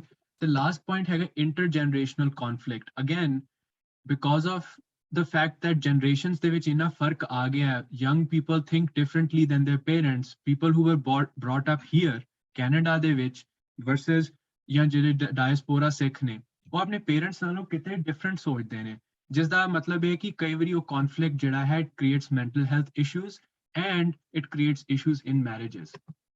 Okay. ਹੁਣ ਆਨੰਦ ਕਾਰਜ ਇਸ ਦੇ ਵਿੱਚ ਕਿੱਦਾਂ ਫਿੱਟ ਹੁੰਦਾ ਸੰਗਤ ਜੀ?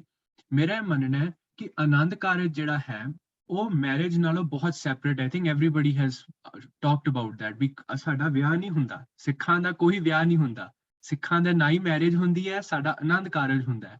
ਐਂਡ ਔਰ ਇਹ ਬਹੁਤ ਜ਼ਰੂਰੀ ਗੱਲ ਸਮਝਣ ਵਾਸਤੇ ਸੰਗਤ ਜੀ, ਜਿਹੜੇ ਸਿੱਖ ਆਨੰਦ ਕਾਰਜ ਕਰਾਉਣ ਜਾਂਦੇ ਨੇ they are much less likely to have marriage problems than those Sikhs ਜਿਹੜੇ ਕਿ ਵਿਆਹ ਕਰਾਉਣ ਜਾਂਦੇ ਨੇ, ਜਿਹੜੀ ਸਿਰਫ ਰਸਮ ਪੂਰੀ ਕਰਨ ਜਾ ਰਹੇ ਨੇ।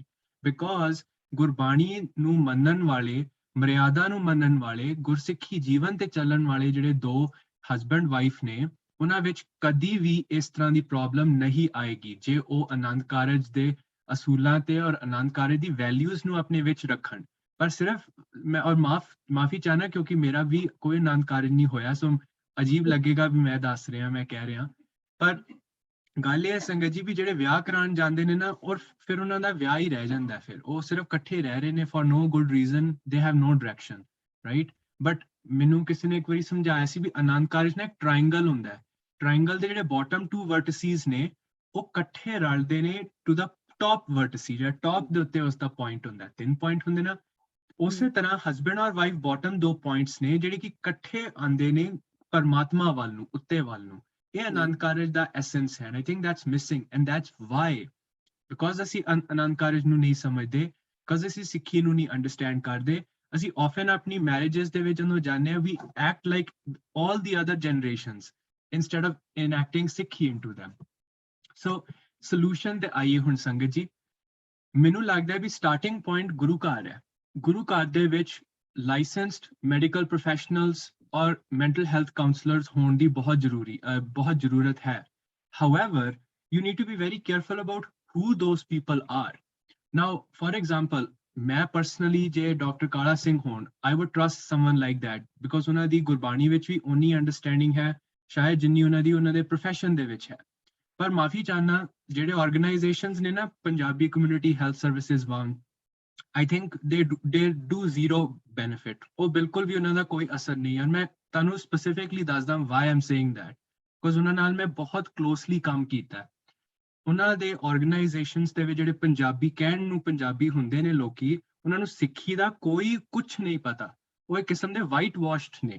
ਸੋ ਜਦੋਂ ਉਹਨਾਂ ਨੂੰ ਅਸੀਂ ਗੁਰਦੁਆਰੇ ਆ ਕੇ ਇੱਕ ਪ੍ਰੋਜੈਕਟ ਦੇ ਨਾਲ ਕੰਮ ਕਰਨ ਦੀ ਕੋਸ਼ਿਸ਼ ਕੀਤੀ ਸੀਗੀ, ਫॉर them ਅਗੇਨ ਮਾਫੀ ਚਾਹਨਾ, ਪਰ ਉਹਨਾਂ ਵਾਸਤੇ ਸਿਰਫ ਇਹ ਸੀ ਵੀ ਅਸੀਂ ਘੰਟੇ ਪੂਰੇ ਕਰੀਏ ਸੋ ਦੈਟ ਸਾਨੂੰ ਗਵਰਨਮੈਂਟ ਫੰਡਿੰਗ ਮਿਲ ਜਾਵੇ, ਗ੍ਰਾਂਟ ਮਿਲ ਜਾਵੇ, ਠੀਕ ਹੈ, ਸੋ ਦੈਟ ਅਸੀਂ ਦਿਖਾਣ ਜੋਗੇ ਹੋਈਏ ਵੀ ਉਹ ਦੇਖੋ ਜੀ ਅਸੀਂ ਗੁਰਦੁਆਰੇ ਜਾ ਕੇ ਕੀਤਾ ਸੀਗਾ।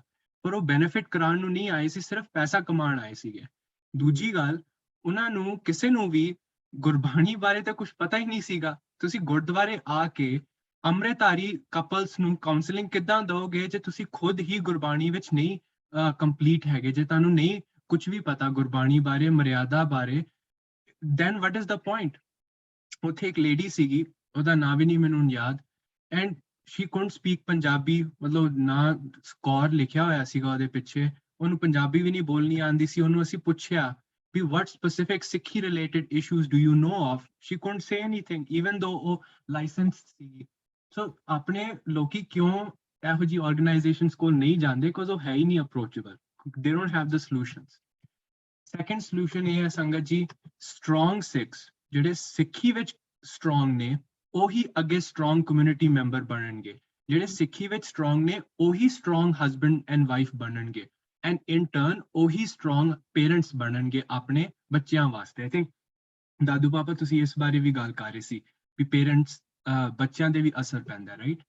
ਔਰ ਅੰਡਰਸਟੈਂਡ ਕਰਨ ਵਾਲੀ ਇਹ ਗੱਲ ਹੈ ਕਿ ਦੁਨੀਆ 'ਚ ਕੋਈ ਐਸੀ ਕਾਉਂਸਲਿੰਗ ਨਹੀਂ ਹੈ। Again, I completely agree with the scientific process, but I don't think ਵੀ ਦੁਨੀਆ 'ਚ ਐਸੀ ਕੋਈ ਵੀ ਕਾਉਂਸਲਿੰਗ ਹੈ ਜਿਹੜੀ ਕਿ ਗੁਰਬਾਣੀ ਔਰ ਸਿੱਖੀ ਦੀ ਜਿਹੜੀ ਸਟਰੈਂਥ ਹੈ ਉਸ ਤੋਂ ਪਹਿਲੇ ਜਾਂ ਉਸ ਤੋਂ ਜ਼ਿਆਦਾ ਇੰਪੈਕਟਫੁਲ ਹੋਏ। I think having counseling, specifically ਅਸੀਂ ਹੁਣ ਸਿੱਖ ਕਮਿਊਨਿਟੀ ਵਾਸਤੇ ਗੱਲ ਕਰ ਰਹੇ ਹਾਂ, otherwise yes, I think counseling is great. In fact, I'm working on a project ਜਿਹੜੀ UOC ਦੇ ਵਿੱਚ ਵੀ ਕਾਉਂਸਲਿੰਗ ਨੂੰ ਵਧਾਏ, but I think Sikh context ਦੇ ਵਿੱਚ ਸਿੱਖੀ ਜਾਣਨੀ ਸਭ ਤੋਂ ਪਹਿਲੇ ਜ਼ਰੂਰੀ ਹੈ, ਔਰ ਉਸ ਦੇ ਉੱਤੇ ਜਦੋਂ ਕਾਉਂਸਲਿੰਗ ਹੋਏਗੀ, I think that's a really good way to go about this. ਔਰ ਸਿੱਖੀ ਔਰ ਗੁਰਬਾਣੀ ਦੀ ਵਿਜ਼ਡਮ ਤਾਂ ਹੀ ਆਉਂਦੀ ਹੈ ਜੇ ਅਸੀਂ ਡਿਸਪਲਿਨ ਮੇਨਟੇਨ ਕਰੀਏ, ਅਸੀਂ ਉਹਨੂੰ ਰੈਗੂਲਰਲੀ ਫੋਲੋ ਕਰੀਏ। Final solution I think action item is that ਹਰ ਗੁਰਦੁਆਰੇ ਦੇ ਵਿੱਚ ਨੰਬਰ 1 ਕਾਉਂਸਲਰ ਹੋਣਾ ਚਾਹੀਦਾ ਹੈ who is complete, ਉਹਨਾਂ ਨੂੰ ਪੂਰੀ ਗੁਰਬਾਣੀ ਦੀ ਨੌਲੇਜ ਹੋਏ, ਐਟਲੀਸਟ ਅੰਮ੍ਰਿਤਧਾਰੀ ਹੋਣ, ਕੇਸਾਧਾਰੀ ਹੋਣ, ਨੰਬਰ 1। ਨੰਬਰ 2, ਕੋਈ ਵੀ ਬੰਦਾ ਗੁਰਦੁਆਰੇ ਵਿੱਚ ਜਿਹੜਾ ਆ ਰਿਹਾ ਉਸ ਨੂੰ ਆਨੰਦ ਕਾਰਜ ਦਾ ਮਤਲਬ, ਮੀਨਿੰਗ ਔਰ ਕੀ ਉਸ ਦੇ ਰਿਲੇਸ਼ਨਸ਼ਿਪ ਦੇ ਵਿੱਚ ਐਡਵਾਈਸ ਹੋਣੀ ਚਾਹੀਦੀ ਹੈ ਉਹ ਸਮਝਾਈ ਜਾਏ as a mandatory thing. These are easy actionable things.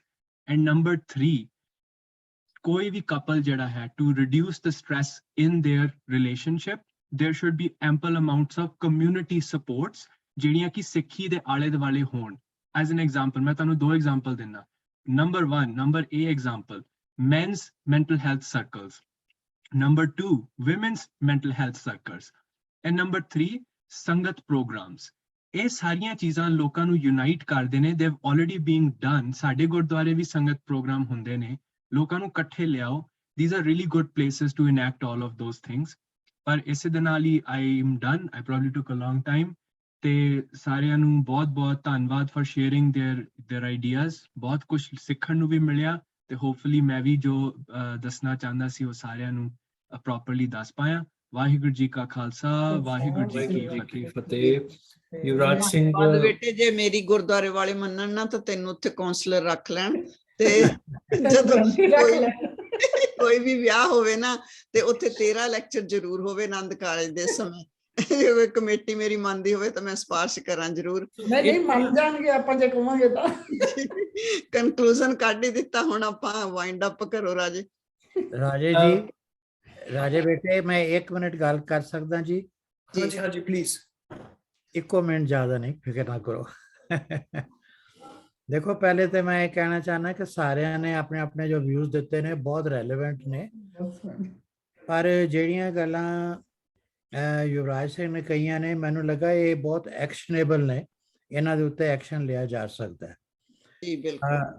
ਕਿਉਂਕਿ ਜਿਸ ਵੇਲੇ ਆਨੰਦ ਕਾਰਜ ਹੋ ਰਿਹਾ ਹੁੰਦਾ ਉਸ ਵੇਲੇ ਉਸ ਮੁੰਡੇ ਕੁੜੀ ਦੀ ਤਾਂ ਵੈਸੇ ਮੱਤ ਮਾਰੀ ਹੁੰਦੀ ਹੈ। ਉਹ ਵਿਚਾਰੇ ਕੋਈ ਸੋਚ ਰਿਹਾ ਹੁੰਦਾ ਵੀ ਖਾਣਾ ਤਿਆਰ ਹੋ ਗਿਆ ਕਿ ਨਹੀਂ ਹੋਇਆ, ਫਲਾਣਾ ਕੰਮ ਹੋ ਗਿਆ ਨਹੀਂ ਹੋਇਆ, ਹਾਂਜੀ। ਉਹ ਇਹੋ ਜਿਹੀਆਂ ਉਲਝਣਾਂ 'ਚ ਫਸੇ ਹੁੰਦੇ ਨੇ। ਉਸ ਵਕਤ ਉਹਨਾਂ ਨੂੰ ਇਹ ਗੱਲ ਕੋਈ ਸਮਝਾ ਵੀ ਦੇਵੇ ਨਾ ਥੋੜਾ ਬਹੁਤ, ਤੇ ਸਮਝਾਉਣ ਦਾ ਕੋਈ ਖਾਸ ਅਸਰ ਉਸ ਟਾਈਮ ਨਹੀਂ ਹੁੰਦਾ। ਤੇ ਇਨਫੈਕਟ ਮੈਨੂੰ ਤਾਂ ਯਾਦ ਵੀ ਨਹੀਂ ਕਿ ਉਸ ਵਕਤ ਕਿਸੇ ਬੰਦੇ ਨੇ ਕੀ ਕਿਹਾ ਸੀ, ਉਸ ਤੇ ਐਕਸ਼ਨ ਲੈਣਾ ਤਾਂ ਚਲੋ ਦੂਰ ਰਿਹਾ, ਉਹ ਭੁੱਲ ਗਿਆ। ਔਰ ਸਮਝ ਤਾਂ ਜ਼ਿੰਦਗੀ ਦੀ ਬਾਅਦ 'ਚ ਹੀ ਆਉਂਦੀ ਹੈ। ਕਹਿੰਦੇ ਰਾਹ ਪਿਆ ਜਾਣੇ ਜਾਂ ਵਾਹ ਪਿਆ ਜਾਣੇ। ਜਿਸ ਵਕਤ ਤੁਸੀਂ ਉਸ ਸੜਕ ਤੇ ਤੁਰੋ ਤਾਂ ਪਤਾ ਲੱਗਦਾ ਹੈ ਕਿ ਇਸ ਸੜਕ 'ਚ ਕਿੰਨੇ ਕੁ ਟੋਏ ਨੇ। ਅਗਲੀ ਗੱਲ ਇਹ ਹੈ ਕਿ ਸਾਨੂੰ ਇੱਕ ਗੱਲ ਮੈਂ ਭੁੱਲ ਗਿਆ ਸੀ ਪਹਿਲੇ ਕਹਿਣਾ, ਕਿ ਟੈਲੀਵਿਜ਼ਨ ਔਰ ਸੋਸ਼ਲ ਮੀਡੀਆ ਦੇ ਉੱਤੇ ਜਾਂ ਜਿਹੜੀਆਂ ਫਿਲਮਾਂ ਨੇ ਘਰ ਬੈਠੇ ਅਸੀਂ ਦੇਖਦੇ ਹਾਂ, ਉਹਨਾਂ ਦੇ ਵਿੱਚ ਦੂਜੇ ਕਲਚਰਸ ਦੇ ਵਿੱਚ ਜਿਹੜਾ ਮੈਨ ਵੂਮਨ ਰਿਲੇਸ਼ਨਸ਼ਿਪ ਹੈ ਉਸ ਨੂੰ ਇੰਨਾ ਲਾਈਟਲੀ ਲਿਆ ਜਾਂਦਾ ਹੈ ਕਿ ਕਿਸੇ ਵੀ ਵੇਲੇ ਦੋਸਤੀ ਹੋ ਗਈ, ਕਿਸੇ ਵੀ ਵੇਲੇ ਆਪਣਾ ਸੈਪਰੇਸ਼ਨ ਹੋ ਗਈ, ਔਰ ਕਿਸੇ ਵੀ ਕਿਸਮ ਦੇ pre marital post marital relationships ਜਿਹੜੇ ਨੇ ਉਹ ਨਾਰਮਲ ਸਮਝੇ ਜਾਂਦੇ ਨੇ ਉਹਨਾਂ ਲੋਕਾਂ ਦੇ ਕਲਚਰ ਵਿੱਚ। ਔਰ ਜਦ ਸਾਡੇ ਸਿੱਖ ਬੱਚੇ ਇਹ ਦੇਖਦੇ ਨੇ ਤਾਂ ਅਲਟੀਮੇਟਲੀ ਅਸਰ ਇਹ ਪੈਂਦਾ ਵੀ ਕੋਈ ਗੱਲ ਨਹੀਂ, ਇਹ ਦੁਨੀਆ ਦੇ ਵਿੱਚ ਸਭ ਜਗ੍ਹਾ ਚੱਲਦਾ ਹੈ, ਅਸੀਂ ਵੀ ਕਰ ਸਕਦੇ ਹਾਂ। That is bad. ਔਰ ਅਗਲੀ ਗੱਲ ਹੈ ਘਰਾਂ ਵਿੱਚ ਡਰੱਗਸ ਸ਼ਰਾਬ ਨਹੀਂ ਹੋਣੀ ਚਾਹੀਦੀ ਸਿੱਖਾਂ ਦੇ, ਕਿਉਂਕਿ ਉਸੇ ਤੋਂ ਹੀ ਬੱਚੇ ਫਿਰ ਬੁਰੀਆਂ ਗੱਲਾਂ ਸਿੱਖ ਜਾਂਦੇ ਨੇ। ਇਨਡਾਇਰੈਕਟਲੀ ਪੈਸਿਵ ਲਰਨਿੰਗ ਹੈ, that is called passive learning, ਕਿ ਉਹ ਵੇਖ ਕੇ ਸਮਝ ਜਾਂਦੇ ਨੇ ਕਿ ਹਾਂ ਇਹ ਨਾਰਮਲ ਹੈ, ਸਾਡਾ ਪਿਓ ਵੀ ਕਰਦਾ ਸੀ ਜਾਂ ਹੋਰ ਕੋਈ। ਔਰ ਲਾਸਟਲੀ ਮੈਂ ਇਹ ਗੱਲ ਕਹਾਂਗਾ, ਜਿਹੜਾ ਪੁਆਇੰਟ ਇੱਕ ਰੇਜ਼ ਕਿਸੇ ਨੇ ਕੀਤਾ ਸੀ ਭੁੱਲ ਗਿਆ, ਇੰਟਰਕਾਸਟ ਮੈਰਿਜ। ਮੈਂ ਸਮਝਦਾ ਬਿਲਕੁਲ ਇੰਟਰਕਾਸਟ ਮੈਰਿਜ ਸਿੱਖਾਂ 'ਚ ਨਹੀਂ ਹੋਣੀ ਚਾਹੀਦੀ। ਜਿਹੜੇ ਲੋਕ ਇਹ ਸਮਝਦੇ ਨੇ ਅਸੀਂ ਬੜੇ ਲਿਬਰਲ ਔਰ ਐਡਵਾਂਸਡ ਹੋ ਜਾਵਾਂਗੇ ਇੱਦਾਂ ਕਰਨ ਨਾਲ, ਉਹ ਟੋਟਲੀ ਗਲਤ ਨੇ। ਔਰ ਕਿਉਂ ਮੈਰਿਜ ਤੋਂ ਬਾਅਦ ਮੈਰਿਜ ਸਿਰਫ ਲੜਕੇ ਲੜਕੀ ਦੀ ਨਹੀਂ ਹੁੰਦੀ, ਉਹਨਾਂ ਦੇ ਪਰਿਵਾਰਾਂ ਦਾ ਵੀ ਤਲਕ ਹੋ ਜਾਂਦਾ ਉਸ ਵਿੱਚ। ਔਰ ਜੇ ਕੋਈ ਹੋਰ ਕਾਸਟ ਹੈ ਤੇ ਉਹ ਲੜਕੀ ਆਪਣੀ ਗੱਲ ਨੂੰ ਅਸਰਟ ਕਰੇਗੀ, ਲੜਕਾ ਜਿਹੜਾ ਆਪਣੇ ਧਰਮ ਦੀ ਗੱਲ ਨੂੰ ਅਸਰਟ ਕਰੇਗਾ। That is a cause of conflict ਜਿਸ ਨੂੰ ਤੁਸੀਂ ਰਿਜ਼ੋਲਵ ਨਹੀਂ ਕਰ ਸਕਦੇ।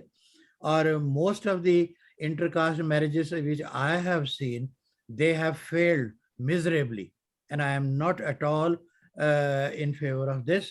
I think Sikh ladke nu Sikh ladki naal aur Sikh ladki nu Sikh ladke naal hi marriage karni chahiye hai, ਤਾਂ ਹੀ ਗੁਰਸਿੱਖੀ ਦੀ ਗੱਲ ਹੋ ਸਕਦੀ ਹੈ ਔਰ ਤਾਂ ਹੀ ਅੱਛੇ ਸੰਬੰਧ ਰਹਿ ਸਕਦੇ ਨੇ। ਕਿਉਂਕਿ ਜਿਸ ਤਰ੍ਹਾਂ ਯੁਵਰਾਜ ਨੇ ਕਿਹਾ ਕਿ ਜਦ ਤੱਕ ਗੁਰਸਿੱਖੀ ਨਹੀਂ ਹੈ ਤਾਂ ਨਿਰਾ ਪੰਜਾਬੀ ਕਲਚਰ ਹੈ। ਪੰਜਾਬੀ ਕਲਚਰ ਨੂੰ ਤਾਂ ਲੋਕੀ ਇਹ ਸਮਝਦੇ ਨੇ ਕਿ ਭੰਗੜਾ ਪਾਣਾ ਆ ਗਿਆ ਤੇ ਸ਼ਰਾਬ ਪੀ ਲਈ ਨੱਚ ਲਿਆ, ਬਈ ਇਹੀ ਪੰਜਾਬੀ ਕਲਚਰ ਹੈ। ਇਹ ਨਹੀਂ ਹੈ। ਜੋ ਗੁਰਸਿੱਖੀ ਕਲਚਰ ਹੈ ਉਹ ਬਿਲਕੁਲ ਠੀਕ ਹੈ, ਡਿਫਰੈਂਟ ਹੈ। ਔਰ ਉਹ ਤਾਂ ਹੀ ਹੈ ਕਿ ਜੇ ਦੋਨੋਂ ਪਾਸੇ ਫੈਮਲੀਜ਼ ਦੇ ਵਿੱਚ ਗੁਰਸਿੱਖੀ ਦਾ ਅਸਰ ਹੋਵੇ ਘੱਟ ਤੋਂ ਘੱਟ। ਔਰ ਲਾਸਟ ਜਿਹੜਾ ਇਸ ਦਾ ਹੈ ਉਹ ਹੈ ਪੇਰੈਂਟਲ ਇਫੈਕਟ। ਇੱਕ ਕਿਤਾਬ ਮੈਨੂੰ ਪਿੱਛੇ ਜੇ ਬੇਟੀ ਨੇ ਪੂਨਮ ਨੇ ਦਿੱਤੀ ਸੀ, ਹੈਲਦੀ ਐਟ 100, ਹੈਲਦੀ ਐਟ 100, ਔਰ ਮੈਂ ਤੁਹਾਨੂੰ ਰਿਕਮੈਂਡ ਕਰਾਂਗਾ ਕਿ ਉਸ ਨੂੰ ਪੜ੍ਹੋ। ਉਹਦੇ ਵਿੱਚ ਉਹਨਾਂ ਨੇ ਦੱਸਿਆ ਕਿ ਓਕੀਨਾਵਾ ਵਗੈਰਾ ਕੁਝ ਐਸੇ ਆਈਲੈਂਡ ਨੇ ਜਿੱਥੇ ਲੋਕੀ ਆਮ ਤੌਰ ਉੱਤੇ 100 ਸਾਲ ਤੋਂ ਉੱਪਰ ਜੀਂਦੇ ਨੇ। ਘੱਟ ਤੋਂ ਘੱਟ ਵੀ ਜੇ ਕਿਸੇ ਦੀ ਉਮਰ ਹੈ ਤਾਂ 100 ਸਾਲ ਹੈ, ਬਾਕੀ ਸਭ ਦੀ 125 150 ਤੱਕ ਵੀ ਹੈ। ਉਹਨਾਂ ਨੇ ਸਟੱਡੀ ਕੀਤੀ, ਯੂਨੀਵਰਸਿਟੀਆਂ ਨੇ, ਕੈਲੀਫੋਰਨੀਆ ਵਗੈਰਾ ਨੇ, ਕਿ ਇਹ ਉੱਥੇ ਕੀ ਗੱਲ ਹੈ। ਉਹ ਕਹਿੰਦੇ ਕਿ ਉੱਥੇ ਪਰਿਵਾਰਕ ਸਾਂਝ ਹੈ। ਬੱਚੇ, ਜਿਸ ਤਰ੍ਹਾਂ ਤੁਸੀਂ ਵੀ ਹੁਣੇ ਗੱਲ ਕੀਤੀ ਹੈ ਮਿਸਟਰ ਗਰੇਵਾਲ, ਔਰ ਹੋਰ ਵੀ ਕਈ ਗੱਲ ਕਹੀ ਗਈ ਹੈ, ਪਰਿਵਾਰਕ ਸਾਂਝ ਇੰਨੀ ਮਜ਼ਬੂਤ ਹੈ ਕਿ ਬੱਚੇ ਮਾਂ-ਬਾਪ ਤੋਂ, ਆਪਣੇ ਗ੍ਰੈਂਡ ਪੇਰੈਂਟਸ ਤੋਂ, ਨਾਨਾ ਨਾਨੀ ਤੋਂ, ਦਾਦਾ ਦਾਦੀ ਤੋਂ ਬਹੁਤ ਕੁਝ ਅੱਛੀਆਂ ਗੱਲਾਂ ਸਿੱਖਦੇ ਨੇ, ਕੁਝ ਕੌਨਸ਼ੀਅਸਲੀ ਔਰ ਕੁਝ ਅਨਕੌਨਸ਼ੀਅਸਲੀ, ਸਿਰਫ ਦੇਖ ਕੇ। ਔਰ ਬਾਕੀ ਬਜ਼ੁਰਗ ਵੀ ਜਿਹੜੇ ਨੇ ਉਹਨਾਂ ਦੀ ਉਮਰ ਵੱਧਦੀ ਹੈ ਜਿਸ ਵਕਤ ਉਹ ਬੱਚਿਆਂ ਦੇ ਨਾਲ ਖੇਡਦੇ ਨੇ, ਗੱਲਬਾਤ ਕਰਦੇ ਨੇ। ਇਹ ਰੀਜ਼ਨ ਉਹਨਾਂ ਨੇ ਦੱਸਿਆ ਹੈ ਕਿ ਹੈਲਦੀ ਐਟ 100 ਜਿਹੜੀ ਕਿਤਾਬ ਹੈ, ਮੈਨੂੰ ਆਥਰ ਦਾ ਨਾਂ ਤਾਂ ਨਹੀਂ ਯਾਦ ਰਿਹਾ, ਪਰ ਉਹ ਡਾਕਟਰ ਪੂਨਮ ਨੇ ਮੈਨੂੰ ਦੱਸੀ ਸੀ। It's an excellent book which everybody should read. ਉਹ ਗਰੁੱਪ ਵਿੱਚ ਪਾ ਦਿਓ ਵੀਰ ਜੀ ਉਹਦਾ ਆਥਰ। ਅੱਛਾ ਜੀ, ਮੈਂ ਹੁਣੇ ਪਾ ਦੇਣਾ। ਔਰ ਲਾਸਟ ਆਫ ਆਲ ਮੈਂ ਇਹ ਕਹਿਣਾ ਚਾਹਨਾ ਕਿ ਜੇ ਇੱਕ ਟੀਚਰ ਨੇ ਸਕੂਲ 'ਚ ਪੜ੍ਹਾਉਣਾ ਤੇ ਅਸੀਂ ਕਹਿੰਦੇ ਜੀ ਉਹਨੂੰ ਬੀਐਡ ਦੀ ਕੁਆਲੀਫਿਕੇਸ਼ਨ ਚਾਹੀਦੀ ਹੈ, ਬੈਚਲਰ ਆਫ ਐਜੂਕੇਸ਼ਨ, ਜਾਂ ਪਹਿਲੇ ਬੀਟੀ ਕਹਿੰਦੇ ਹੁੰਦੇ ਸੀ, ਠੀਕ ਹੈ। ਇੱਕ ਪ੍ਰੋਫੈਸਰ ਨੇ ਕਾਲਜ 'ਚ ਪੜ੍ਹਾਉਣਾ ਹੈ, ਉਹਦੇ ਲਈ ਉਹਨੂੰ ਮਾਸਟਰਸ ਡਿਗਰੀ ਔਰ ਕੁਝ ਓਰੀਐਂਟੇਸ਼ਨ ਕੋਰਸਸ ਕਰਨੇ ਪੈਂਦੇ ਨੇ। ਇਸੇ ਤਰ੍ਹਾਂ ਕੋਈ ਇੱਕ ਪਾਇਲਟ ਜਿਸਨੇ ਹਵਾਈ ਜਹਾਜ਼ ਉਡਾਉਣਾ ਹੈ, ਉਹਨੂੰ ਤੁਸੀਂ ਪਹਿਲੇ ਪਾਇਲਟ ਦੀ ਟ੍ਰੇਨਿੰਗ ਦਿੰਦੇ ਹੋ। ਐਵੇਂ ਨਹੀਂ ਕਿ ਜਿੱਦਾਂ ਸਾਡੇ ਗੁਆਂਢੀ ਮੁਲਕਾਂ 'ਚ ਆਪੇ ਚੁੱਕ ਕੇ ਜਹਾਜ਼ ਉਡਾ ਲਿਆ। ਉਹ ਜਹਾਜ਼ ਤੇ ਕ੍ਰੈਸ਼ ਕਰਨਗੇ, ਕਰਨੇ ਹੀ ਕਰਨੇ ਨੇ, ਕਿਉਂਕਿ ਨਾ ਤੁਹਾਨੂੰ ਉਹਦੀ ਟ੍ਰੇਨਿੰਗ ਹੈ ਨਾ ਸਮਝ ਹੈ। ਔਰ ਅਗਰ ਬਾਕੀ ਸਭ ਜਗ੍ਹਾ ਲੋੜ ਹੈ ਟ੍ਰੇਨਿੰਗ ਦੀ, ਤੇ ਇਹ ਲਾਈਫ ਦਾ ਇੱਕ ਬੜਾ ਵੱਡਾ ਕ੍ਰੂਸ਼ੀਅਲ ਯਾਨੀ ਡਿਸੀਜਨ ਹੈ ਜਿਸ ਦੇ ਉੱਤੇ ਤੁਹਾਡੀਆਂ ਆਪਣੀ ਖੁਸ਼ੀ ਨਹੀਂ ਬਲਕਿ ਆਪਣੇ ਬੱਚਿਆਂ ਦੀ, ਆਪਣੇ ਮਾਂ-ਬਾਪ ਦੀ ਔਰ ਆਉਣ ਵਾਲੀ ਜਨਰੇਸ਼ਨ ਡਿਪੈਂਡ ਕਰ ਰਹੀਆਂ ਨੇ। ਕਿ ਇਸ ਵਿੱਚ ਕੋਈ ਟ੍ਰੇਨਿੰਗ ਦੀ ਲੋੜ ਨਹੀਂ। ਅਨਟ੍ਰੇਨਡ ਲੋਕਾਂ ਨੂੰ ਜੇ ਕਿਸੇ ਨੂੰ ਕਹਿ ਦਿਓ ਸਮੁੰਦਰ ਵਿੱਚ ਸੁੱਟ ਦਿਓ, ਉਹਨੂੰ ਬੋਲੋ ਵੀ ਤੈਰ ਜਾਓ, ਕੋਈ ਤੈਰ ਗਿਆ ਕੋਈ ਨਹੀਂ ਤੈਰੇਗਾ, ਬਾਕੀ ਜ਼ਿਆਦਾਤਰ ਡੋਬੀ ਜਾਣਗੇ।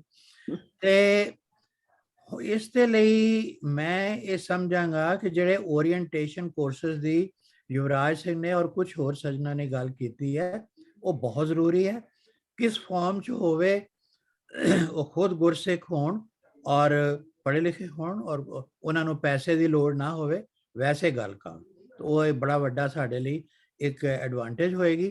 ਹੋ ਸਕਦਾ ਮੇਰੀ ਗੱਲ ਅੱਜ ਲੋਕਾਂ ਨੂੰ ਪਸੰਦ ਨਾ ਆਵੇ, ਪਰ ਮੈਂ ਇਹ ਸਮਝਦਾ ਕਿ ਕੋਈ ਵੀ ਮੈਰਿਜ ਸਿੱਖਾਂ 'ਚ ਉਹਨਾਂ ਚਿਰ ਕਰਨੀ ਨਹੀਂ ਚਾਹੀਦੀ ਜਦ ਤੱਕ ਕਿ ਉਹਨਾਂ ਨੂੰ ਪ੍ਰੋਪਰਲੀ ਇਸ ਬਾਰੇ ਆਨੰਦ ਕਾਰਜ ਦਾ ਔਰ ਸਿੱਖੀ ਜੀਵਨ ਦਾ ਪੂਰਾ ਉਹਨਾਂ ਨੂੰ ਗਿਆਨ ਨਹੀਂ ਹੁੰਦਾ। They should not be allowed to get married at all. ਹੋ ਸਕਦਾ ਤੁਸੀਂ ਕਹੋ ਕਿ ਇਹ ਕਿੱਦਾਂ ਹੋਏਗਾ, ਪਰ ਇੱਕ ਟਾਈਮ ਆਏਗਾ ਇਹ ਵੀ ਹੋਏਗਾ। ਅੱਜ ਇਹ ਗੱਲ ਔੜ ਲੱਗਦੀ ਹੈ, ਪਰ ਅੱਜ ਤੋਂ 10-20 ਸਾਲ ਬਾਅਦ ਸ਼ਾਇਦ ਇਹ ਗੱਲ ਦੀ ਵੀ ਲੋੜ, ਇਹ ਕਾਮਨ ਸ਼ਾਇਦ ਹੋ ਜਾਏ। ਅੱਜ ਉਹ ਗੱਲਾਂ ਕਾਮਨ ਨੇ ਜਿਹੜੀਆਂ ਅੱਜ ਤੋਂ 20 ਸਾਲ ਪਹਿਲੇ ਕਾਮਨ ਨਹੀਂ ਸੀ, ਔਰ ਜੋ ਅੱਜ ਮੈਂ ਕਹਿ ਰਿਹਾ ਹੋ ਸਕਦਾ ਇਹ ਅੱਗੇ ਜਾ ਕੇ essential ਹੋ ਜਾਵੇ। ਇੱਕ ਗੱਲ ਅਖੀਰ ਤੇ ਡਾਕਟਰ ਕਾਲਾ ਸਿੰਘ ਔਰ ਮਿਸਟਰ ਗਰੇਵਾਲ ਨੇ ਕਹੀ ਕਿ ਅਗਰ ਇੱਕ ਬੰਦਾ ਦੂਜੇ ਨੂੰ ਦੁੱਖ ਦੇ ਹੀ ਜਾਂਦਾ ਹੈ ਤੇ ਕੀ ਉਸ ਨੂੰ ਫਿਰ ਵੀ ਇਕੱਠੇ ਰਹਿਣਾ ਚਾਹੀਦਾ? ਮੇਰਾ ਇਹ ਖਿਆਲ ਹੈ ਕਿ ਅਗਰ ਹਉਮੈ ਹੰਕਾਰ ਛੱਡ ਕੇ ਮਿੱਠਤ ਹੋਵੇ ਤਾਂ ਐਸਾ ਦੁਨੀਆ ਦੇ ਉੱਤੇ ਕੋਈ ਵੀ ਬੰਦਾ ਮਾੜਾ ਨਹੀਂ ਹੁੰਦਾ, ਨਾ ਕੋਈ ਔਰਤ ਮਾੜੀ ਹੁੰਦੀ ਹੈ ਕਿ ਜਿਹੜੀ ਉਸ ਦੂਜੇ ਬੰਦੇ ਨੂੰ ਟੌਰਚਰ ਕਰੀ ਤੁਰੀ ਜਾਏਗੀ। ऐसा कुछ नहीं है। और एक ग्रीक फिलोसोफर ने एक दफ़ा लिखा सी इस बारे कि worst defeat in war and love, worst defeat in love, war and love is better than the best victory ਇਨ ਵਾਰ, ਜੰਗ ਦੇ ਵਿੱਚ ਜਿਹੜੀ ਸਭ ਤੋਂ ਵੱਡੀ ਜਿੱਤ ਹੈ ਨਾ, ਇਹ ਘਰ ਵਿੱਚ ਵੀ ਇੱਕ ਜੰਗ ਹੀ ਹੈ ਜੇ ਆਪਸ ਵਿੱਚ ਲੜਦੇ ਨੇ ਤਾਂ। ਸਭ ਤੋਂ ਵਧੀਆ ਜਿੱਤ ਜਿਹੜੀ ਹੈ ਉਹਦੇ ਨਾਲੋਂ ਡਿਫੀਟ ਜਿਹੜੀ ਹੈ, ਹਾਰ ਮੰਨ ਲੈਣੀ ਜਿਹੜੀ ਹੈ, ਉਹ ਫਿਰ ਵੀ ਅੱਛੀ ਹੈ। ਮੇਰਾ ਤੇ ਇਹ ਖਿਆਲ ਹੈ। ਤੇ ਮੈਂ ਜੋ ਗੱਲਾਂ ਯੁਵਰਾਜ ਸਿੰਘ ਨੇ ਕਹੀਆਂ ਜਾਂ ਬਾਕੀ ਸਭ ਸੱਜਣਾਂ ਨੇ ਕਹੀਆਂ, ਮੈਂ ਉਹਨਾਂ ਦੀ ਤਾਇਦ ਕਰਦਾ। ਵਾਹਿਗੁਰੂ ਜੀ ਕਾ ਖਾਲਸਾ, ਵਾਹਿਗੁਰੂ ਜੀ ਕੀ ਫਤਿਹ। ਹਾਂਜੀ, ਇੱਕ ਗੱਲ ਬੋਲ ਸਕਦੇ ਜੀ, ਇੱਕ ਦੋ ਗੱਲਾਂ। ਹਾਂਜੀ ਹਾਂਜੀ ਹਾਂਜੀ, ਪਲੀਜ਼ ਗੋ ਅਹੈਡ। ਹਾਂਜੀ, ਟੂ ਸਮ ਅਪ ਤਾਂ ਵੈਸੇ ਡਾਕਟਰ ਬਲਰਾਜ ਕਰਨਗੇ, ਪਰ ਮੈਂ ਆਪਣੇ ਵੱਲੋਂ ਸਮ ਅਪ ਕਰਨ ਦੀ ਕੋਸ਼ਿਸ਼ ਕਰ ਰਿਹਾ ਕਿ ਜੋ ਯੁਵਰਾਜ ਨੇ ਗੱਲਾਂ ਕੀਤੀਆਂ ਨੇ 99% ਗੁੱਡ, ਪਰ ਜਿਹੜੀ ਉਹਨਾਂ ਨੇ ਕੀਤੀ ਹੈ ਗੱਲ ਗੁਰਦੁਆਰੇ ਦੀ, ਗੁਰਦੁਆਰਾ ਹੀ ਜੇ ਬਿਜ਼ਨਸ, ਉੱਥੇ ਜਾ ਕੇ they are not going to do anything. This is my experience. ਤੇ ਜਿਹੜੀ ਉਹਨਾਂ ਨੇ ਗੱਲ ਕੀਤੀ ਹੈ ਜਿਹੜੀਆਂ ਸੁਸਾਇਟੀਜ਼ ਬਣੀਆਂ ਹੋਈਆਂ ਨੇ, I fully agree with Yuvraj because I have also worked with them. ਉਹਨਾਂ ਨੂੰ ਖੁਦ ਨੂੰ ਪੰਜਾਬੀ ਨਹੀਂ ਆਉਂਦੀ ਕਈਆਂ ਨੂੰ ਤਾਂ, ਤੇ ਨਾਮ ਕੌਰ ਸਿੰਘ ਹੁੰਦਾ ਆ। ਤੇ ਜੋ ਭੱਟੀ ਸਾਹਿਬ ਨੇ ਉਹਨਾਂ ਨੇ ਗੱਲ ਕੀਤੀ ਹੈ, ਦੋ ਗੱਲਾਂ, ਵੀ ਇੱਕ ਇੰਟਰਕਾਸਟ ਮੈਰਿਜ ਦੀ ਉਹ ਗੱਲ ਮੈਂ ਕੀਤੀ ਸੀਗੀ, but I wanted to bring to the forefront ਕਿ ਜੋ त्रुटि है ਉਹਦੇ ਵਿੱਚ ਕਿ ਬੇਟੀ ਜਿਹੜੀ ਹੈ daughter should marry only a Sikh. Why? It should be the both way around. कि both of them should marry only a Sikh. They should not mention only the daughter. ਤੇ ਜਿਹੜੀ ਅੱਖ ਦੇ ਪੱਟੀ ਸਾਹਿਬ ਨੇ ਗੱਲ ਕੀਤੀ ਹੈ ਕਿ defeat sometimes it's not possible. ਮੈਂ ਦੇਖਿਆ ਵਾ ਕਿ ਤੁਸੀਂ ਕਦ ਤੱਕ ਸਹੀ ਜਾਓ, and a point comes when you break. So before you break, it is better to separate. ਤੇ ਮੈਂ solution ਇਹਦਾ ਹੀ ਦਵਾਂਗਾ ਆਪਣੇ ਵੱਲੋਂ ਕਿ rather than depending upon the gurdwaras or anything, ਜਿੱਦਾਂ ਭੱਟੀ ਸਾਹਿਬ ਇੱਥੇ ਹੈਗੇ ਨੇ, ਯੁਵਰਾਜ ਹੈਗਾ, ਡਾਕਟਰ ਬਲਰਾਜ ਨੇ, ਹੋਰ ਵੀ ਹੈਗੇ ਨੇ ਕੈਲਗਰੀ ਦੇ ਵਿੱਚ, ਮੇਰੇ ਵਰਗੇ ਕੁਝ ਬੰਦੇ ਇੱਥੇ ਵੀ ਹੈਗੇ ਨੇ। We should try to create awareness through radio talks, through writing articles in the newspapers. ਇਹਦੇ ਨਾਲ ਮੈਂ ਮੈਂਟਲ ਹੈਲਥ ਦੇ ਬਾਰੇ ਕਾਫੀ ਅਵੇਅਰਨੈਸ ਕ੍ਰੀਏਟ ਕੀਤੀ ਜਦੋਂ ਦਾ ਮੈਂ ਇੱਥੇ ਆਇਆ ਵਾਂ, and it has given a very good results. ਤੇ ਬਾਕੀ ਟੌਪਿਕਸ ਵੀ ਮੈਂ ਕਾਫੀ ਡਿਸਕਸ ਕੀਤੇ ਨੇ, ਯੂਥ ਪ੍ਰੋਬਲਮ, ਡੋਮੈਸਟਿਕ ਵਾਇਲੈਂਸ, ਕਿ ਇਹਨਾਂ ਚੀਜ਼ਾਂ ਦੇ ਬਾਰੇ। ਤੇ ਹੁਣ ਮੈਂ ਕਾਫੀ ਟਾਈਮ ਤੋਂ ਚੁੱਪ ਕਰ ਗਿਆ ਵਾਂ because I am busy with my other projects. ਪਰ ਇਹ ਚੀਜ਼ਾਂ ਨੂੰ ਨਾ ਅਵੇਅਰਨੈਸ ਸਾਨੂੰ ਕ੍ਰੀਏਟ ਕਰਨ ਦੀ ਜ਼ਰੂਰਤ ਹੈ। With awareness when people come to know ਕਿ ਹਾਂ ਵੀ ਸਾਨੂੰ ਜ਼ਰੂਰਤ ਹੈ to come out and seek help, ਤੇ ਕੁਝ ਮੈਰਿਜਸ ਏਦਾਂ ਦੀਆਂ ਬਚ ਸਕਦੀਆਂ ਨੇ। ਵਾਹਿਗੁਰੂ ਜੀ ਕਾ ਖਾਲਸਾ, ਵਾਹਿਗੁਰੂ ਜੀ ਕੀ ਫਤਿਹ ਜੀ। ਵਾਹਿਗੁਰੂ ਜੀ ਕਾ ਖਾਲਸਾ, ਵਾਹਿਗੁਰੂ ਜੀ ਕੀ ਫਤਿਹ। ਆਪ ਸਭ ਦਾ ਬਹੁਤ ਬਹੁਤ ਧੰਨਵਾਦ ਹੈ ਜੀ। ਆਈ ਥਿੰਕ ਇਹ ਇੱਕ ਐਸਾ ਟੌਪਿਕ ਹੈ ਕਿ ਜਿਸ ਦੇ ਉੱਤੇ ਹਰ ਇੱਕ ਦਾ ਕੋਈ ਨਾ ਕੋਈ ਓਪੀਨੀਅਨ ਹੈ, ਔਰ ਮੈਂ ਇਹ ਗੱਲ ਕਹਿਣਾ ਚਾਹਾਂਗਾ ਕਿ ਜੋ ਵੀ ਇੱਥੇ ਆਪਾਂ ਵਿਚਾਰ ਕੀਤਾ ਹੈ, ਭਾਵੇਂ ਉਹ ਮੈਂਟਲ ਹੈਲਥ ਸਪੈਸ਼ਲਿਸਟ ਨੇ ਡਾਕਟਰ ਕਾਲਾ ਸਿੰਘ ਵਰਗੇ, ਜਾਂ ਸਾਡੇ ਵਰਗੇ ਹੈਗੇ ਨੇ ਜਿਹੜੇ ਕਿ ਉਸ ਚੀਜ਼ ਨੂੰ ਕਿਸੇ ਨਾ ਕਿਸੇ ਤਰੀਕੇ ਨਾਲ ਦੇਖਦੇ ਨੇ, ਪਰਿਵਾਰਾਂ ਦੇ ਵਿੱਚ, ਦੋਸਤਾਂ ਮਿੱਤਰਾਂ ਦੇ ਵਿੱਚ, ਜੋ ਵੀ ਗੱਲ ਹੋਈ ਹੈ ਉਹ ਕਾਫੀ ਰੈਲੇਵੈਂਟ ਔਰ ਠੀਕ ਹੋਈ ਹੈ। ਔਰ ਉਹ ਇਹ ਸ਼ੋ ਕਰਦੀ ਹੈ ਕਿ ਇੱਕ ਅਵੇਅਰਨੈਸ ਹੈ ਸਾਡੇ ਵਿੱਚ ਕਿ ਵੀ ਹਾਂ ਇਹ ਇੱਕ ਮਸਲਾ ਹੈ। ਕਿਸੇ ਵੀ ਪ੍ਰੋਬਲਮ ਨੂੰ ਸੋਲਵ ਕਰਨ ਲੱਗਿਆਂ ਡਾਕਟਰਾਂ ਨੂੰ ਇਹ ਗੱਲ ਕਹੀ ਜਾਂਦੀ ਹੈ ਵੀ ਪਹਿਲੇ ਉਹਨੂੰ ਡਾਇਗਨੋਸ ਕਰੋ, ਪਹਿਲੇ ਐਕਸੈਪਟ ਕਰੋ ਵੀ ਪ੍ਰੋਬਲਮ ਐਗਜ਼ਿਸਟ ਕਰਦੀ ਹੈ। ਜੇ ਅਸੀਂ ਇਹ ਕਹੀਏ ਕਿ ਜੀ ਸਾਡੀ ਕਮਿਊਨਿਟੀ 'ਚ ਤੇ ਪ੍ਰੋਬਲਮ ਹੈ ਹੀ ਨਹੀਂ, ਤੇ ਸੋ ਸਾਨੂੰ ਤਾਂ ਕੋਈ ਚਿੰਤਾ ਕਰਨ ਦੀ ਲੋੜ ਹੀ ਨਹੀਂ ਹੈ। ਸੋ ਇਹ it starts with accepting it. So ਅਸੀਂ ਉਹਨੂੰ ਐਕਸੈਪਟ ਕਰ ਰਹੇ ਹਾਂ, ਇੱਕ ਬੜੀ ਵੱਡੀ ਗੱਲ ਹੈ। Next step his action items, ਜਿਸ ਤਰ੍ਹਾਂ ਡਾਕਟਰ ਕਾਲਾ ਸਿੰਘ ਨੇ ਜਾਂ ਯੁਵਰਾਜ ਨੇ ਜਾਂ ਪਾਪਾ ਨੇ ਜ਼ਿਕਰ ਕੀਤਾ ਹੈ ਕਿ ਵੀ ਅਸੀਂ ਉਸ ਦੇ ਵਿੱਚ ਕੀ ਚੀਜ਼ਾਂ ਕਰ ਸਕਦੇ ਹਾਂ। ਉਹ ਆਈ ਥਿੰਕ ਕਾਫੀ ਇੰਪੋਰਟੈਂਟ ਚੀਜ਼ਾਂ ਨੇ ਜਿਸ ਦੇ ਵਿੱਚ ਕਿ ਸਾਨੂੰ ਥੋੜਾ ਜਿਹਾ ਇਸ ਬਾਰੇ ਹੋਰ ਵਿਚਾਰ ਕਰਨ ਦੀ ਜ਼ਰੂਰਤ ਹੈ ਕਿ ਅਸੀਂ ਜੋ ਡਿਸਕਸ਼ਨ ਕਰਦੇ ਹਾਂ ਅਸੀਂ ਉਸ ਨੂੰ ਕਿਸ ਤਰ੍ਹਾਂ ਕਿਸੇ ਟੈਂਜੀਬਲ ਆਊਟਕਮ ਦੇ ਵਿੱਚ ਟਰਾਂਸਲੇਟ ਕਰ ਸਕਦੇ ਹਾਂ। ਇਹ ਹੁਣ ਜਿਹੜੀ ਇੱਕ ਡਿਸਕਸ਼ਨ ਅਸੀਂ ਕਰ ਰਹੇ ਹਾਂ, ਜਿਸ ਵੇਲੇ ਮੈਂ 52 ਹੁਕਮ ਜਿਹੜੇ ਨੇ ਗੁਰੂ ਸਾਹਿਬ ਦੇ ਉਹਨਾਂ ਦਾ ਉਹ ਸ਼ੁਰੂ ਕੀਤਾ ਸੀਗਾ, ਉਸ ਦੇ ਵਿੱਚ ਜਿਸ ਵੇਲੇ ਆਨੰਦ ਕਾਰਜ ਦਾ ਜ਼ਿਕਰ ਆਇਆ ਤੇ ਉੱਥੋਂ ਆਨੰਦ ਕਾਰਜ ਦੇ ਜ਼ਿਕਰ ਤੋਂ ਗੱਲ ਚੱਲੀ ਕਿ ਵੀ ਆਨੰਦ ਕਾਰਜ ਦਾ ਪ੍ਰੋਸੈਸ ਕੀ ਹੈ। ਔਰ ਫਿਰ ਮੈਨੂੰ ਕਿਸੇ ਨੇ ਸੰਗਤ ਦੇ ਵਿੱਚੋਂ ਇਹ ਗੱਲ ਕਹੀ ਕਿ ਵੀ ਆਪਾਂ ਇੰਟਰਫੇਥ ਜਿਹੜੀਆਂ ਮੈਰਿਜਸ ਹੋ ਰਹੀਆਂ ਨੇ ਜਾਂ ਡਿਵੋਰਸ ਹੋ ਰਹੇ ਨੇ ਵੀ ਉਹਦੇ ਬਾਰੇ ਵੀ ਡਿਸਕਸ਼ਨ ਕਰੀਏ।